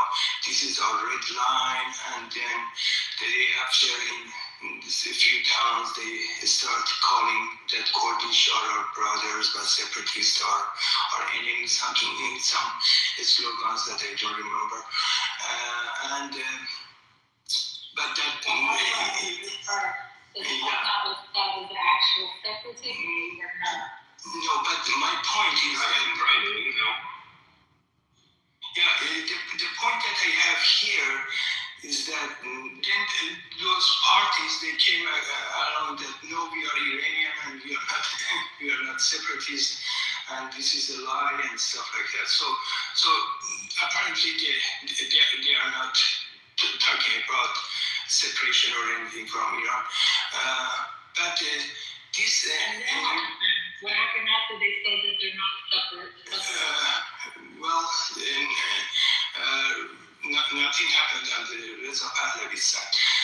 But my point is that I see it from the point of view of the gaining more power, is that this type of behavior, now imagine that Reza Pahlavi wins, we know what happens immediately. He goes after these parties, and going after these parties, and a number of people, they're going to support him and call them separatists and stuff like that. And then another possibility, so you have to look at everything as a stage, right? Everything is fake, okay? Because I'm a conspiracy theorist and that's what I do. But if everything is staged and everything is fake, right? And you do have a little bit of shakiness from that area, right? And those, there is a little bit of separation turbulence there, okay? So right, that says something like that. Pahlavi condemns separation. Then they claim that they're not separatists. The next move would be for Pahlavi to accept them in as a political party. Yeah. And then the point is that in the letter that they send, which they said that we're going to be united and stuff like that against Islamic Republic, they have not mentioned a word about separation. But what happened here, it had two different angles from my point of view. But the most important thing to me is that if I was in his shoes, as a part of his shoes, when I saw that, I would have invited them in. And then if I got rejected, I would have taken a position. Not that they just send a letter of the unification or whatever you may call, and then my reaction is that, oh, you guys are separatists and I hate you and this is my red line, and you crossed it and stuff like that. This type, I believe that if he really wanted to unite people, what scares me most is that exactly similar thing happened after the Islamic Republic. The Kurdish people, there was a war there, and people they got busy with those people. Then Iraq war came, and during all these wars and oppositions and in this fog that came over Iran, they passed the Islamic Republic and then the Constitution and all and we were in really bad situation. Okay, I'm listening. If this ends with him sending a letter or not a letter or anything, if this ends with him accepting that party, know that all of that was staged to send a message to separatists and send a message to like, this is, you do it like this. Like it's basically legitimizing some shit and how it's setting a precedent. So if he ends up accepting this party, know that that was staged. If he does not accept this party after you're saying that they said that we're not separatists, yeah, you're right. There's an area of concern for sure. Like for sure. For sure. Yeah, well, they said they were not separatists and he still insisted that we are after his reaction, there was like every room, like the Kurdish rooms, like they were very angry with his position, his reaction. Well, let's see how it goes. How long ago have this happened? And this is the interesting thing. We know that the United States and Europe, they were all afraid of civil war. You know, when he sent that letter out, Dr. Pahlavi sent the letter out, 2 days, the day before the last negotiation. Meaning that now we have Pastaran, the Revolutionary Guard, and the Kurdish people. And there are 3 parties now here that they are against each other. Kurdish, and this was sending the wrong message to US that, hey, for negotiation, if there is a room for accepting them, you better do, otherwise civil war might come, which US ignored that and went on with whatever they wanted to do, which I know Salman is against the war, but I think it's a good thing happened so far. I hope that it ends up better as it goes on and we don't have a civil war or anything. But yeah. Hold on, I'm looking it up right now.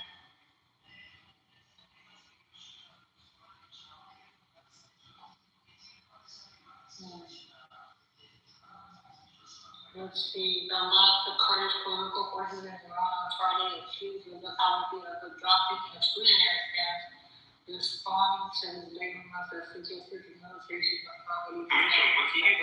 about my position towards Paladin.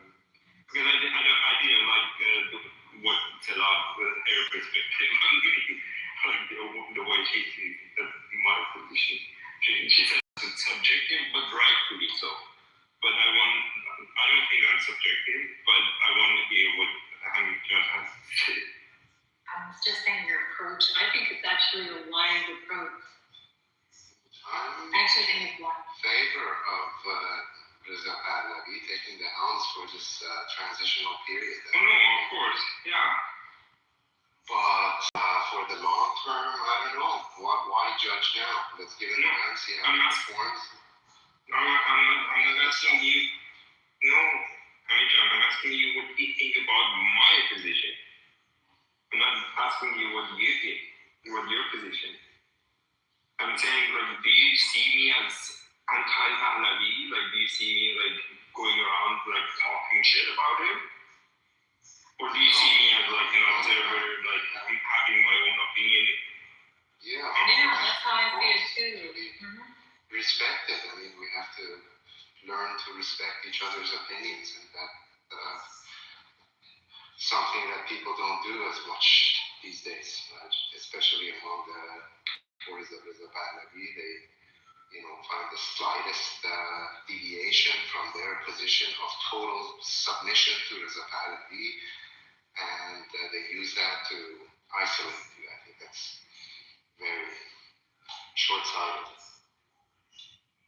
Yeah, because when it comes to the Iranian regime, of course I can't be objective. That's what I was talking about. Like, because I lost my mom to that regime, and a lot of other reasons. That wasn't the only one. So there's a lot of emotions involved. A lot of, yeah. Of course, that's totally understandable. But I don't have a control. There's just no future under this regime. And, yeah, I totally agree with you. I'm 100% there with you. Nothing like to argue. But like when it comes to Reza Pahlavi, like I have nothing, absolutely zero, like prejudgment, like I have no emotions involved in this. It's all about logic. That's it. So, yeah, someone, everything Hamid said, I don't know how you didn't get me, but that's what I was trying to say. Like, exactly what he said. I guess I didn't say it in a way to convey that. But I just read an article, man, this is not looking good. According to Karen Halibi, a senior member of the Kurdistan Democratic Party of Iran, the new alliance brings together the Kurdistan Free Life Party, the Kurdistan Freedom Party, the Abad Organization of Iranian Kurdistan, the Kurdistan Soldiers Association. It brings them all together. The Kurdistan Freedom Party doesn't sound like the Iranian Freedom Party. Like, it's not looking very good from this perspective, man.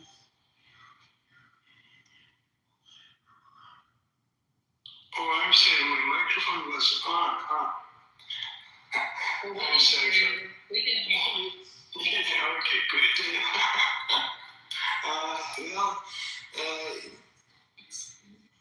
Yes, mostly they are federalist party.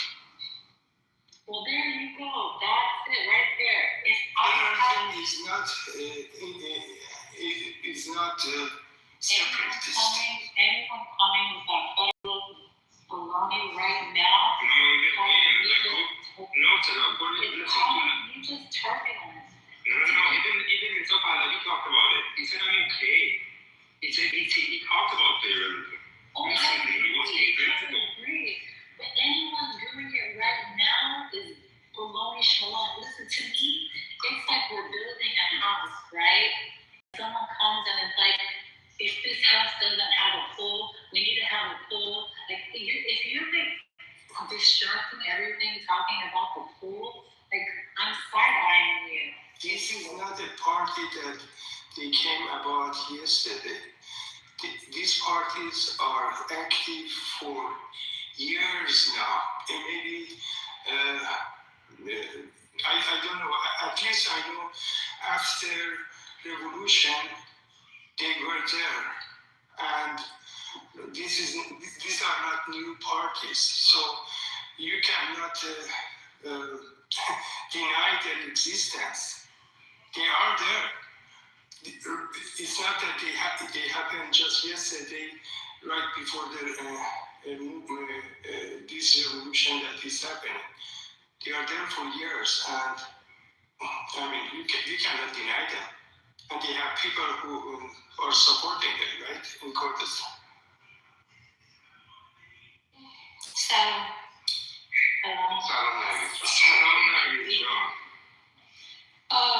What's going on, guys? Yeah, what's going on, Meredith? You have a text message left on red. I don't know what's going on.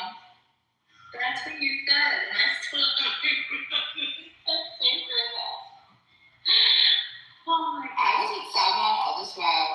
Like, I still stand by, I think some of you and Kate, like, holds to the no war thing.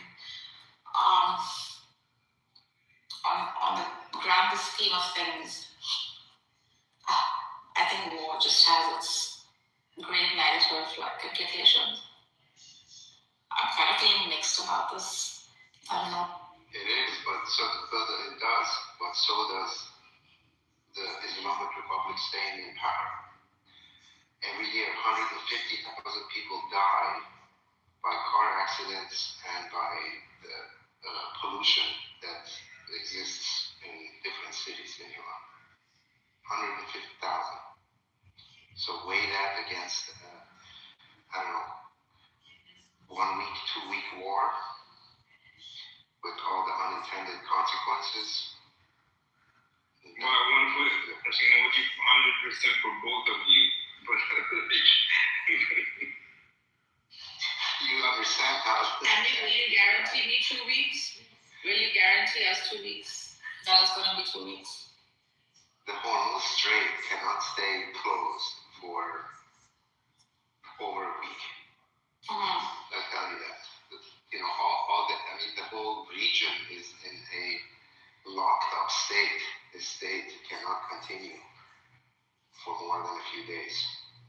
And they're all going to run out of munitions on both sides at this intensity.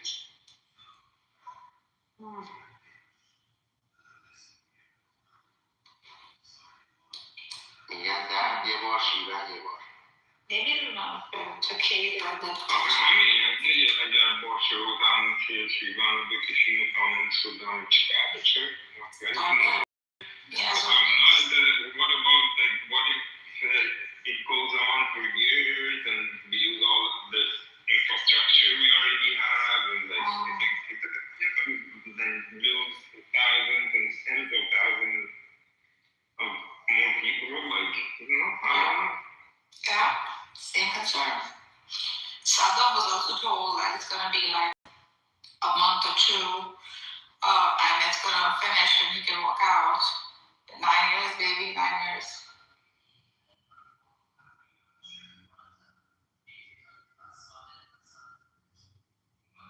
Well, they're trying to not make the same mistake again. Jahan is not Iraq. Saddam was found on the first day. Like the only dictator in the history of the world that was caught on the first day.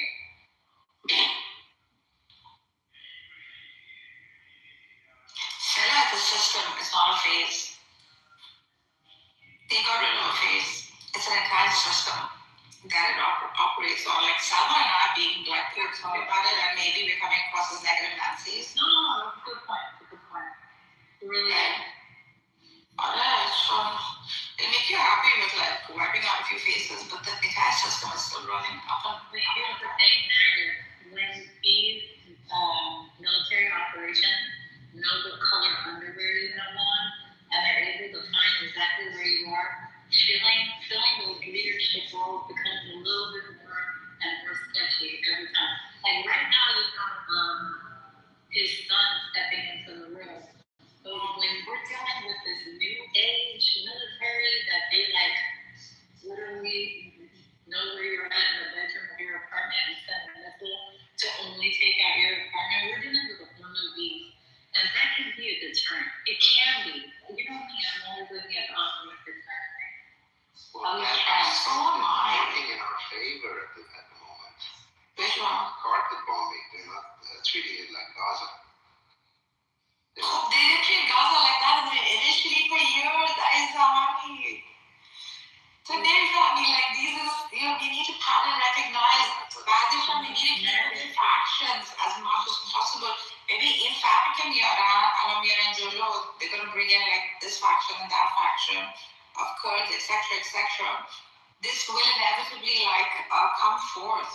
We need to think about how we're gonna eliminate these separations so that we can exist in unity. We have to keep the unity going.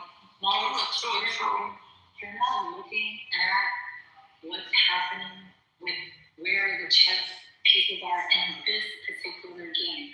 It doesn't look like the other game. The chess pieces are not in the same places.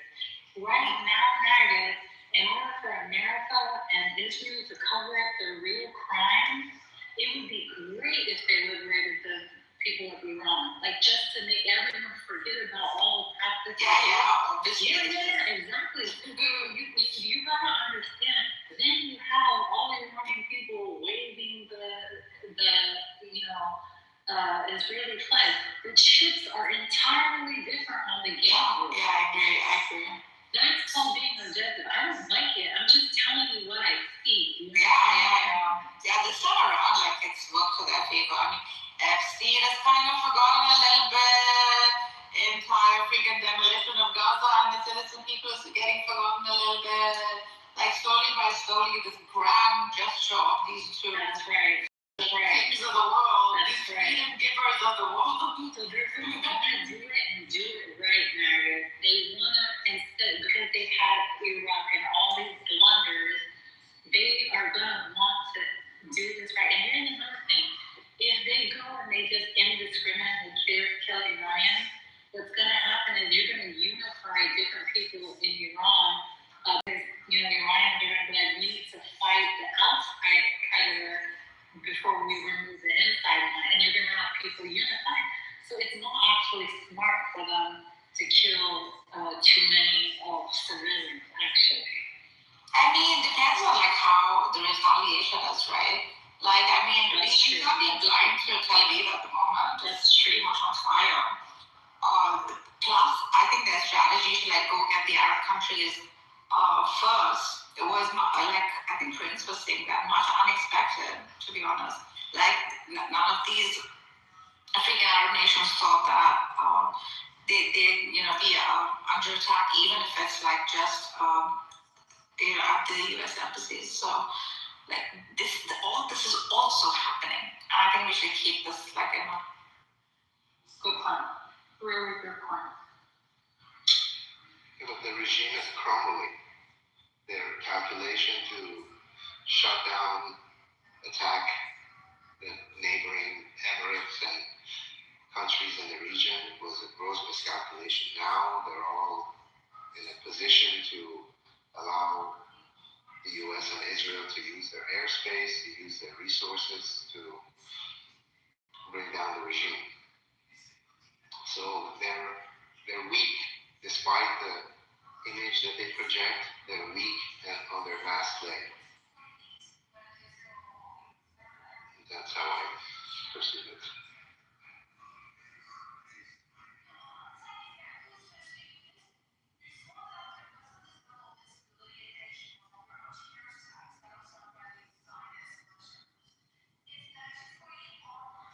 How long are you giving them, Hamja? Sorry. No, it's okay. I don't know. I'm not in the business of giving predictions, but I don't think this situation is just. I don't know what to do. ببین حمید یعنی اینکش خیلی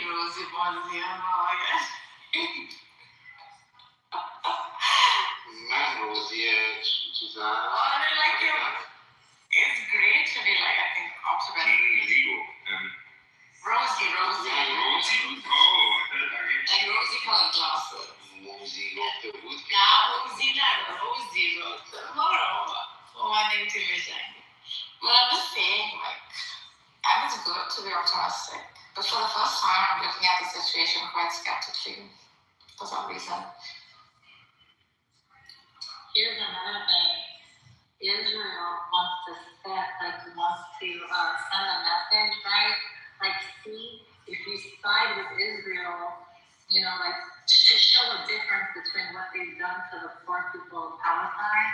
And you understand what I'm saying? Like, to think about this in PR terms, marketing strategy. Do you understand what I'm saying? Especially when you're so close to being dragged for war crimes. Like, the international community is seriously bringing charges of genocide to the point that when your soldiers are visiting other places, they're like confiscating them, not confiscating them, but looking to detain them, you know? So, I don't know. I just think that this is a whole different, like, chips on the board thing. But who knows? Like you said, Marcus, these mofos are not doing it out of benevolence.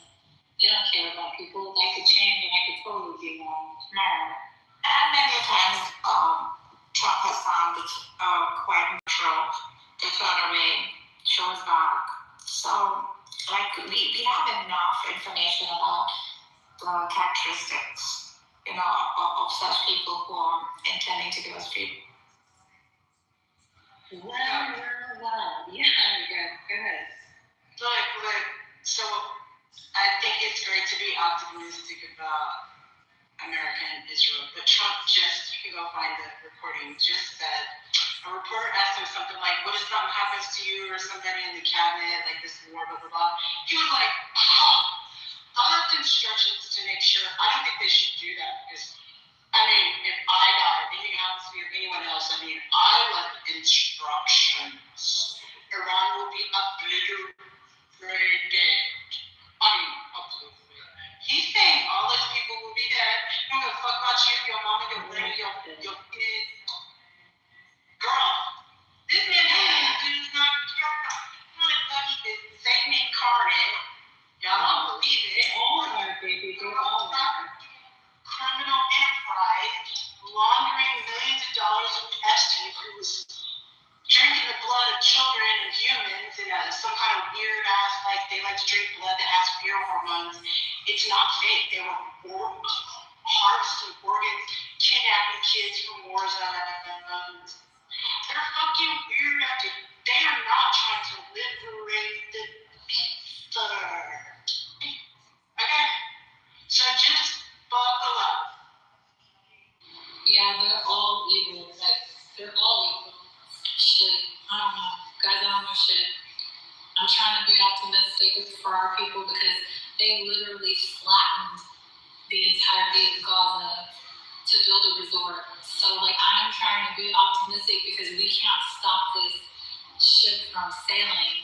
So I'm hoping that these... Oh, I was about to cuss again. Oh, God.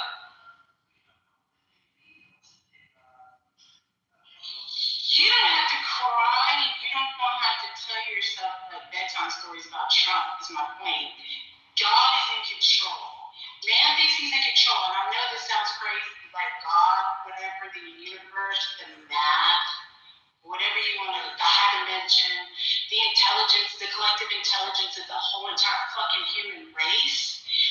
Yeah, we take 2 steps back, we take another step forward, we fuck up, we're dramatic as shit.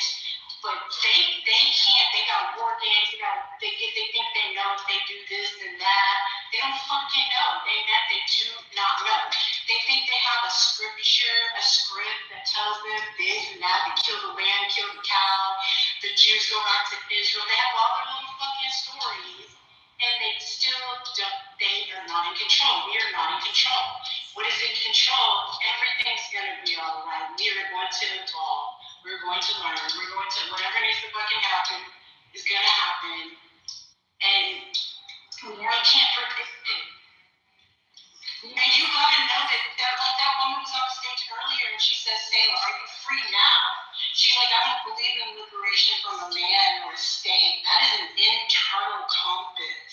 Because there's always gonna be boundaries and limitations if it's not just the boundaries of your body or is your mind free. Can you speak the truth that your soul is telling you to speak outside any script any man is giving you? Like, you don't need to find liberation in their scripts. You can find it within your own soul, your own heart. You can break all the scripts. You can put them in one and shove them, like, make them all into a universal language that speaks to every race, every culture, every creed. You don't have to play their games, Sayla. You don't have to say America is going to liberate you. But whatever belief we have in, like, God's providence, we still have to make good choices along the way. We still have to support, like, the right thing along the way. God does give us that responsibility to stand up for what's right along the way. We have to make those decisions. We have to pray about them and discern them. I agree, but I would challenge you to remember that narratives aren't what is wrong. Listen, Blue, like what you're failing to realize is that I'm not looking for anyone to liberate me, like when I'm talking about the Persians, whatever. What I'm telling you is I'm reporting the news to you. I'm telling you that the Palestinians used our oppressors for their oppression, and now I'm telling you that the Iranians are using their oppressors for their liberation. I'm just telling you what's happening. I hate the whole game. Like, I hate the whole entire thing that you have to go to Satan to try to find different demons to try to get your liberation and freedom. This bus is on the road. It has nothing to do with how I feel about it.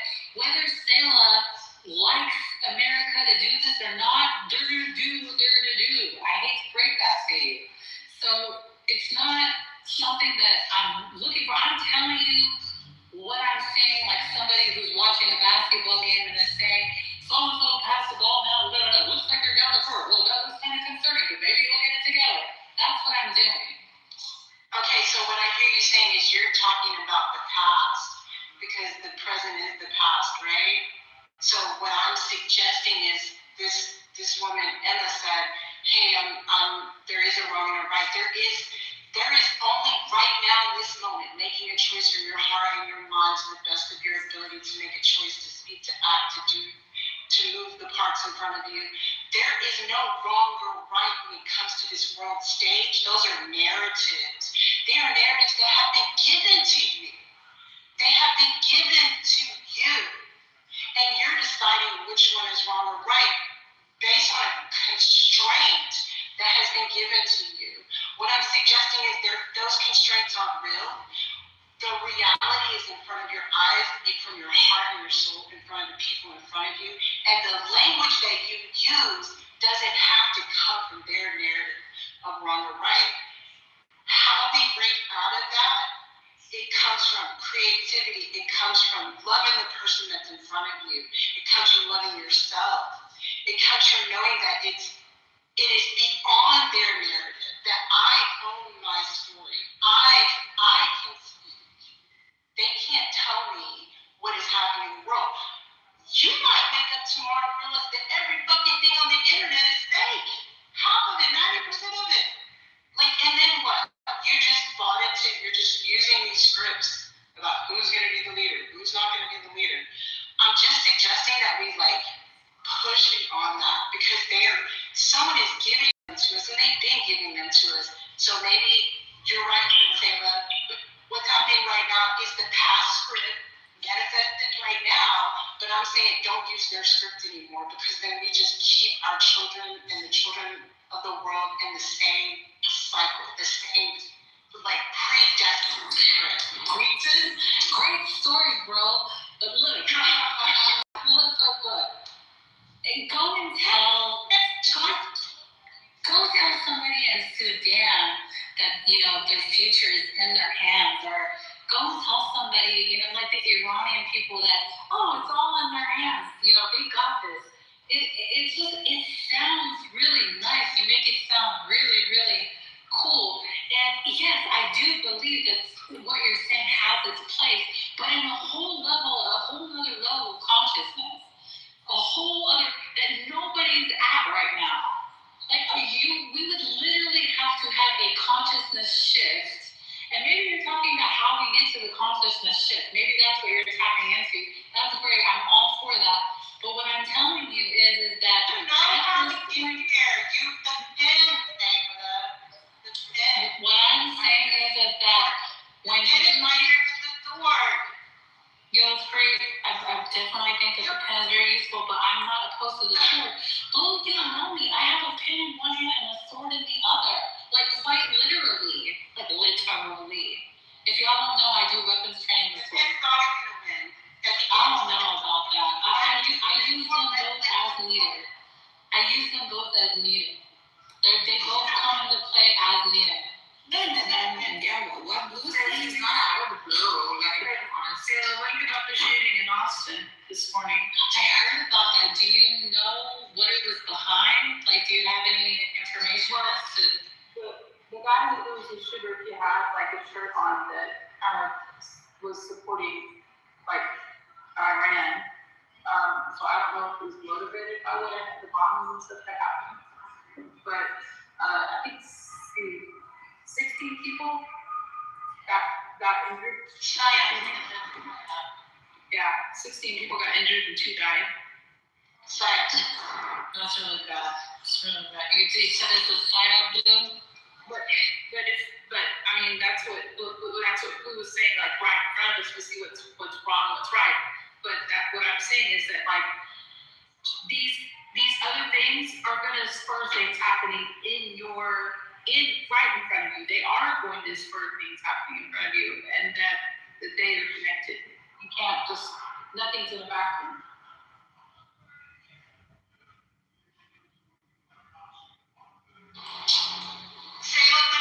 When these kind of things happen and they look so fucking ridiculous, like who wears a shirt that says I'm Team Allah or something? It's the craziest fucking thing. You gotta know. Look at Mossad and how Mossad was treating the attacks on Palestine, and how they just do the most ridiculous shit. Look at this hospital. These are terrorists right here. This calendar. This is their calendar. Like, when it's that fucking ridiculous, I don't know why they're so ridiculous with their psyops. It's just crazy. When you think about it, we made this happen. It was a collective consciousness of people who were like begging and asking for war, quite literally, right? Without knowing whatever the consequences of it. And this did not come out of the blue, as Blue would say. However, if we had like an entire populace of Iran saying that we achieve our own freedom, do not interfere, if this is what the banner said, these two parties would have fought like 100 times before wanting to attack, right? So we do make our realities come true simply by what we put out there, and that is what Blue is saying, if I'm wrong. That is absolutely what I mean. That's why people try to control the narrative. It's all about controlling the narrative. That's my story, bro. Listen, whatever the narrative is, when you have people that are starving, and whatever the narrative is, they just need some food, bro. Like, they need action on our part. Like, we are our brother's keeper. No one, like, at the end of the day, whatever your narrative is, they just need action, period. I get it. I truly believe that you're struggling to find the word, Salem, for something very complex, and that you are really, I've heard you for the past few hours, and I can tell that you're grappling with the narratives you've been given, because in your heart of hearts, you know they don't fucking make any goddamn sense, and they make people sound like idiots when they repeat them. So you're struggling with your like religiosity and your like kind of like theories about humans, and I hear you in the struggle, and I say keep doing that. At least you're honest in that. There's some people that have really bought into the narratives, and I shot at them. That's what I'm saying. I'm like, you get a real agent motherfucking vibes right now, because your narrative is so, like, it ain't making sense, but you singing it like a parrot. Look, y'all like, hallelujah. This is what I've been telling Stella. Y'all are some hoes coming around trying to say that I'm creative here. I am literally reporting the damn news. You my hoe. Listen, I am literally reporting the news. Playing with it. Nice. I actually know Blue in real life, and we go really big up. But listen, Blue, this is not a narrative. Narrative is something that you create. I am literally telling you what I see and reporting the freaking news. So all this baloney schmaloney, you guys are trying to make assumptions. I'm done. I'm looking and dodging and bobbing and leaving. Girl, no. Everything is narrative. I'm creating one right now. Like, everyone has narratives. No, I think Stella's doing. Going on the narrative. You're not supposed to have your own narrative when you're reporting the news unless you're a giant. So she's been asking me, and I've been kind of evading Stella for the past, like, from yesterday. And she's like, Nagis, what's going on? Blah, blah. I texted her and I said, I have no idea what's going on. Like, I don't know what's going on because I'm not using a narrative anymore. Get honest. Yeah. I can't figure it out. I don't know. Yeah, me too, to be honest. It goes down. It's like, you should know, I'm reading all over the place. Like you're hung for that. I was like, I know you. I can tell when you're trying to, like, figure it out. She is. She's trying to figure it out. The thing is, just say, I don't know. That's like, I don't know shit. That is what it is. Because you're really good with words, Taylor. So I don't know nothing. I mean, it's about the whole, I mean, people are down on both sides. I'm like, you need to keep like and then I'm like, oh gosh, Jesus Christ, wow, it's great. The struggle is good, girl. It's productive. We love you. Blue, the thing is, Stella and I are those two people who like on these stages and freaking preach anti-Zionism so much. And today, like, we have to face very close to home, literally home, being sort of so-called rescued from one evil by another evil. And this is what is fucking leaving, I think, us. Yeah, and all those rooms that were on stage doing that, Blue is in the chat talking shit. Yeah, at night, late at night, talking crazy. Yeah, I remember Blue. I do not have read Blue. And you know, I love the words. I love playing with words and playing with scripts and narratives and being dramatic and shit with words. Break it all up, Sailor. Break it up, crack it up, do whatever the fuck you want. You're free.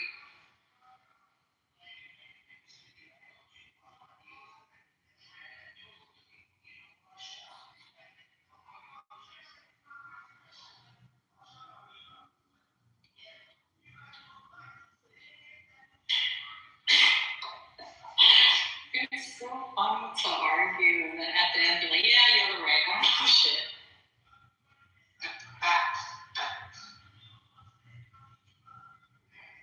But you don't have to realize you don't know shit either. Oh, yeah, absolutely. That's what it's saying. You don't fucking know shit. That's why it's so fucking confusing. Can't figure it out.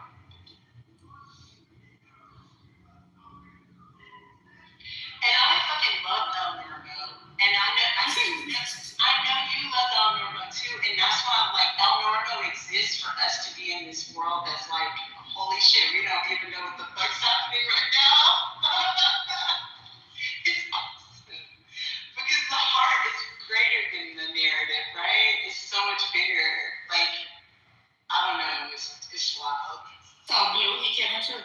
just a few minutes ago and said, "Congratulations! You should be thanking us." Damn, did that trigger something? And I said, "Thanking you? Have you seen what you've done to humanity?" And I went at him. And he said, and then someone came and kind of interceded. And then he said, "I'm so sorry, Marcus. I didn't mean to be like this." It's like, fuck her. Yeah, he's great. I've gone in many times in the chat on Elmermo, and then other times I've been like, "Oh my God, he's brilliant," and then I'm like, "Fuck you, Elmermo. That's the stupidest idea." It's awesome. We've all been there. Andre says that. Yes, we've all been there. Emotional roller coasters with Elmo.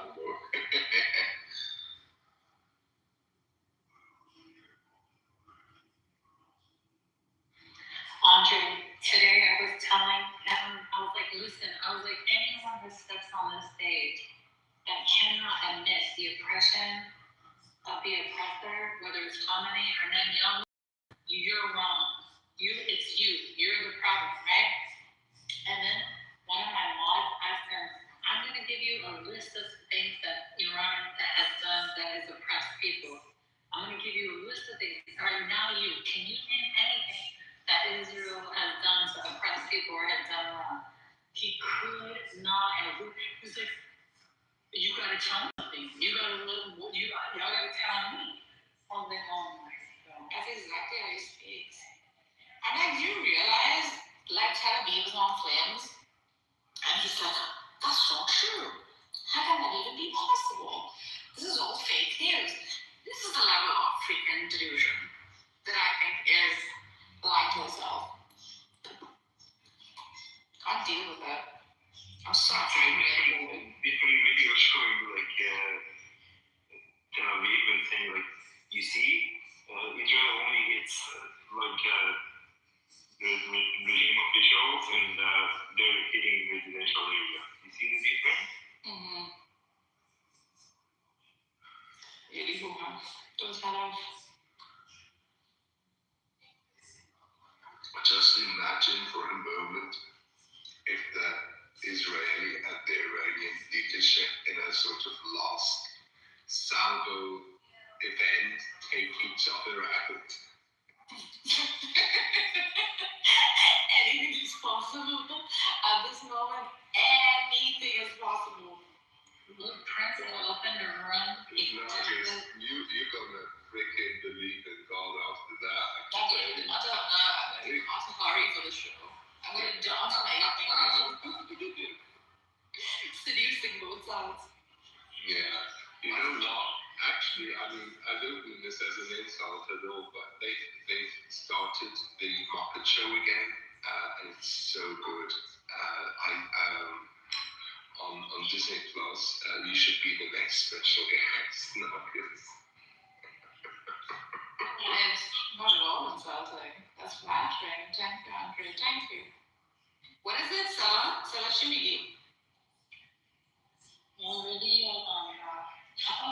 Program was in the room earlier, but I don't think I see it anymore. But he has said Netanyahu assassinated. But I went and tried to fact check it, and I think he's just being stupid. I don't see anything in the news.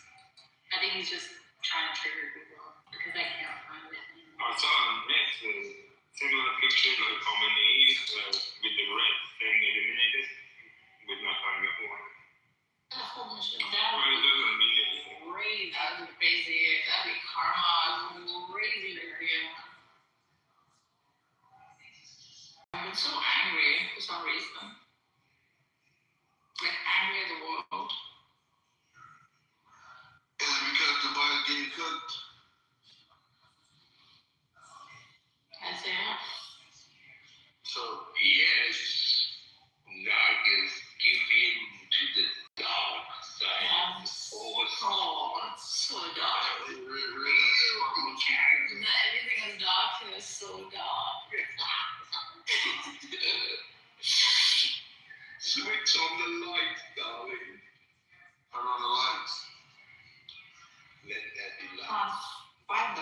switch. Someone guided me though.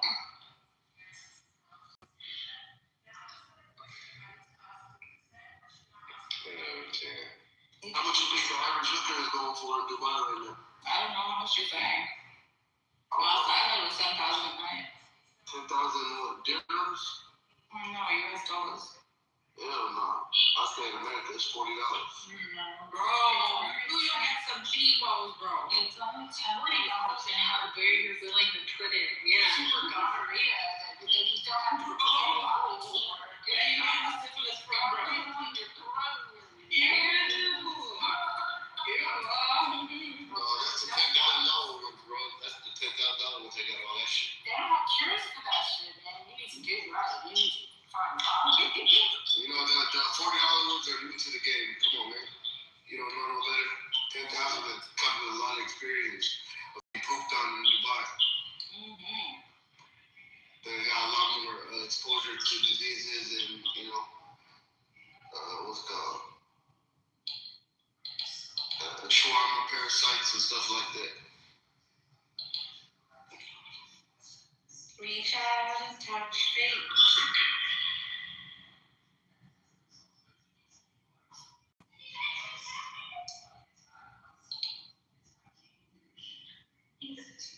What happens then?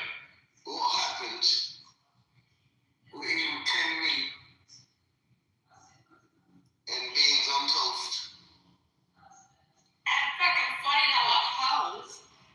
Hell yeah, fuck $40 hoes. That's my favorite. Guys, y'all are bringing down the prestige of this room. I'm so sorry. This ghetto idea, I can't bring down the freaking entire prestige. There's no prestige in the room. Listen, There's a bunch of gay rats. Steven is on the stage. Y'all gonna worry about hoes. Good God, Taylor. Let's let him talk a little bit more and see what the fuck else he has to say about his nasty life. He didn't shit. Have you ever read any books by Roald Dahl?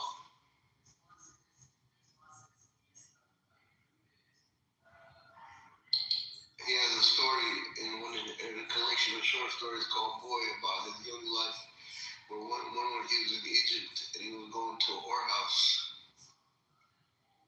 This is before he wrote Charlie and the Chocolate Factory and Matilda and stuff. And he was saying that you guys are interested, huh? You better read the book for yourself.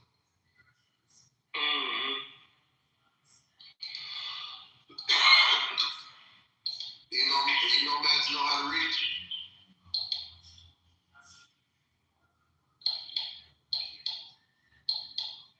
On good days, yeah. Yeah. Sorry, did you call us nomads? Yeah. I'm kind of technically a man. Actually, but I can see all the gypsies in your profile pictures.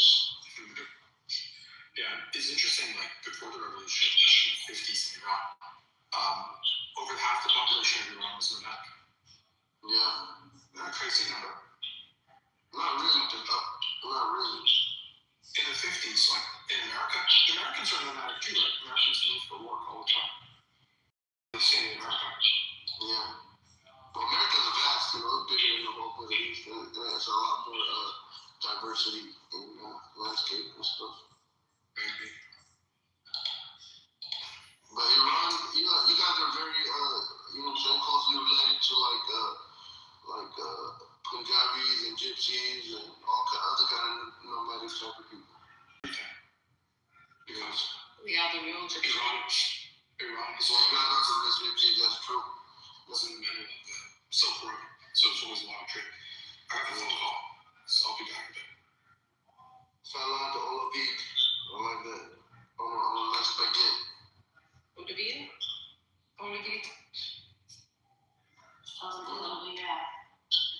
I said Olivier. Albeit, that's right. Alright, I'm gonna say it right from now on. Olivier. No, it's not Albeit. It's just Olivia. Olivier. That's how you say it in Russian? That's right. Nice.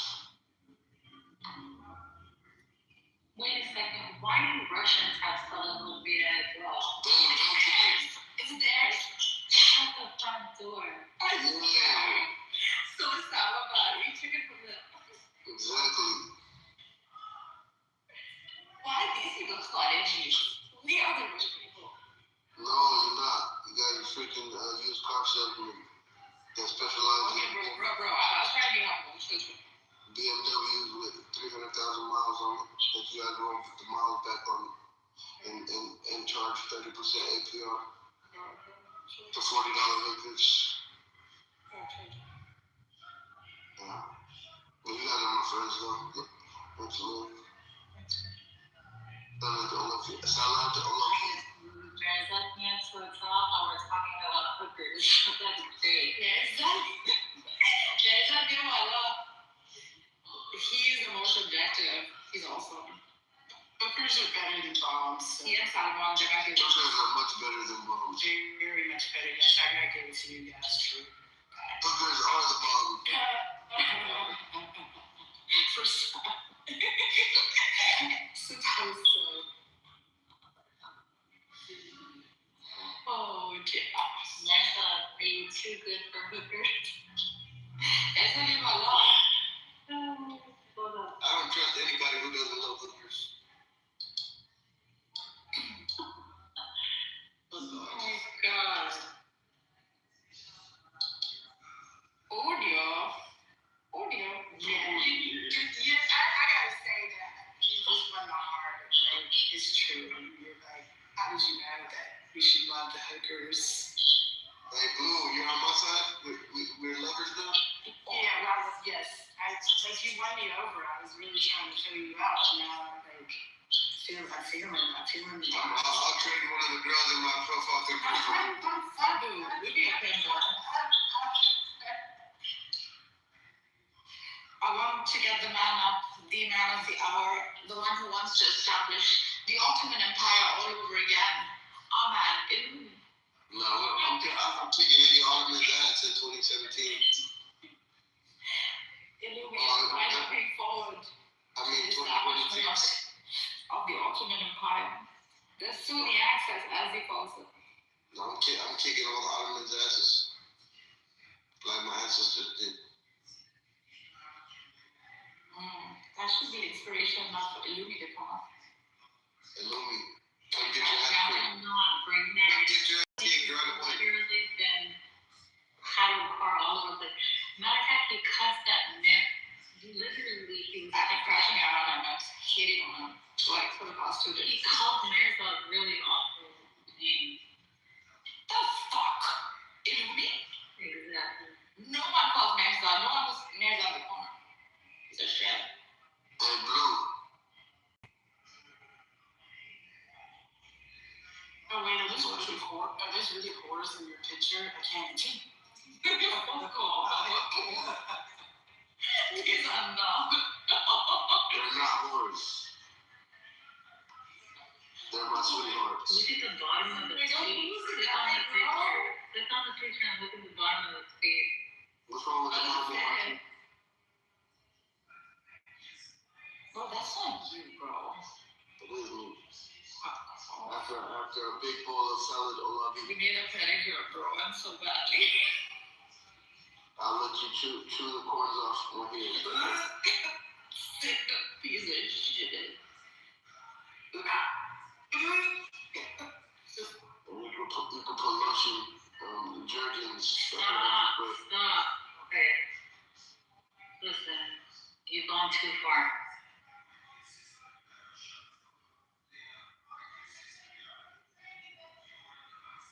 Fall around the floor. Why should you be? Stop. I think Illumi smoked himself retarded and fell asleep because he been quiet for Maybe he's been speaking for hours, okay? And mostly about his like dreams of the building back of Ottoman Empire with Organ from Turkey coming back and taking and annexing Iran. And giving my confused state of existence. I rented her. I lost her. Who was this though? It's a sheriff.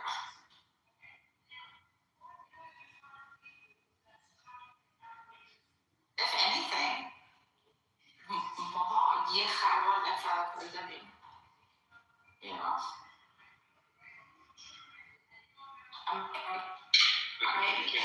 I just on the fence and just watched it enjoy it. Did you see someone? خواستم درستش کنم فداکاری کردیم فداکاری میکنم فداکاری کردیم چجوری گفتم فداکاری دادی؟ فداکاری داریم ما کردیم اوکی اونا دادم دیوونه علی بالا گفتم چرا اگه هیچ نداری کانکتت کنم درستت کنم خب نمیشه خیلی از این بدتر مشکل داریم تا بگیم بکنیم یا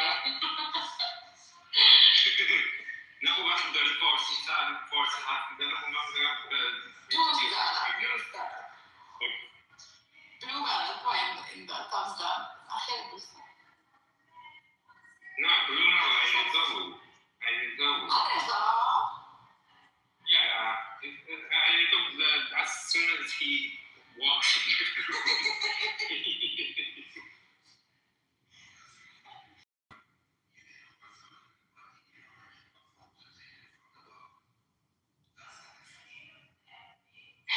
همین دیونا سردرد دارم هم البته حرف زدن صدام رو میره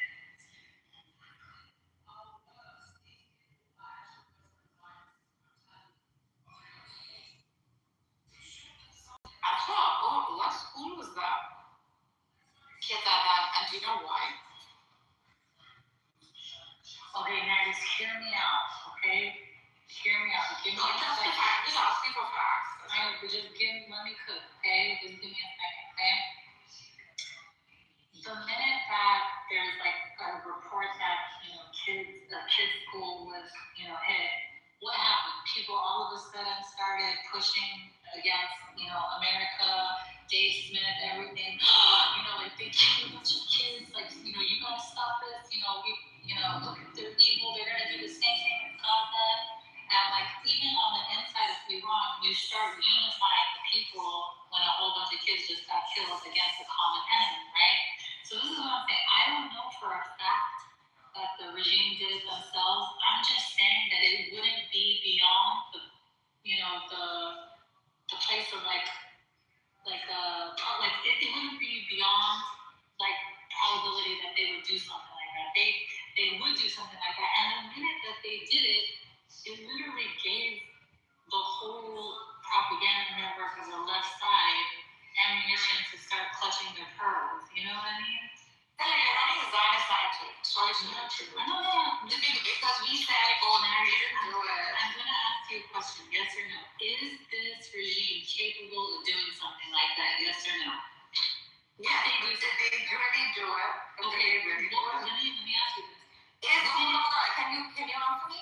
Are the Zionists capable of doing such a thing? Absolutely, yes. Okay. Yes. Now you have to say whose interest would it be more in to hit a school full of kids? Would it be in the Zionist interest to hit like kids in Palestine? That's Palestine. We're talking about the mission that they're trying to do. No. They have two different missions. One mission is to set up a government. The last thing you want to do, that would be the last thing that you want to do if you're trying to overthrow a regime, because you're going to unify the people that are already ununified.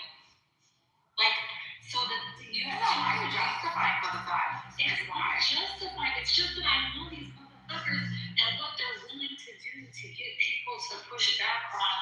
You have to understand that the minute that happened, on the first day when they killed Harmony, okay, now, the school was, this is what I'm saying, when they killed those regimes, they literally hit only one apartment most of it, because they hit with freaking precision.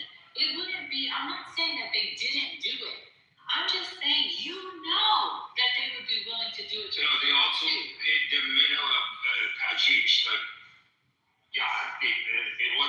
accurate all their. I'm just saying that if you want to bring all the people, if you want to unify the people on the inside and say they're killing our children, we need to unify against these, the outside threat, that's a perfect way to do it. That just happens to be the most perfect way to do it. And then also, if you want everyone to say, they're about to do to Gaza, they're about to do Iraq, and, literally start protesting Trump, that would be a perfect way to do it.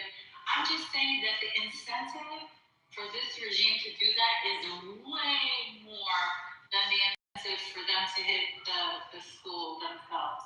I'm just saying that it is so in the realm of possibility, is what I'm saying. I just don't want y'all to negate that it's within the realm of possibility. And jump in.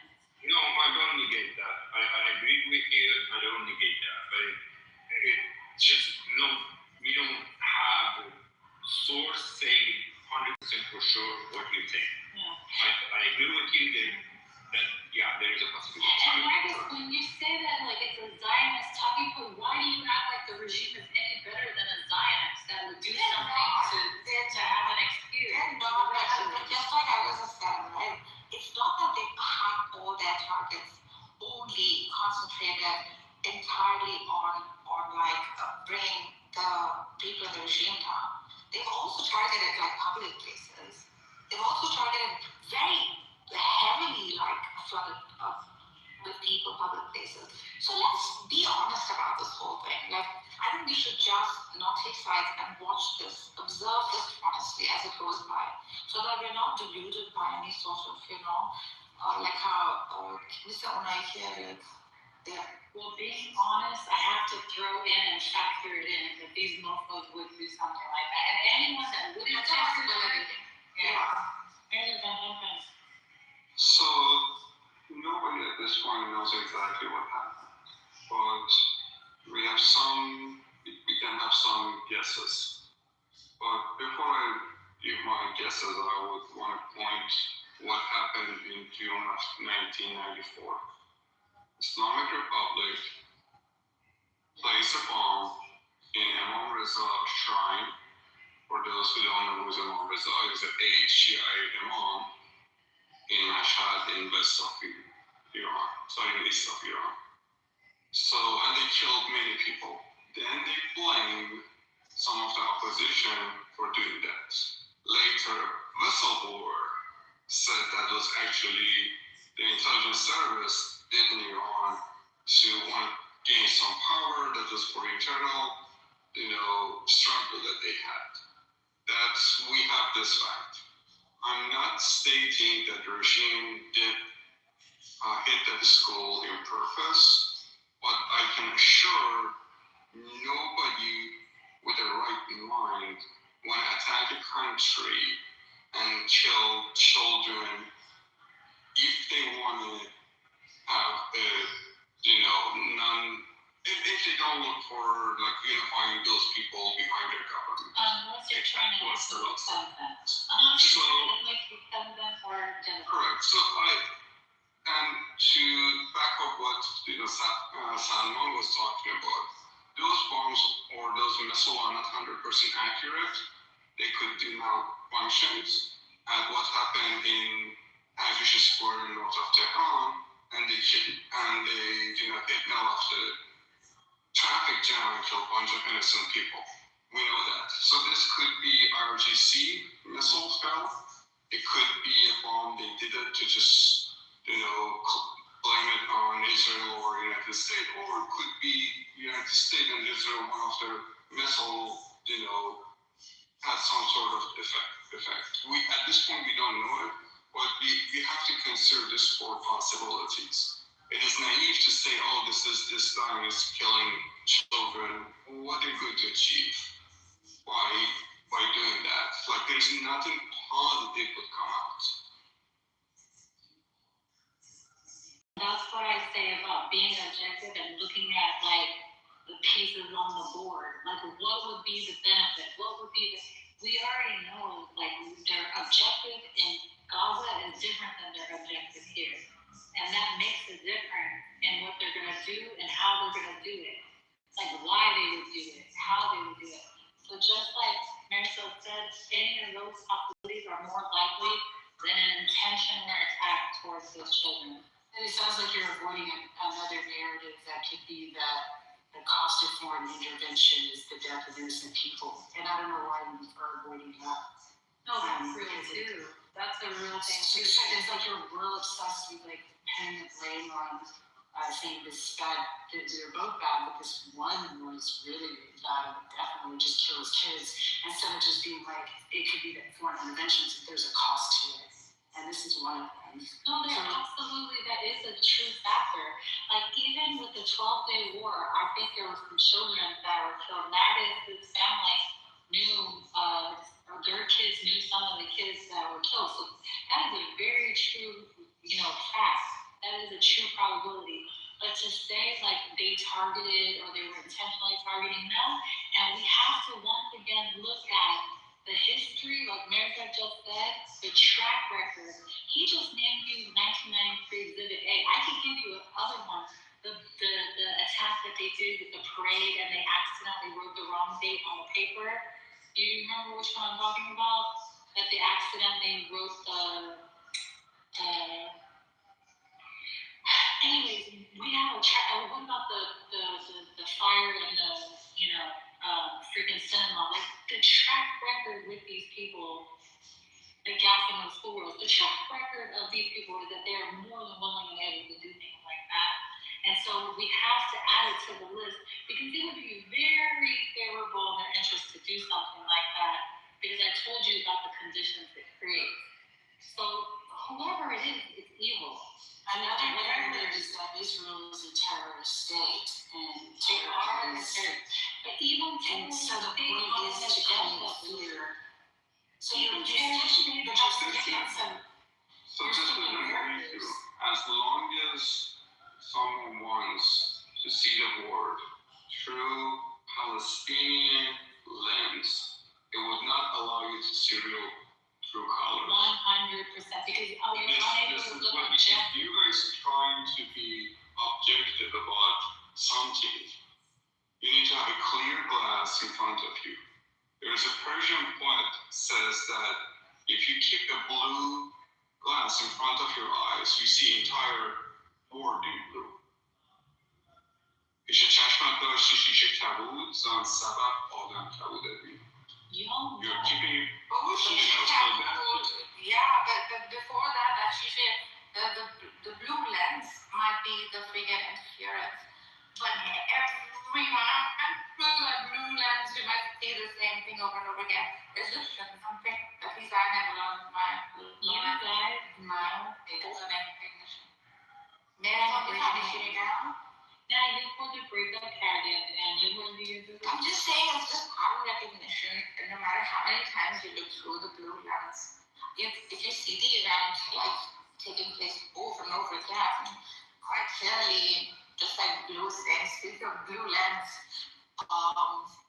it's pretty obvious. Like maybe there are certain like mannerisms and ethics in war that we see stay consistent with certain people or certain like governances. These ethics don't like change overnight. Strategies might change. That's right. The strategy based on the objective. Exactly. Yeah. And see, everybody knows how I feel about a Jewish state and a supremacist ethnicity state. Everybody knows how I feel about that. But I don't let that color my lens as to what happening in this, like when you look at the pieces on the board, you have to look at the pieces on the board objectively. These pieces are not the same as the pieces over there. When you're trying to reach a certain objective, certain maneuvers, yeah, they're a terrorist state, but even a terrorist state has an objective and maneuvers to achieve that objective. Maneuvers that would defeat that objective and maneuvers that would accomplish that objective. So in World War II, we nuked Japan, and like I had to figure this out. I didn't think it was true, but apparently the Japanese were happy when the American soldiers came. They were not. Like like resentful of us nuking them. Like, how is that possible? My point is that girlfriend, you need to buckle up because you think this is a nice situation. It's not. Who the hell thinks this is a nice situation, Blue? I'm only gonna let you twist the reality so much. No, what I'm telling you is they can bomb every ma'am, and the strategy is that's a. Read the title. Stop it, Blue. Stop trying to twist reality to fit your narrative. That's your narrative that I think that this is peaches and cream and that, like everything's, awesome and they're just coming to liberate us. Read the title, honey. Please don't do that. Don't twist the narrative. This is a frightening situation and I'm looking at it based off of every party's goals and objectives. I'm looking at what is it that they're trying to achieve and trying to assume what would be most beneficial to achieving those goals. Now, I could totally be wrong, but to think that, all the things that you're trying to paint as, me thinking that it's all good and they're just stop it. Well, maybe you just need to clarify things with your words a little bit. No, I don't think I do. I think that you're taking what I'm saying and wanting to make it that, and it's just not cute. No, I've been in the room for hours and you keep pushing this narrative that the Iranian government did this to their own. No, I can't. You've repeated it 10 or 12. Blue, I'm not playing with you, dude. I have repeated 12 or 10 times that it is a possibility within the realm of possibility. And if you don't know this government takes several seats, I'm telling you, according to Iranian people, myself and others included, that it is not beyond the realm of possibility. Now, you're trying to go and say that I'm making a narrative that I know. No, I'm not going to bring you up so you can try to defamate my character and try to twist what I'm saying. And I only have said it, Blue, because I actually know her in real life. And she does this often, to be honest with you. This isn't something she does. She's positing a possibility, right? Not even like a high probability. She's saying knowing their actions and makes that, I think, backs us up with the bombing of the shrines. So, yes, it makes her case even more at this point plausible. Now, one must grant that as an Iranian person, I would grant it. I wouldn't fight it. But I would still put it under the radar of possibility or plausibility. Yeah.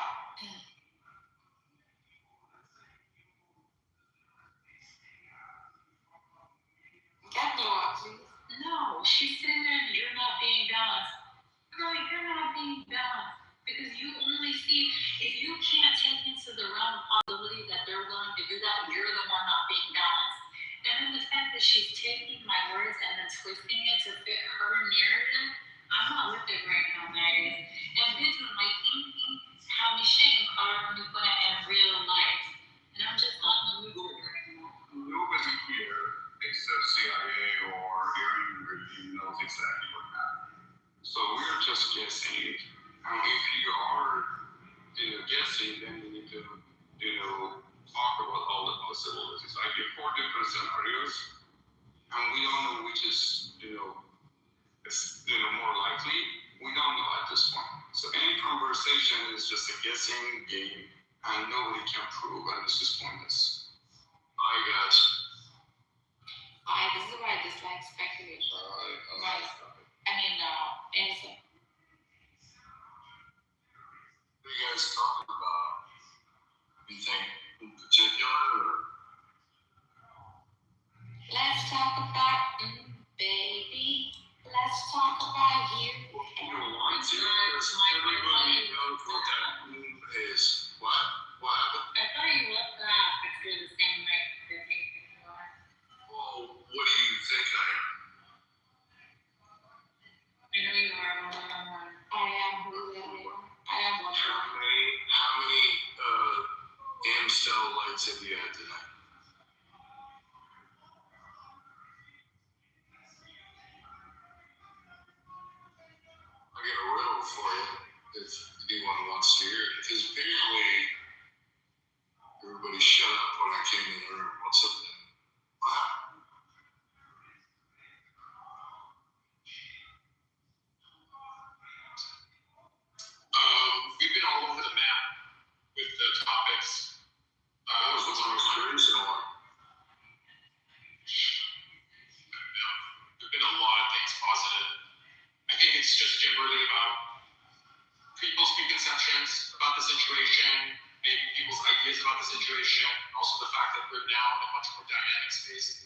where people's previous position where they stood and where they stand now, it's a different game that's being played. All the players on board are now playing a different game than the game that they were originally playing.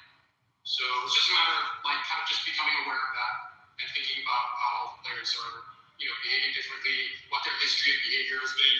Does that mean that they can be a good actor in this moment or not? Does that mean that every action that they take is a bad action? We don't know.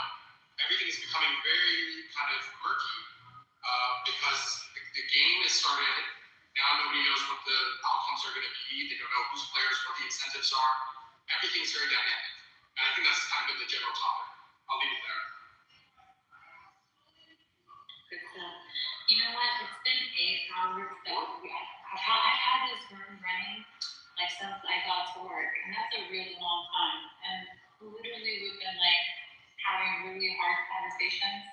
So I can see that I've reached the point of like no return when it comes to being in life. So I just gotta be careful. Like once you've been on the app and you've literally been like knocking these toes down. So you've been slapping people around for 8 hours, you kind of get tired, you know?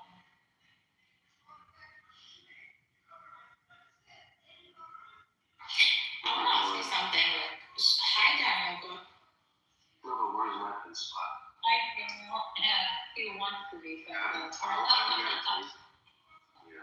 I think it's important to remember, I know that this is probably said a million times, but this is an altruism on behalf of these powers, what they're doing in Europe, altruism. I mean, what they've essentially did is created the perfect setting and stage for a civil war and bloodshed. And this is not a joke. This is not the time to celebrate. The time to celebrate is when we see that there's some stabilization for people in Iran, and hopefully in the form of a secular society. But I have hopes that will happen, but who the fuck knows? But the truth of the matter is, this is the easy thing to do. Let's go in and drop some bombs on everything, and this will fix everything. And that's obviously the most ridiculous thing about that. We're going to go and drop bombs on Solo province of the Iranian people. It's bullshit. This is absolute bullshit. It should have been done in a slow way, in a way that wasn't as abrupt as it was now. And I hope that the celebration begins when the Iranian people are freed and their economy stabilizes. At the moment, we don't know what's going to happen. We don't know. It's just and that's what I think that people just aren't accepting on either side. Is they're going to be, we don't celebrate until this stage, the building. Was that already said? Kind of. I thought that was like an original thing, like other press. So we need to slap you. Sure. Just once. Like the 5 fingers statement.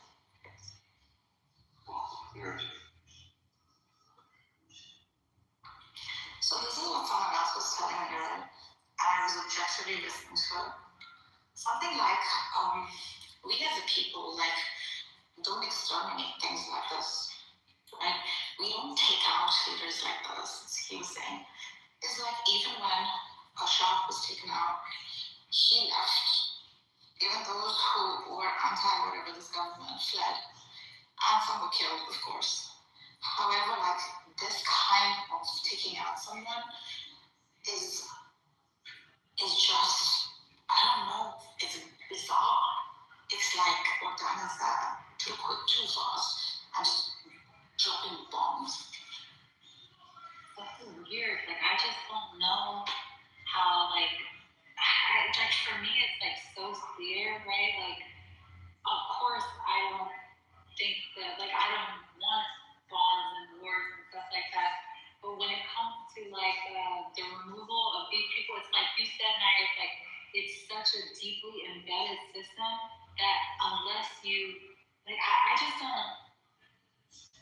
don't know, like, basically to be objective, right, you would have to put yourself in the shoes of, which is really hard to do because it's so evil, but you gotta put yourself in the shoes of Netanyahu and Trump. And then you have to see what are their goals and what are they trying to accomplish, right? And how can they accomplish it with minimum, and then you have to start factoring those things in as well. And all these different things. And then when it comes to how would be the most viable way to have a regime change in Iran, like if you're trying to look for the people to do it, we could literally go over that in a plethora of ways and really see if that is actually viable. I'd like to do that actually. Let's really like dissect, was it an actual viable thing given the unarmed position of our people and the way that this regime is orchestrated and who they are as a regime. Like, I would really like to lay that out to see if that is even how much of it in the realm of possibility that would be. Because I would go more like if it was like great, let's draw up some plans or whatever. But I mean, from what we're seeing, right, Sarah, this is how rogues and mafia also does it. This is how some of the Wild Wild West does it. Walk and shoot, walk out. Now, and yes, we call ourselves like civilized people. You've entered a country, you've targeted certain people, you've exterminated them. Okay, now think of it as without attachment. And you're fucking looking around. What are you doing? What kind of cowboy are you? This style is not new to Trump and Netanyahu. This has just been their way of doing things. When it comes to particulars, and when they're doing it, there's different goals. You know, ethics here. These people are uncivilized, not others. These people are animals. This is not how you do it in a civilized system. Who is how you do it? Is how many the way he does it? Is that how you do it? It's wrong.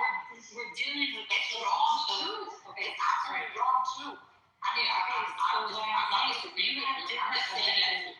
When you have a different, one objective is to land grab, to steal more land, to ethnically cleanse, and to take more and more and more and more land, right?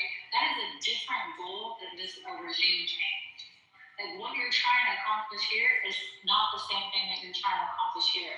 So your goals and your strategies are going to be completely different. I don't know why that's not transferring. I think it has to do with what Marilyn was saying, is seeing everything through blue glasses. Like you're unable to look at the objective here is different than land grabbing and wanting to move people out. Like you're trying to do a regime change, which is different than ethnic cleansing or occupying or whatever. So naturally, your strategies are going to be different.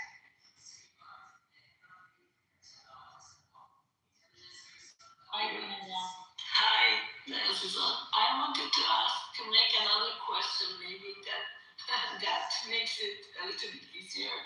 My problem right now with the situation we are at is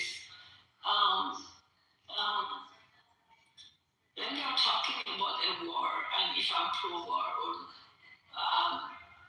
I'm actually anti-war, I would like to ask which war.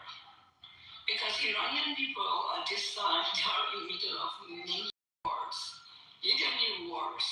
One of them is the one that we see with the whatever attacks and missiles and all of these toys, all of these scary toys. The other one is the war between the people and this regime. And one of the invisible and the most horrible one are the sanctions. For me, the sanction is a horrible war because it's a two-sided sword. It didn't start yesterday, unfortunately, and not the day before yesterday. It's going on for 25 years. As they started this, the oligarchs that we are dealing with today, and we call it the further complex system of the oligarch and a debt system that no one can touch it today. In one way, they really empowered and reached, and we all know how they abuse this kind of a situation with the sanction to get richer and richer every day, and to buy all of these toys that we want to destroy today. And on the other side, this war was on the real poor people of Iran. Poor, I don't mean P-O-O-R, in the poverty today. The people who are really innocent and they didn't want anything rather than a normal life, building a very normal future for themselves. And who did started the other war, and who chose that solution to stop these dictators or this danger? It's again, unfortunately, the USA. And I cannot believe in a very smart and intelligent country like USA, there are no other solutions if they choose to have support or to protect themselves. I have problem when I go back and I'm asking myself why we are here today, why they have so many toys in the hand, from the whatever nuclear to missiles and everything. Where did this money come from?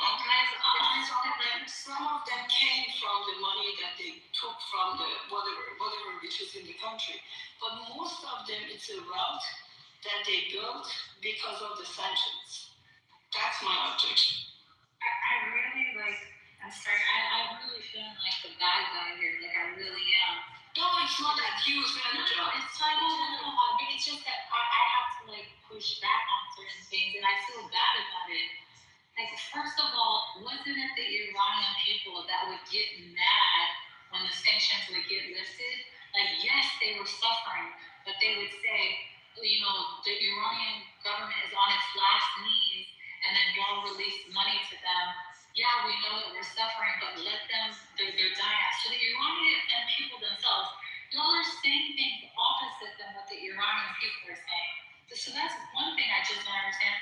The other thing was, what was your other point you said? Oh, like, listen, when Palestine uses the means of our oppressors, we all understand, not all of us, but most of us say, okay, I understand. They're in a fight for their freedom, so they use the Islamic regime of Iran for their own benefit. We understand, like, nobody's like, oh yeah, there are people. Okay, so you have some people like Palestinians that you deal with the IRGC, and then there's some who are like, okay, these people are just trying to fight for their freedom resistance, and they're going to work with whoever gives them weapons. But on the other side, you guys don't see it the same when Iranians are using their oppressors. It's not good. It's not right. It's not normal. But this is why is it that when they use our oppressors, we understand, but when Iranian people are using their oppressors, all of a sudden we're clutching our pearls and we don't understand how? Like, why is it that we understand them riding the wave of people that align with their agenda and goals, but when the Iranian people are riding the wave of what aligns with their goals, like, we don't understand it all of a sudden. Now, don't take this like for me saying that I agree with these tactics. I hate these tactics. But what I'm saying is that it's hypocritical for us to comprehend it on one side and not comprehend it on the other side. I agree. So I want to give Gina an opportunity to respond, and you can jump in there. Gina, do you want to respond? You're talking about why we are not talking about the Iranian government is not taking the right action. No, like you were saying, like basically, like you're talking about U.S. intervention and what's going on with Iran, right? Mm-hmm. Yes. Okay. And so Palestinians were using military power and assistance from the Islamic regime of Iran, right? That's correct. Yeah.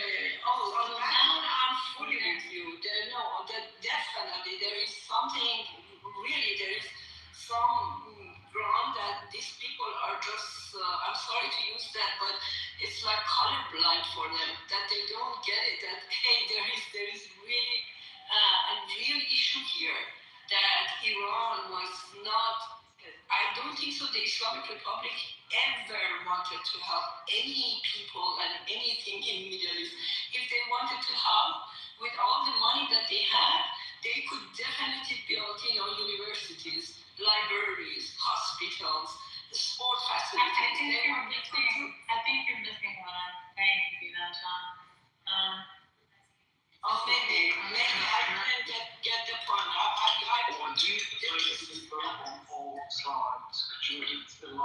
I just say this?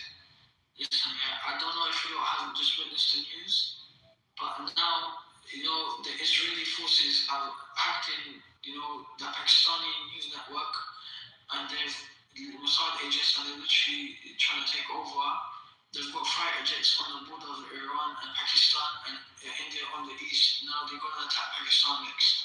Bro, so we look at Pakistan, the Pakis, don't fucking stop the Bashar. I'm saying the next target is there. Do you understand? I think everybody's so ugly and the world is so stupid. The world shouldn't be like this. We should unite as one. We are one people. It doesn't matter where you're from. Humanity. How? Is that we stop the people who try to divide us, who divide and conquer us. That's how we do it. We don't allow these people to take over. How can you let one person take over because of his own agenda? Can you bring up Amazon? It's not letting me bring them up anymore. Once you do it, can you bring them up? No, I'm asking Marius. Marius, can you bring them up? Dina, John, can you bring Marius up? John. Sure, of course. Let me do that. We all know what's right or wrong. We know the basics. It's so sad that Israel, they have their own agenda and they want to do wicked things.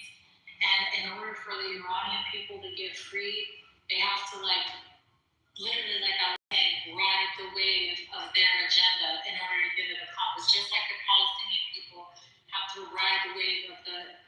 They're fully believe them. Yeah. Yeah, but this is the thing. We should never stand by the Iranian people are defending themselves in an act of defense. That's not what's happening. Dude, that's not what's happening. No, let me finish. I'll say one thing. Look at the support for the IRGC within Iran. It's 10% of the people have confidence in them. People are fucking ecstatic that this is happening. Why do so many Iranians come out? Why so many Iranians? No, they're not. Look, we know the numbers. You can look at the surveys. There's a Cabinet survey in 2023. There's some other surveys. The Iranian people, stop. The Iranian breakdown.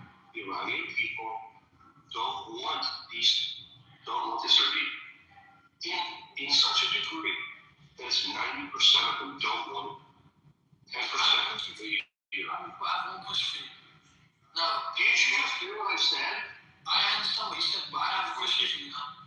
If you're Iranian, this regime, I understand this. So would you rather have foreign interference inside your country, right? That have their own political agenda, do not care about your people. I know. That's the problem. No, I would not want that. So which I am not.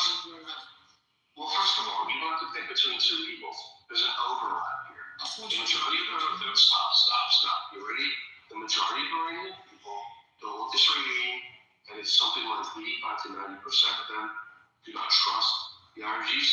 Okay, and yes, obviously Israel and the United States are acting not out of altruism, but on their own. What is going to benefit them geopolitically, obviously. So it's going to. Who the fuck knows what's going to happen at this point? But we do know that most Iranians are celebrating the fact that this motherfucker is dead. They are.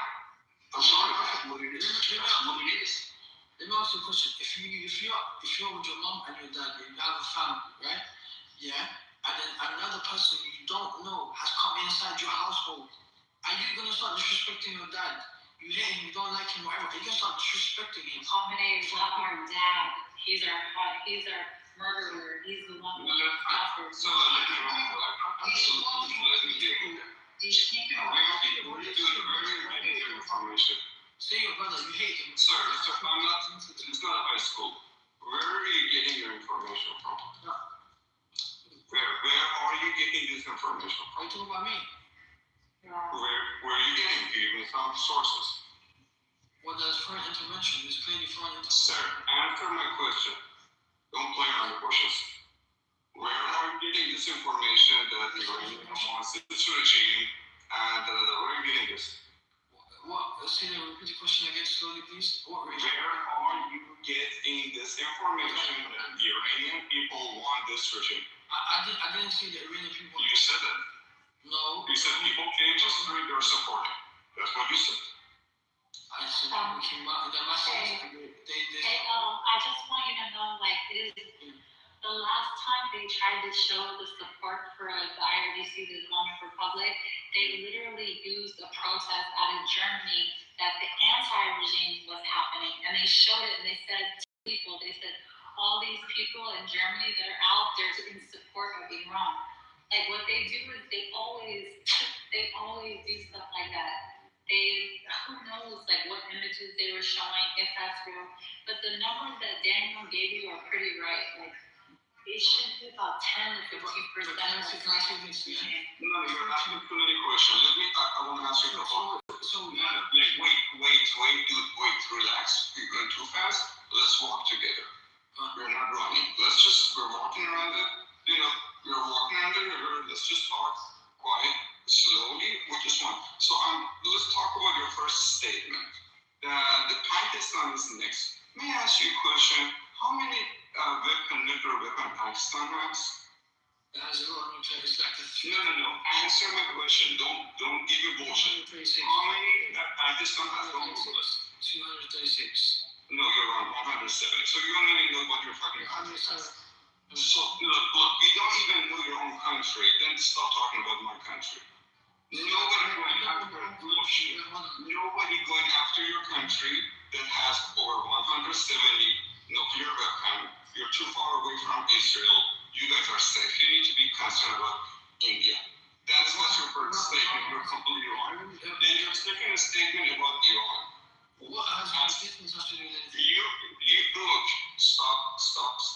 It's not disrespect. It's not high school. I understand you're probably in early 20s. Even when I wasn't in early 20s, when you were still at work,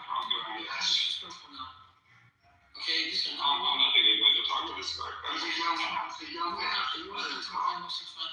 can I just say this? Why are you talking about distance when literally America said Iran is a threat to them and they're halfway across the country? Because your government is smart. They're not trying to. Look, because your government is smart. They don't try to wipe another country. Your government doesn't support Hamas. Your government is only trying to deal with the country around them. You interfere a little bit in here and there, a little bit in Balochistan in Iran, a little bit dealing with some people in India. You try to poke people in Afghanistan. You don't go 2,000 miles away and try to poke other people. So you're safe. Just to give you a history lesson, okay? You don't need to give me a history lesson. You don't even know about your own country. This should make you the prime minister. Go to Iran, make the prime minister. You should be the prime minister, assisting everything. But listen, let me make this clear. Number one, don't even know the structure of my country. You don't want geopolitics. Unless you make the part. You don't want geopolitics. I'm not going to use people. Listen, you don't want geopolitics, okay? Number one. You know, Pakistan is now very obvious to me that you're so knowledgeable and you know so much about geopolitics that you don't even know Iran doesn't have prime minister, you don't even know how many fucking nuclear weapons you guys have, and you're concerned about Israel attacking you next. This is so retarded. I'm not even going to do this. No, actually. I'm just noting it. Like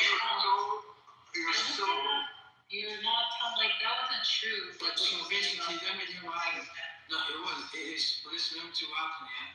Because again, usually, okay, now, they basically, they hacked the news network, okay, Geo News Network hacked it. They hacked it, right, the Mossad agents to put anti-terrorists, I think they're trying to put on. The Pakistani the hackers, they intercepted it, and they hacked it, and they found the location for Netanyahu, and it says this guy's in Germany, in America, okay? So, I'm not saying that. and basically, by the way, just to let you know, Modi met with Did you have your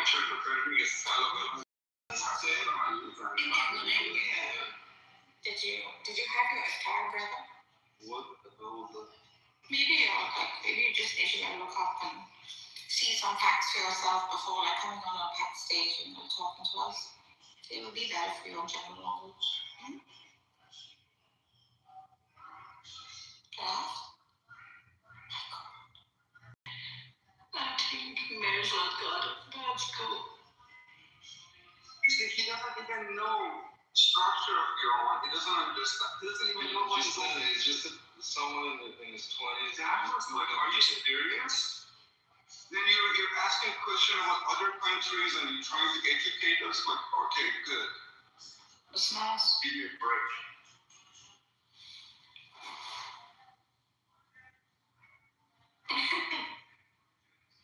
We're going back to the fact that like a lot of people aren't able to clear the board of all the other stuff and see the board like for how it is now. Like we superimpose other things that are going on, like really what Mirzad said, we're looking at Iran through the lens of Palestine. Just like Iranians, we're looking at Palestine through the lens of the Islamic Republic, right? A lot of Iranians were looking at Palestine like they have an Islamic fanatical issue too, when that's the propaganda.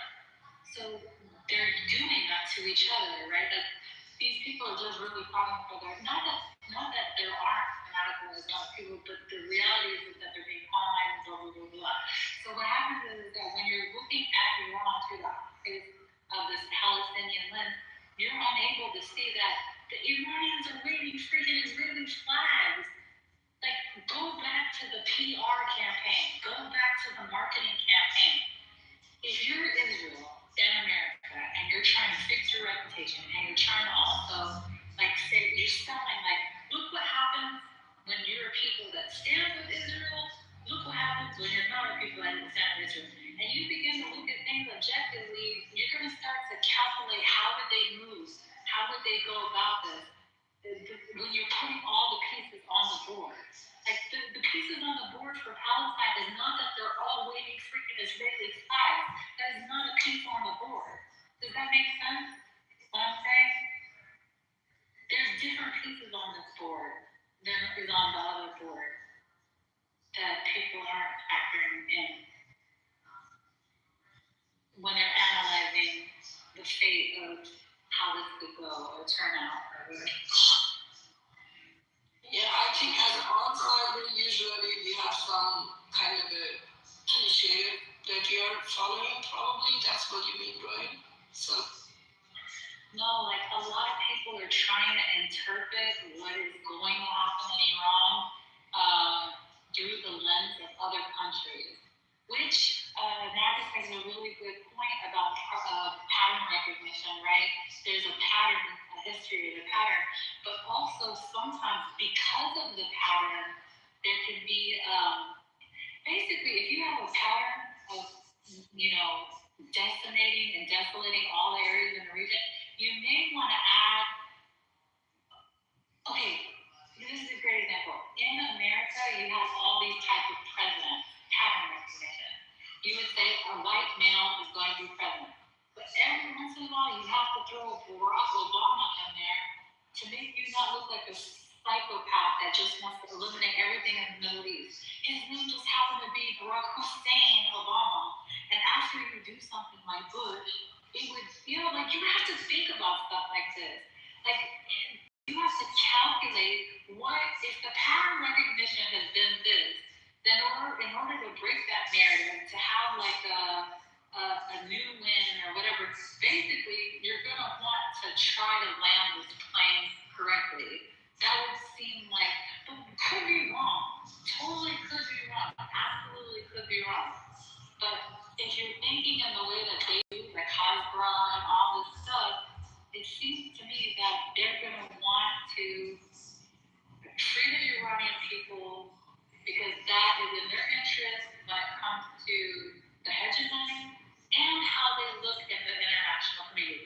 Like, there's too many wins on freeing the Iranian people and and not doing what they've done other places. There's more of a benefit to that than just destroying the place and flattening it out like they did to the poor Palestinian people in Gaza. If I want to summarize it, I would say these are the possibilities, because making business for China more expensive, taking away those 1.9 million barrels of a day that we sell to China out of their hand.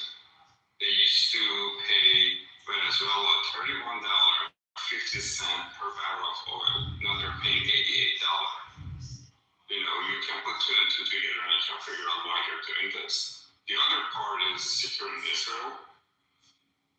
You know, the last thing there, maybe like the number 100 in their agenda could be, okay, let's just free these people and we look good. But those are the only interests that they have. And we got lucky. The United States and Israel interest is aligned with what people of Iran want. As I said earlier, countries have common interest. They don't have friends around. And this is, if you don't believe this, then you have to review your outlook about how you see your politics. That's a fact, Jack. I agree with part of that, Mirza John, but you guys know my opinion. I don't know if you need to, target 1,000 locations every day in Iran in order to get there. I really don't know. I see more power, actually. Maybe I see more power to US than you guys see that. But there are other ways, other solutions, even with military intervention. I don't disagree with military intervention at this time. But they are taking steps that it is, how can I say that? They could get some shortcuts, but they prefer this one. And this is something that definitely we are in a situation that we are just in a lose situation. There is no win at all.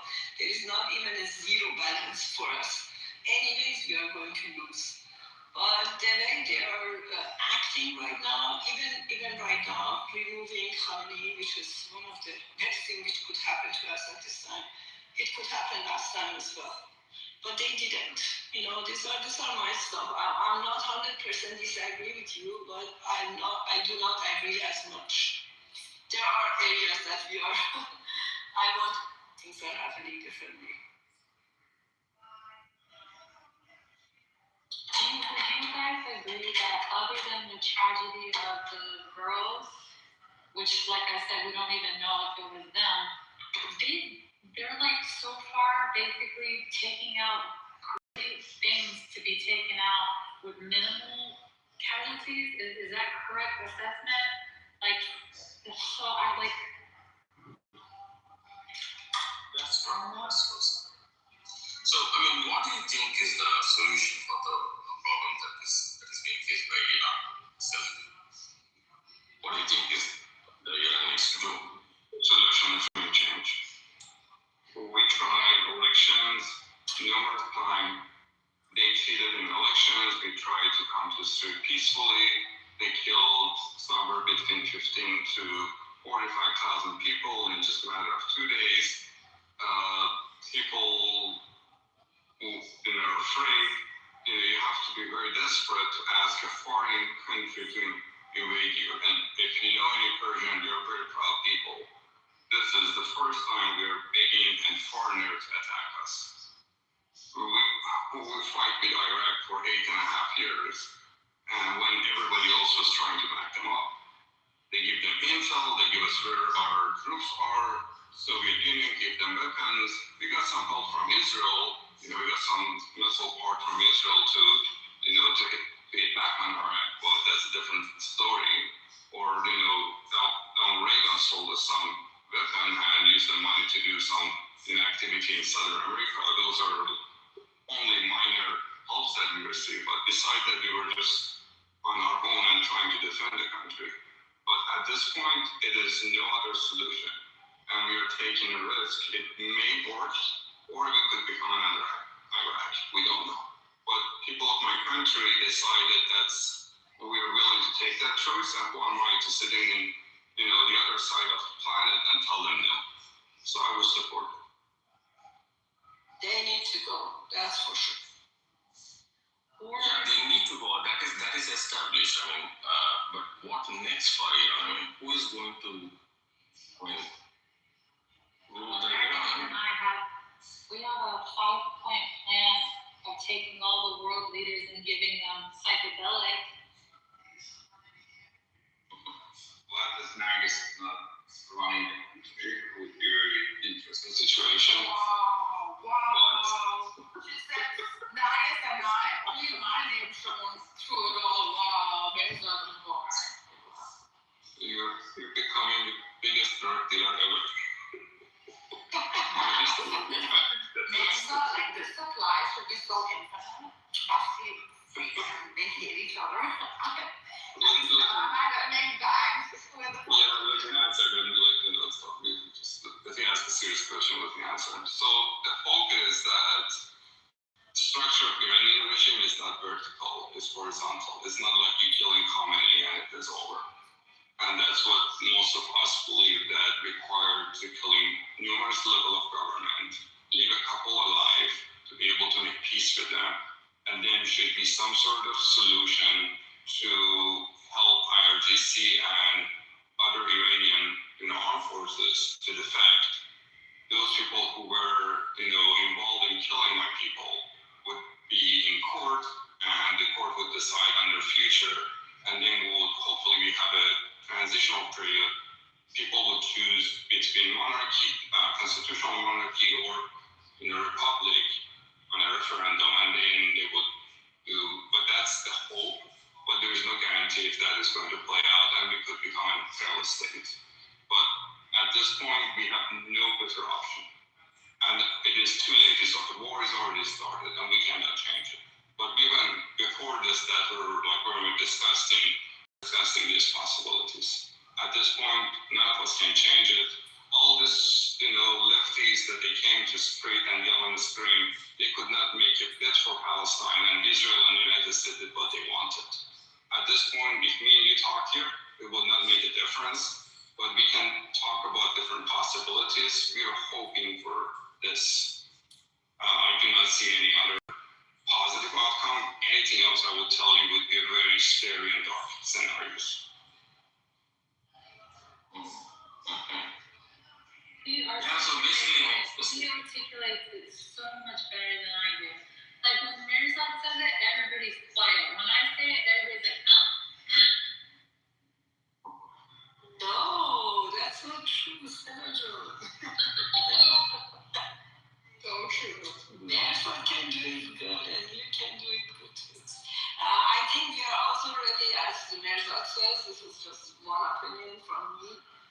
We are also ready to do some mistakes, if we call it mistakes, and we think the price for paying for that mistake is much, much less than the price that we paid in the last 47 years. And today. But I think just a second. During this chaos, it's really hard to expect that people can make really very kind of 100% crystal clear decisions. Definitely is crisis management right now, and crisis management can be as good as it is. But I think people are also kind of getting ready for that, to say, okay, we might make a choice, we might go to the kind of a, situation that needs another correction, but it's not compared to the situation we're at. Okay. Sure. Yeah, thanks for the answer, Musa.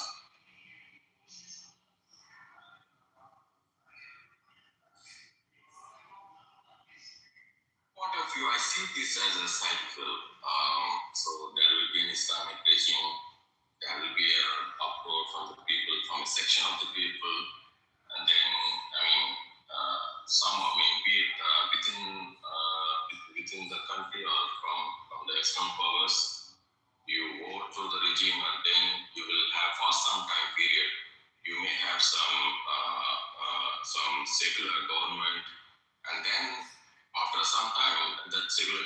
people overthrown by the Islamic regime. And I think this is how the cycle is going to be. No, there's more us than we're them. We just don't have weapons. Like once the people with the secular democratic ideology are able to defend, there's not a big problem. And first of all, there's 10-15% of the people that side with the radical fundamentalists. And then you have to say how many of them are grandmas, how many of them are women, blah, blah, blah, blah. Like, no, it's not gonna, they're not gonna take it back. They could be a problem, but I don't think that they would be able to take it back. What the Islamic regime did in the last 47 years, something that no Israel, nor United States, or anybody else did.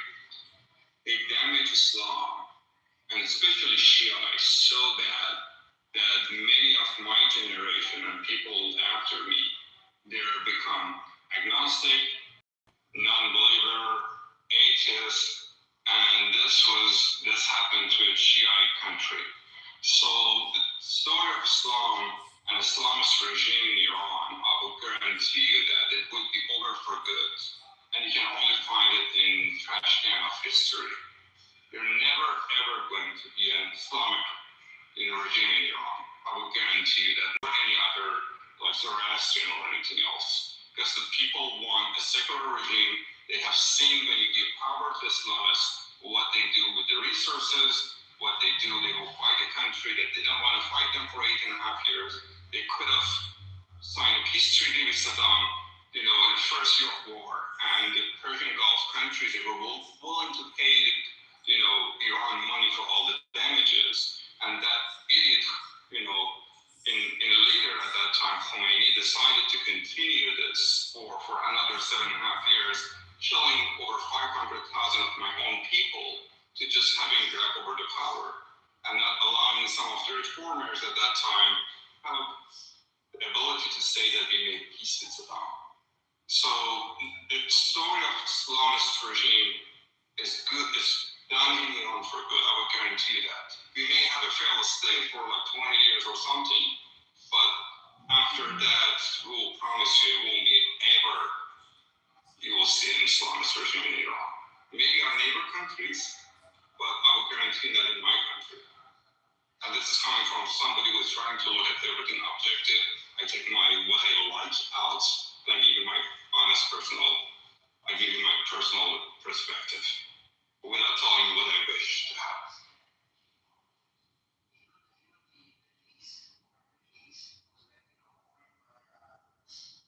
I do hope so. Let's see. If there is no Islamic regime, that would be the best that would happen for Iran.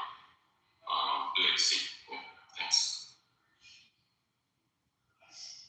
At least for the next, I don't know, for the next 50 years or 40 years, we paid such a high price for this.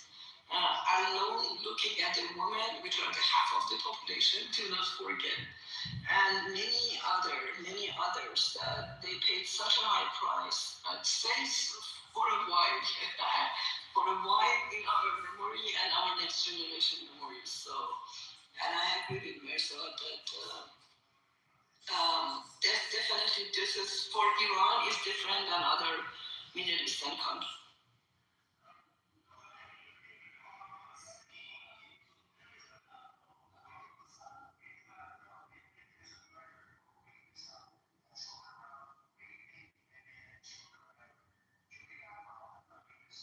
I saw Cyrus came up, but he didn't say a word. Cyrus, how are you doing, my friend?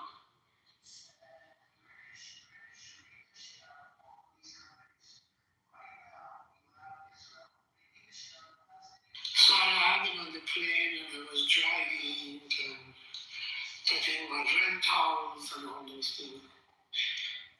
Well, I've been busy with this. It's just a lot of my hotel room.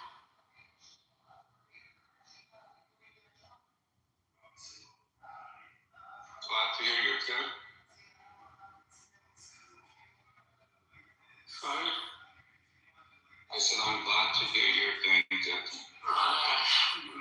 تازه رسیدم بود که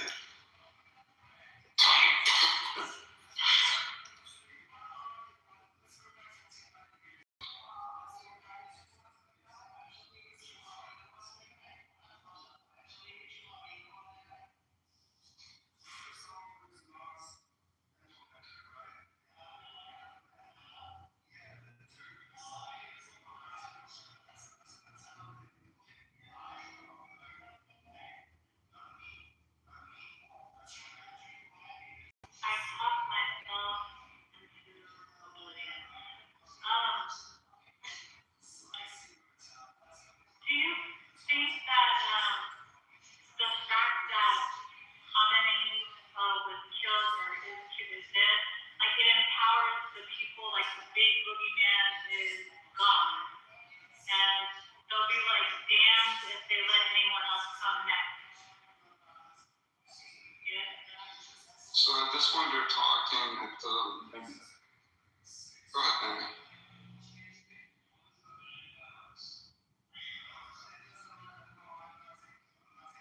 yeah, absolutely. What he represents,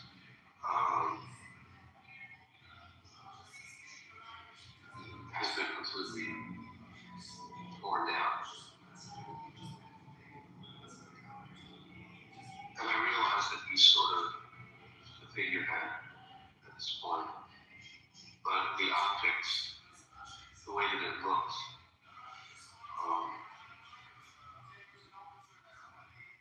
has a lot of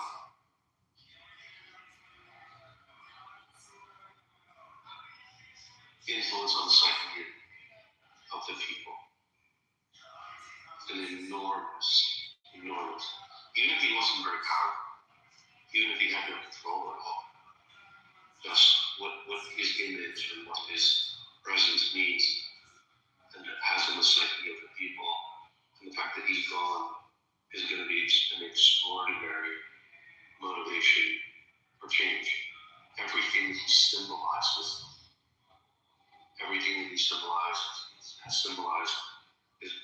was destroyed. And I don't think there's going to be anyone that's going to be able to stand up and fill his shoes. I mean, good luck with that. But I agree with you, Sal. Okay.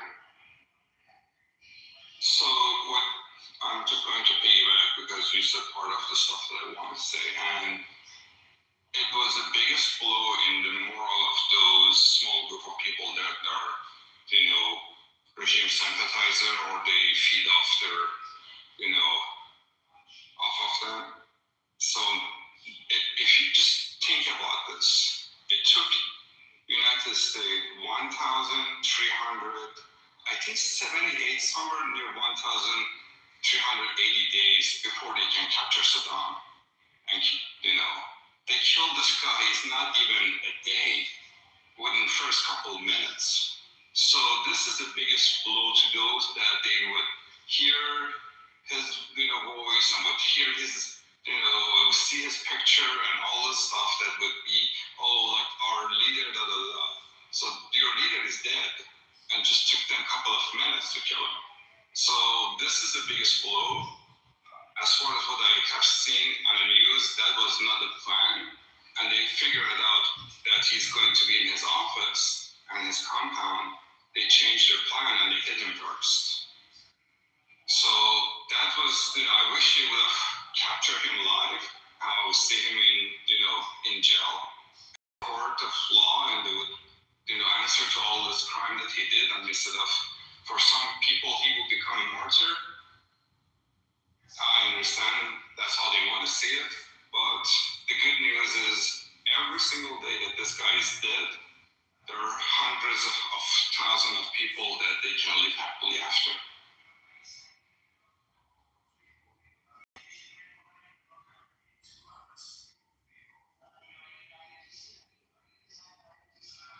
Children, at the same time, first of all, I think one era has fully ended. The best way you can imagine this is if we can remember the era of Khomeini. It was a different, absolutely different kind of a situation than we experienced with Khamenei, that's for sure. And that brings some confidence, that brings some hope, everything, if that's the question. But at the same time, if you are talking about the what happened and what the American did, as much as it's really big for me too, I really didn't know if this guy is, definitely it was not as easy as situation in Venezuela or so. It's very complicated to maybe get him. It was my understanding. It is what I thought. But also, this is a question I heard a lot of time yesterday, why it couldn't be happened earlier. And this earlier was referred to losing so many beautiful souls. That's another question that I have. Why now and why not earlier? If they could locate it, if they could whatever plan it, why now? That is something that I heard many times. I agree with you. If they wanted to kill him, they could have killed him, 2.5 years ago when they had Hania, the leader of Hamas, funeral in Tehran. So they could have, if they would drop a bomb and only kill people in the first 10 rows, the regime would be toppled. Hold on. You're just not thinking about the proxies that were in place at that time. The reason they were able to get to Khamenei, it wasn't because they found demonstration in San Francisco and in New York. I didn't see any footage of New York, but I saw San Francisco. It was not as big at all. They were mostly American. We had a few Iranian there, mostly white American and anti-war kind of a crowd, but really not as many. Did anybody see anything in New York today? I can hear you, so I don't know if you can. Yeah, we can hear you, but I don't think she can hear us. Okay, Money, just go. Okay. No, I was just saying, we have to realize the fact that Khamenei was killed yesterday was not solely based on Israeli and American forces knowing exactly where his location was. They certainly had his locations for many, many years, even 2.5 years ago, whatever, the Hania Day, which was like a year and a half ago, I think. Anyways, but back then, Iran had influence in the region in the sense where if something as drastic as, the supreme leader being killed would have generated such, like right now we're seeing a crazy response from Iran. Back then it would have been, I don't know, like this times 20, 30, whatever. Hezbollah is active today, but Hezbollah 2 years ago was a much bigger force than now. And they're still creating havoc. Like today, I don't know if you guys, but they're active. They're throwing rockets, and Israel had to evacuate 50 villages in north of Israel. So there's still a threat. And this is after many, many efforts of Israel trying to get them, weakened. And they have done that quite successfully, but it's still there. And back then, Iran has Syria. In any case, my point is, this is like killing Khamenei was a 2-year project. It started with, weakening Hamas, and then went up to Hezbollah, and then magically the Assad regime fell. I'm sure there was backroom deals for that, and then it was, getting to Iran and not knowing exactly how Iran would respond, even without the proxies. They didn't have enough knowledge of, their defensive and offensive capabilities. They had intelligence, but they didn't know if they're missing something. But the 12-day war kind of gave them enough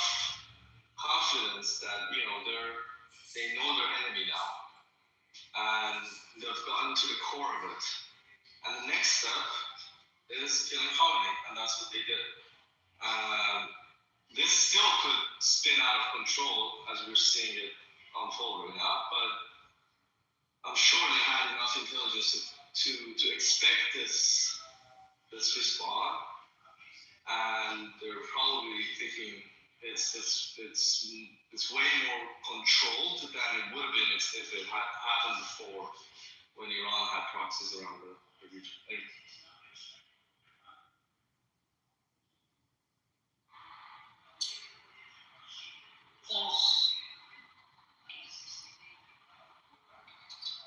Iran had proxies.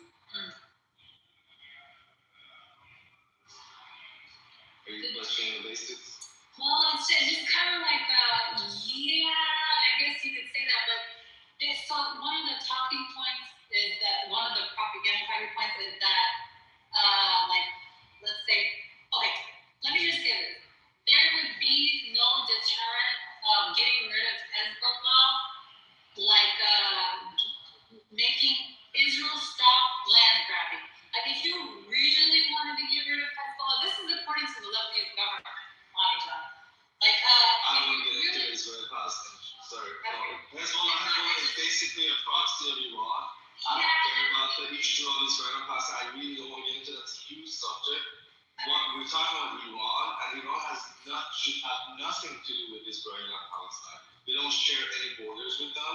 This is not our conflict. It does, because Israel is the one that's helping Iran. Israel didn't have any problem with Iran prior to the 1979 revolution. The reason Israel got involved with Iran militarily and everything else was because a group of fanatics took over in Iran that had death to Israel as one of the pillars of the revolution. And they carried it out, and they invested money and forces and time into actually. So we are in education mode. No, Dina. It's relevant there because Iran's sort of like, they're one of like the only militarily powerful, militarily capable countries in that region who could stop Israel from, Why? Who gave them that mandate? No, sorry, let's just talk. Let's switch the topic. The only thing that I was trying to say was that. No, you were trying to get it into the whole Israel-Palestine and the biases in that region. Yeah. And I don't want to get into those biases. It's not our issue. Monica, we can switch the topic. All I was trying to say is that nothing would deter Hezbollah more than Israel stopping. I don't care about that, but what I care about is Iran funding Hezbollah. Alright, that's true. That's a fact. Okay, let's move on. Okay. And it's not a problem. I mean, why not invest in proxies against China when they killed Muslims in China? Like, this is bullshit. It's not our problem. It wasn't our problem. It's become we can't escape management. We can't escape. Who made it a problem? Yeah, I agree with Lonnie. It's not the Who made it a problem? Go back to 1979. I think we have it in our hands at the moment.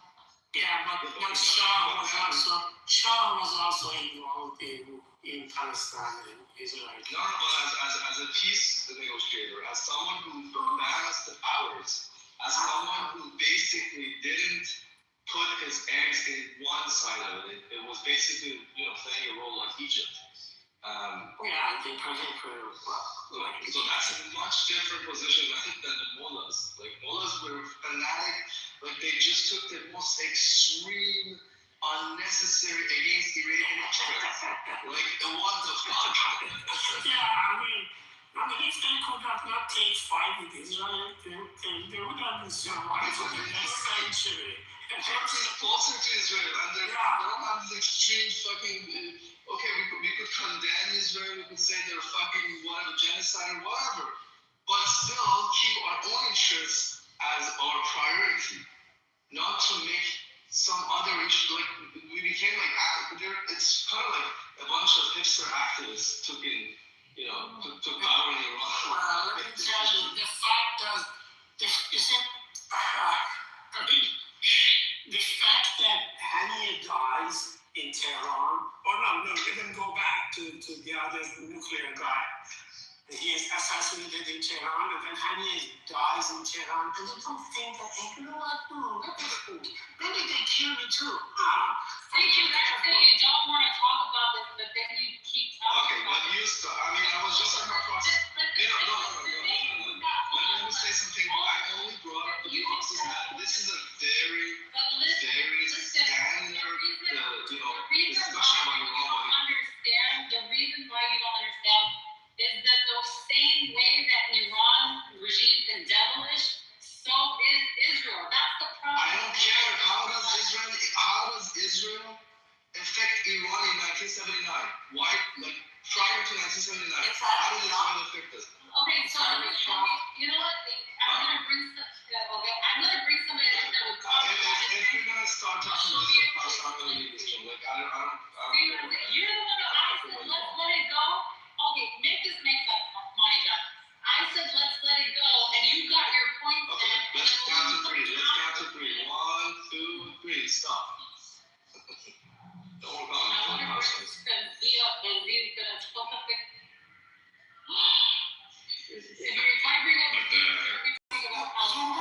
you know it's oh my God, who did you bring up? It's not like Israeli. I don't fucking give a shit about Israel. Get the fuck out. If you want to talk about Iran, let's talk. Can you make it about Iran? Make it about Iran.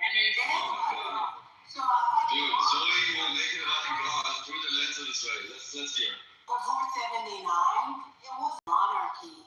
Yeah, I love monarchy. I fucking love monarchy. I love monarchy. That's why monarchy is Iran. Iran had 2,500 years of monarchy. They didn't need to fight with Israel at the time because it was already bending over. That fight was against Egypt and all the Republican countries that got established at that time. So Iraq, Egypt, Syria. That's a very loaded word. That's propaganda.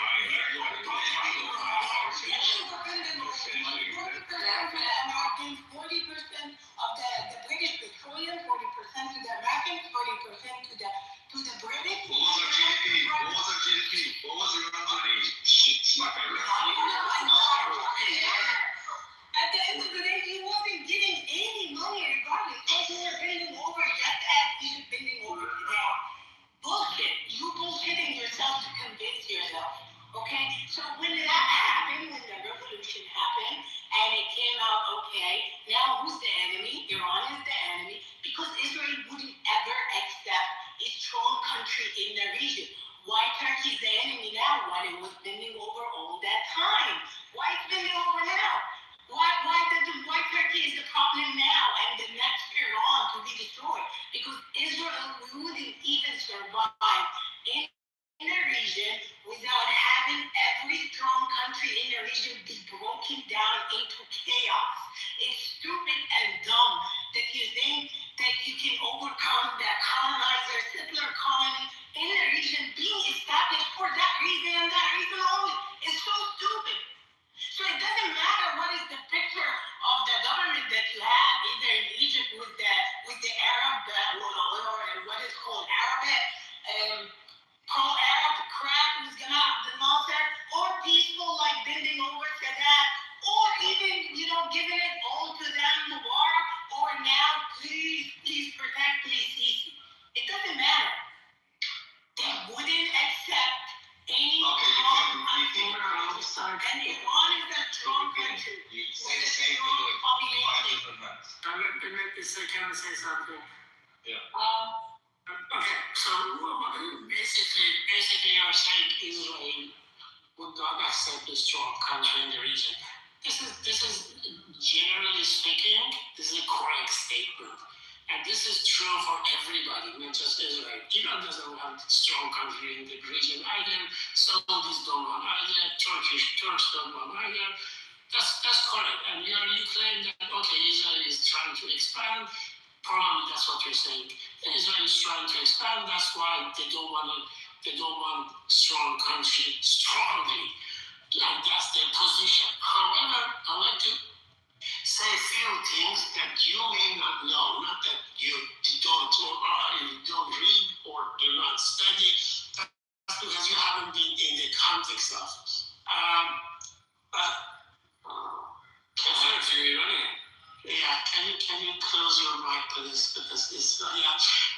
So, Iranian Shah, who in the region at that time was mostly Qaddafi, Hafiz Assad, the father of these Assad, and to some sort, slightly Iraq.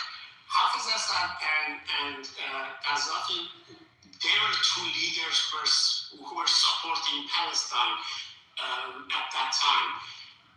Iranian opposition, which mostly consists of two, let's say, one Islamic, Marxist Islamic, and the other Marxist group, and one extreme Islamic group, they were all trained by Palestinians at that time. At that time, they believed that the only way that they can topple Shah regime was fighting through a militia group. Exactly, they're trying to duplicate what had been happened in South America. This was the trend at that time. And all of these people, they had been trained in Palestinian camp. Even the Marxist one. Showed in camp, at the time. Please do not interrupt me. They're Palestinian camp, and they were actually on Palestinian land, and they were in Syria. And you can still read, if you read the diary of those Iranians, you will all see that they've all been trained in that area. After the revolution, because of this connection, the idea of protecting Palestine became more prominent in the agenda of the government, in the government itself, and also those militias that took power. But one of the reasons that Iran became more pro-Palestine was all these groups have been more attached to Palestine before the revolution, and that's how they got power. Or at least partly was the reason they became powerful in Iran and they were able to topple Shah. Thank you. How does that change anything of what I just said? Even at the time of the Soviet Union and providing weapons to all the militia groups that was at the time. One of them toppled the apartheid system in South Africa, which was all connected. It was a time for decolonization in the region and outward in South America and everywhere else. So that doesn't change the fact that we are in that sphere, all of us together, and being consistent. For the Shah of Iran being removed, wasn't it that they set up shop in Saudi Arabia and they used Bin Laden's father to establish the Mujahideen? And when the Mujahideen wasn't efficient, they replaced them with the Taliban and started to use their resources to essentially oust the Shah of Iran. So who they put in place after he was after the Shah of Iran fell? Because this beef is not modern. I just want to say that this is an ancient beef. You're talking about the Persians. You're talking about the Persians versus the Greeks. You're talking about the Romans versus the Persians. This is nothing new. This is just not precipitating in our time, in our generation. This isn't something that just happened in our modern world. I have nothing to say to that. Yeah, because it's facts, it's history. What facts? Persian against Rome? Persian against Greece, against Rome, yeah. This is an ancient beast. America is born from the loins of Greece.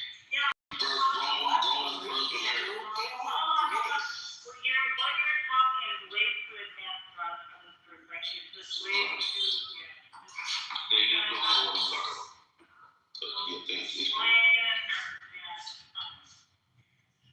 Persian Empire is referenced historically, even in biblical times. I wouldn't even try to do that. It's gonna take us down a rabbit hole that it's not gonna.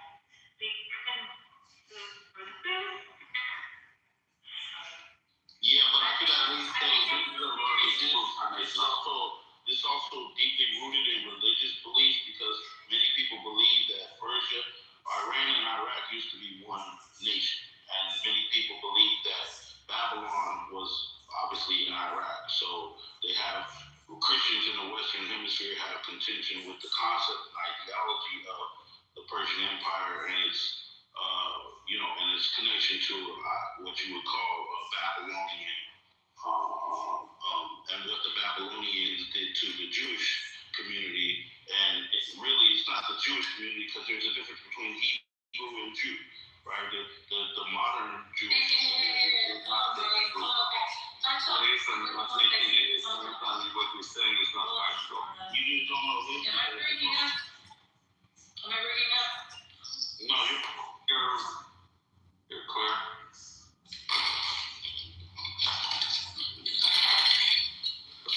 Maybe I'm breaking up. I don't know. But my favorite concept, I've been running this room for 8 hours. I'm almost tempted time to finish it up, to wrap it up. Yeah. Sarah, موقعی دیگه sometimes maybe you're just asking me the same question. I'm still in kind of unclear about other conversation, but it shouldn't be today. I think we will remember that conversation. Well, after I heard your other comment, I'm starting to think that I misunderstood what you said once I heard your other comment. So, yeah, we can get to the bottom of it later. Should I open a Tehran radio room? Kiza, excuse me for jamming. Yeah? I didn't know you had this on for 8 hours. I was working at some other room. I'm trying to keep a balance of all anything that happened today. I've been here twice so far. Yeah, and it's pretty exhausting when you're talking to a whole bunch of psychopaths on every side. It's too quick, too fast. Like it was boom, boom, boom, boom, boom, boom. My brains are porous. I admire you that you invite yourself to this challenge so often. Listen,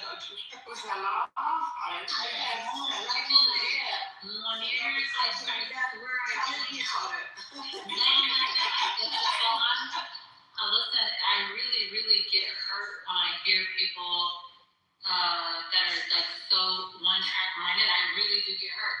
And I don't want to open the room, actually. But Munir and other people, they'll force me in the back chat. They'll say, come on, open a room, all this stuff. And then I'm like, okay, fine, I'm going to open a room. Because there are other rooms that try to talk about the stuff that we're talking about. They end up cussing at the people, yelling at the people. And it's not a real conversation. And it's so important to manage the conversation, because most of them, I'm not in the room that you guys go usually, but even in many of the Farsi speaking rooms, they get to so much, trash talking, emotional things that you cannot even follow the topic. It's so, but it's hard. I can imagine how much energy it takes from you to manage all this. Especially you're hearing, it's just so sad, it's so crazy. I'm trying to figure out if I should just close the room I am closing the room, but should I open a Tehran radio room? That's the thing I don't know. Let me see if I see any of our Tehran radio friends online. I don't see anybody. Because the last thing I want to do is make a room and then I have to run it. I don't see anybody right now. Me either. Thing is, but they come rest tomorrow's a work. Okay, that's what I'm going to do. Yeah.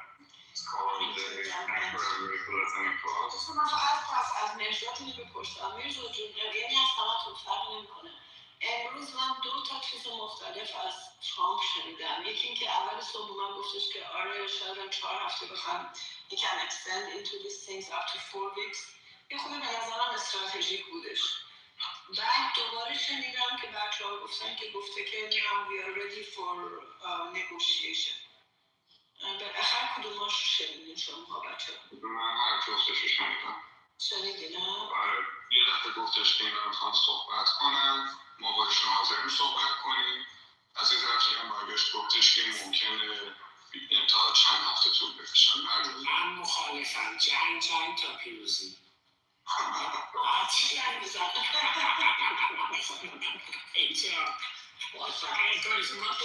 ما پوزه انگلیس رو به خاک می‌بریم. آره بهش بگو که he's clear وقتی سیروس میگه دیگه جلوه هست نباشه دیگه just follow ما باید جمع کنیم پوزه انگلیس به خاک ببریم و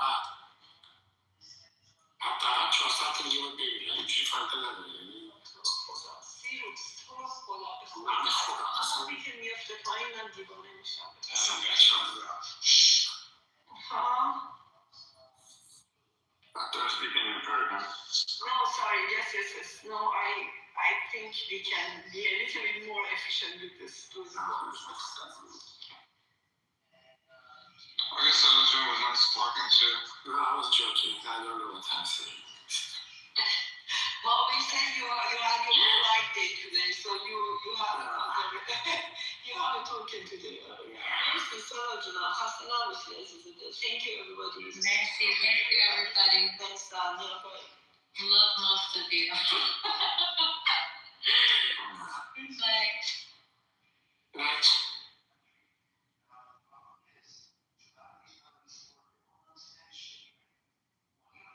So by me, in the next 56 minutes or whatever that is, I'm only offering you a side to hear. That's it. Nothing more. I'm not asking you to believe anything in what you hear. I always say, take from what you hear and fit it in with what you already know. Not to believe it, but whatever you already know, and if there is something being said that can help you in where you at, take it and just throw it at rest. You know, you may hear a name, Allah. You may not understand what Allah, don't accept Allah as being just a simple word of God. Leave that alone and listen to everything else that may fit with something you all been exposed to. Take the meat, throw out the bones, if I can use that terminology. But, sweetheart, with regard to disclosure, there's different levels of disclosure and there's different types of disclosure.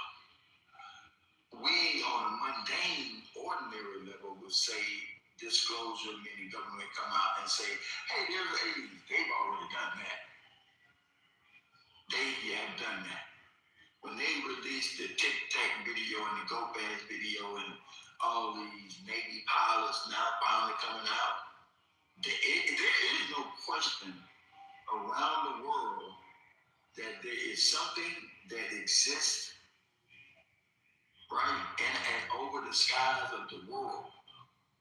And whatever that is, it is penetrating the skies of every country and every nation with impunity. And they can't do anything about it. The world has admitted that. So, on another level of disclosure, there have been people, way before the government in this conversation has gotten to this point about UFOs, there have been conversations about it. People have been talking about this thing for many, many years and ages. So with that being said, guys, I'm gonna start this little clip. This is a purely listening experience. This is a purely educational moment, 56 minutes of it. Once again, if you have the time, I'm only offering you a perspective. 56 minutes, family, and then I'm going to give you back your room. This is number 2. Where's the totem pole? Somebody get totem pole in here. Somebody pin totem pole. Get somebody. Because he wanted to hear this segment of the Supreme Wisdom Lessons. And they're only given at night.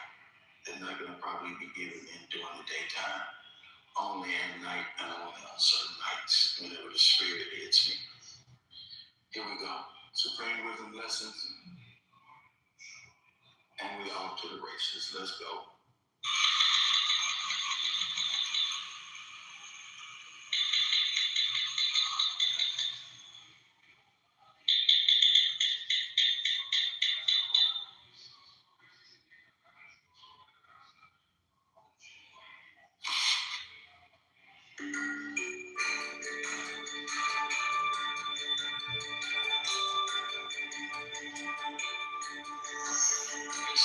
Shia, you still here? Where's Shia? Shia, I hope this makes you feel better. Okay, sweetheart? Here we go. And humble churches from out on the streets to your screen. And now, the time and what must be done. On this edition of Farrakhan Speaks. Greetings to you.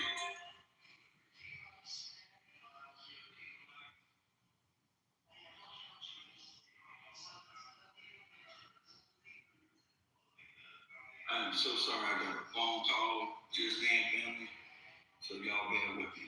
Minister Louis Farrakhan, National Representative of the Honorable Elijah Muhammad, that great preacher of freedom, justice, and equality to the black man and woman of America and the Western Hemisphere, and to all of the Aboriginal people of our planet. He is the eternal leader of the Nation of Islam and a warner to the government and people of the United States of America and to the nations of the earth. In this broadcast, I would like to try to complete our discussion taken from Holy Quran, chapter 45, verse 28, and it reads, quote, "And thou wilt see everyone kneeling down. Every region will be called to its record. This day you are requited for what you did." To all of you who are listening, and I want to thank you so much for taking time out of your schedule to tune in and telling your friends and neighbors and family members to check this broadcast out.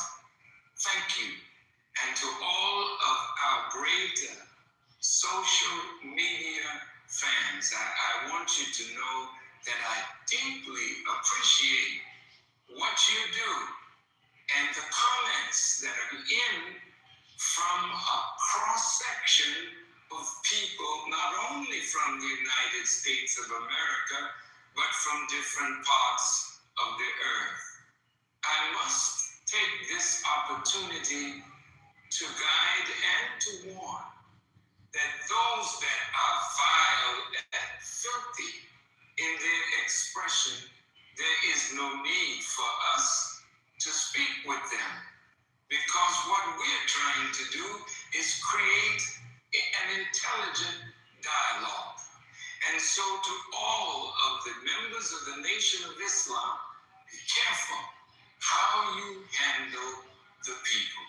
Some may be angry, some disbelieve, some are joyous, but you must always maintain the character of a Muslim. And that character is given to us by Allah through Prophet Muhammad, peace be upon him, in the Holy Quran. He says, "Call to the way of your Lord in the best voice and with justice, and argue with them in the best manner. For Allah says in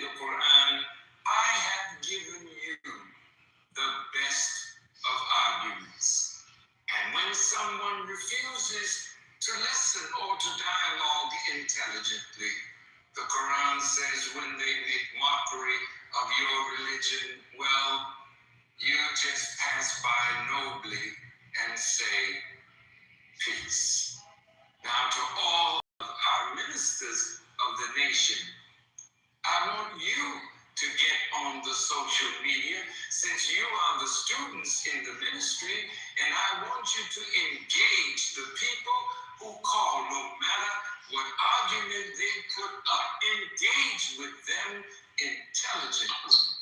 And as God has given you the best arguments in the Quran, then argue in the best manner and always with justice.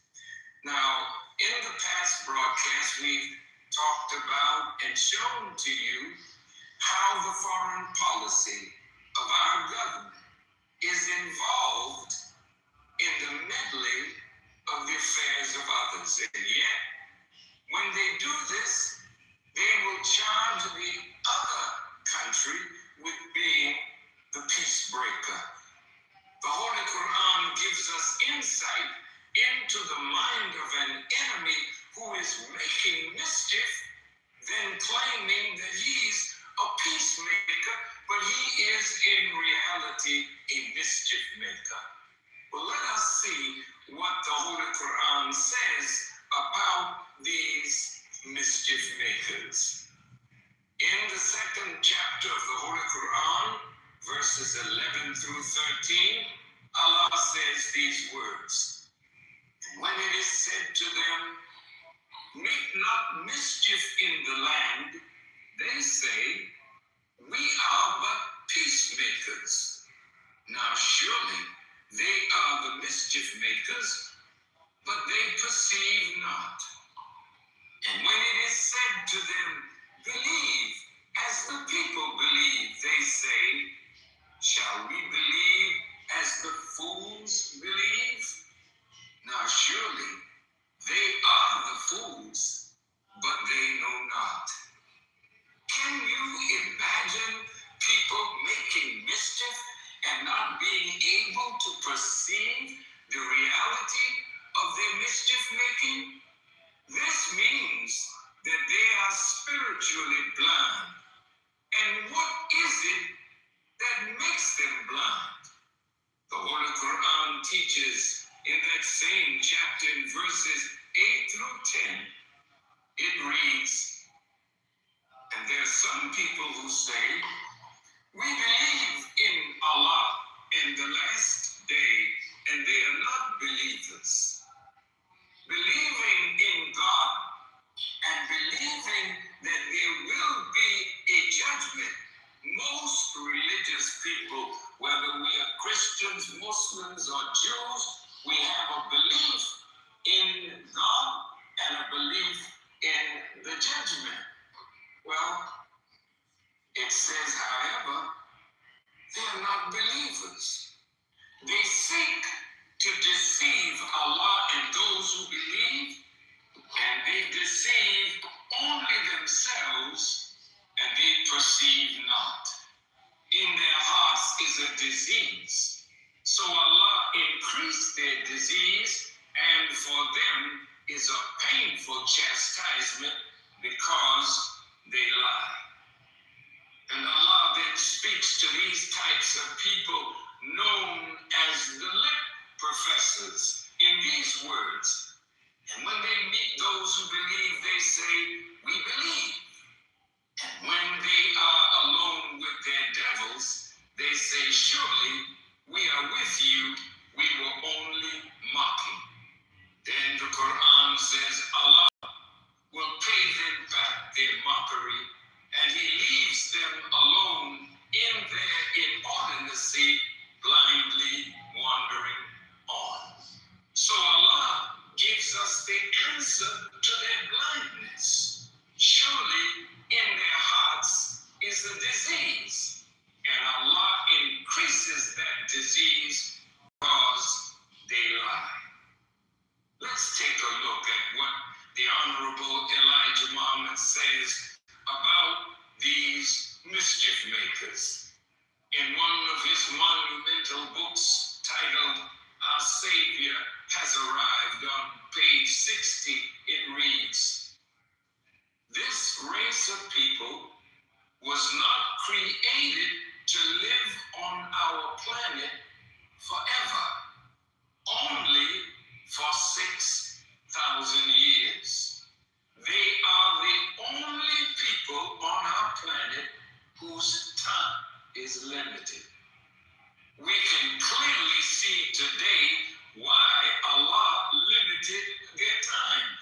It's because of their mischief making and their causing bloodshed. It is impossible to live among them in peace. They are the world's meddlers and snoopers. They're not contented to live alone without snooping around and meddling in other people's affairs. And even though you divide the earth equally with them, they want your part and try to run your own business for you the way they think best. The Honorable Elijah Muhammad, in his book, The Fall of America, in a chapter titled Mystery Babylon the Great, on page 129, after revealing that Mystery Babylon is America, he says, quote, "You must remember that I am interested in bringing the truth to my people as clear as sunshine. So be not disturbed in seeing and hearing it the clear and simple way. For my people are the spiritually blind, deaf, and dumb of the nations of the earth. They must be taught the truth by one who knows it." And Elijah Muhammad goes on to say, "I am he who knows the truth, and I have been missioned from the Lord of the worlds to tell the truth, whether it is to your liking or disliking. But I must do my duty by you, or I will be punished by him." Well, I am, by Allah's permission and by the Honorable Elijah Muhammad's position, sitting in his seat, continuing his message. So the Honorable Elijah Muhammad, after Moses had worked for 40 years among the people, he called his brother Aaron and said, "Take my place among my people and act well, and follow not the way of the mischief makers." After the Honorable Elijah Muhammad worked among us for 40 years, the work is not done.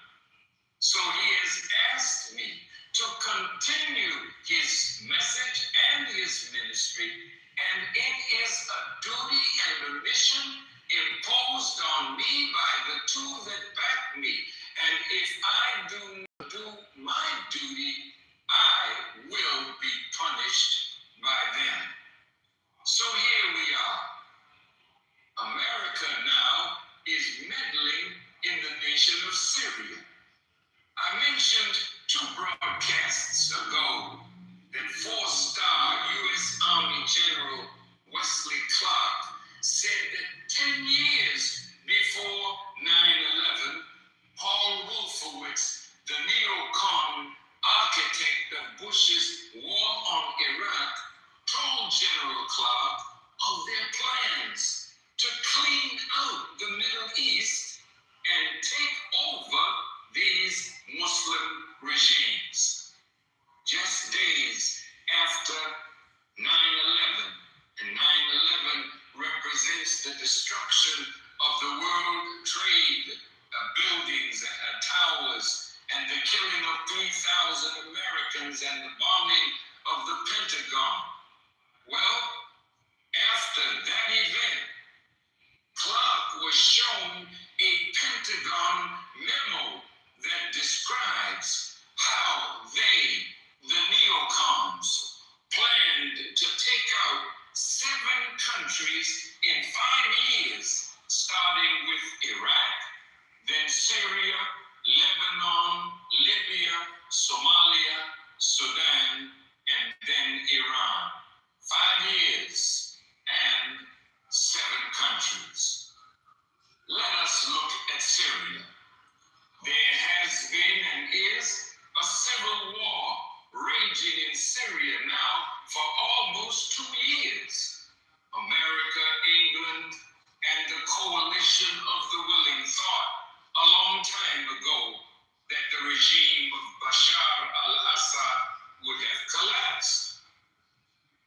America was involved in the very beginning, but trying to hide her hand. Now America is openly involved, and you have weapons that are being given to the rebels against a legitimate government, but a government that America does not like, a government that Israel does not like, because Syria is a friend to its brother nation, Iran. So America has decided that the government and people of Syria must suffer to fulfill an aim that is good for Israel. And since America and Israel are joined at the hip, they feel ultimately the destruction of Syria will be good for America. But we say to you, it is neither good for Israel nor America, as you soon will see. About 6 weeks ago, we heard that chemical weapons were being used. And when that came across the news, I thought to myself that the rebels must be losing their effort to topple that government. For now, they're saying that there's the introduction into that conflict of chemical weapons by the government of Syria against the forces that are trying to topple their government. Well, did they really find chemical weapons? Many that started looking at it weeks ago said no, it was not chemical weapons. But President Barack Obama came on television and issued these words: if it is found that the Bashar al-Assad regime is using chemical weapons on its own people or on others, that will be a game changer. The news this past Tuesday morning, on the 23rd of April, is that Israeli scientists have declared that it is sarin gas that is being used by the Bashar government. Imagine the hypocrisy of somebody that has an interest in the fall of a government finding what others have looked for and have not found. This is to lure America into a war by sending American soldiers now into Syria, because you have armed people that you are now finding are jihadists. You have armed people that are not lovers of the Western world. They may be so pro-Islam that they will fight against a ruler or a government that is Islamic but socialist in nature. So now you are being asked or prodded to do the game-changing thing: send American troops. Meddling in the affairs of other nations now, you're getting Turkey and Qatar and the United Arab Emirates and the Arab League and others to join you. This is now making these countries partners in that which will come against Israel and America in the not too distant future. What does this word meddle mean? It is to involve one's in a manner without right or invitation, interfere officiously, which means objectionably and aggressive and unwantedly. This meddling in the day of judgment, which is right now, will come back to requite you, America, and those that join you. I remember reading about our President Thomas Jefferson when he reflected on the condition of the black man in America. He said these words: I tremble for my country when I reflect that God is just and that his justice cannot asleep forever. Naturally, during the 6,000 years that this contrary man and ruler was given time to rule, it would look as though God's justice was asleep. Not today. He's present in the world. And so the Quran says it like this: Allah is swift at taking retribution. So those who want to do wickedly, remember, the recompense is not years off, centuries off. It's almost as quickly as you do your evil will come the recompense for what you did. Now in the 13th chapter of Isaiah the prophet, in the last verse of that chapter, listen to the words: hyenas will inhabit her strongholds, and jackals her luxurious palaces. Her time is at hand, and her days will not be prolonged. This is talking about the end of Babylon. Again, in verse 19 of that 13th chapter, it reads, Babylon, the jewel of kingdoms, the pride and the glory of the Babylonians, will be overthrown by God like Sodom and Gomorrah. What weapon in nature did God use to overthrow Sodom and Gomorrah and leave her as a sign? Isaiah says that Babylon will never be inhabited or lived in through all the generations of this millennium.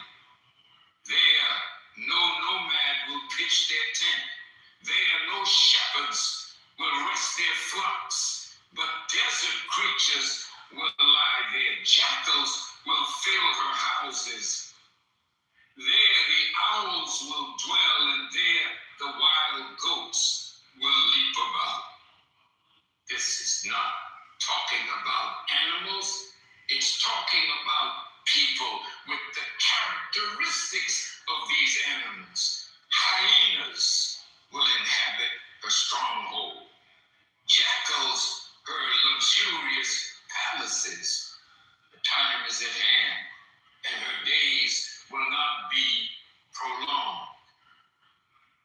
Well, if in the end this kind of animal is used as a picture of those that will inhabit the palaces of the rulers of the Babylonian Empire, then what is the nature of these animals? Let's look at some definitions. That's why you have Epstein and all of the players with these little children. They are the ones that have islands. They're Jewish people. They are the ones that have these palaces. They're rich, billionaires, millionaires. They're jackals. They're filled with this. And they're hyenas. The characteristics of the people that inhabited the kingdom. Call America. Let me hear you say now.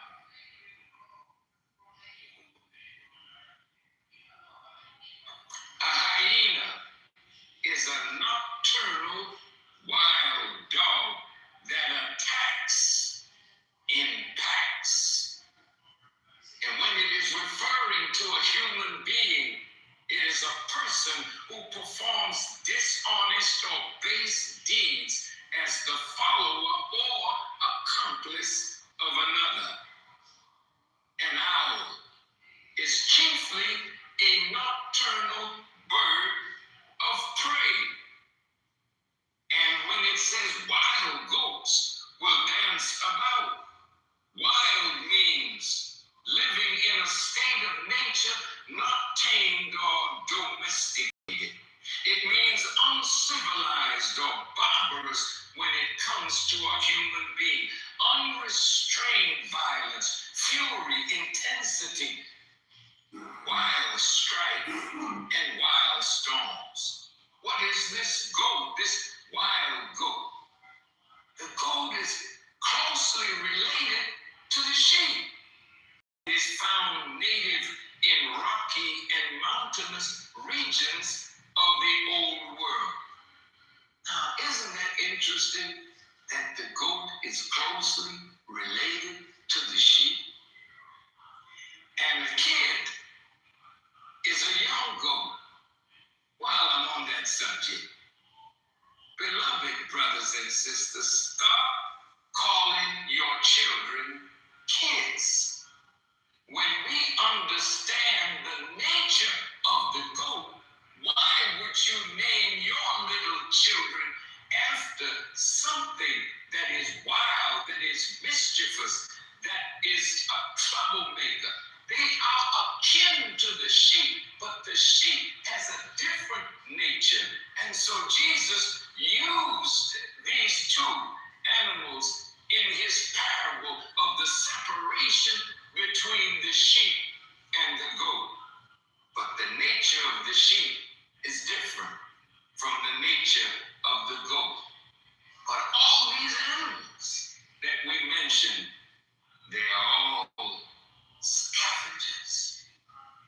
And a scavenger is an organism that feeds on dead organic matter. When it's referring to a human being, it's a person who searches through and collects items from discarded material.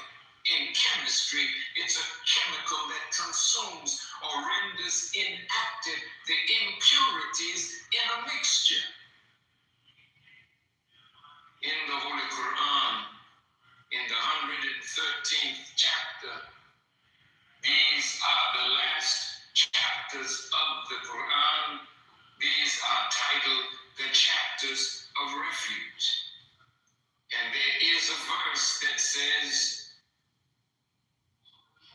I seek refuge in Allah from the intense darkness when it comes. That when this intense darkness is present, these kinds of characteristics are seen in human beings. It is the end of this present world. And then the Jesus comes. He is referred to as the bright and the morning star, for he announces the coming of God, and he is the herald of God's presence and the herald of the coming of the kingdom of God. So let's look at these verses in this 113th surah. In the name of Allah, the Beneficent, the Merciful, I seek refuge with the Lord of the dawn from the mischief of created things, from the mischief of darkness when it overspreads, and from the mischief of those who practice secret arts, and from the mischief of the envious one as he practices envy. This is the Yusuf Ali translation. But in the Muhammad Ali translation, it reads, in the name of Allah, the Beneficent, the Merciful, say, I seek refuge in the Lord of the dawn from the evil of that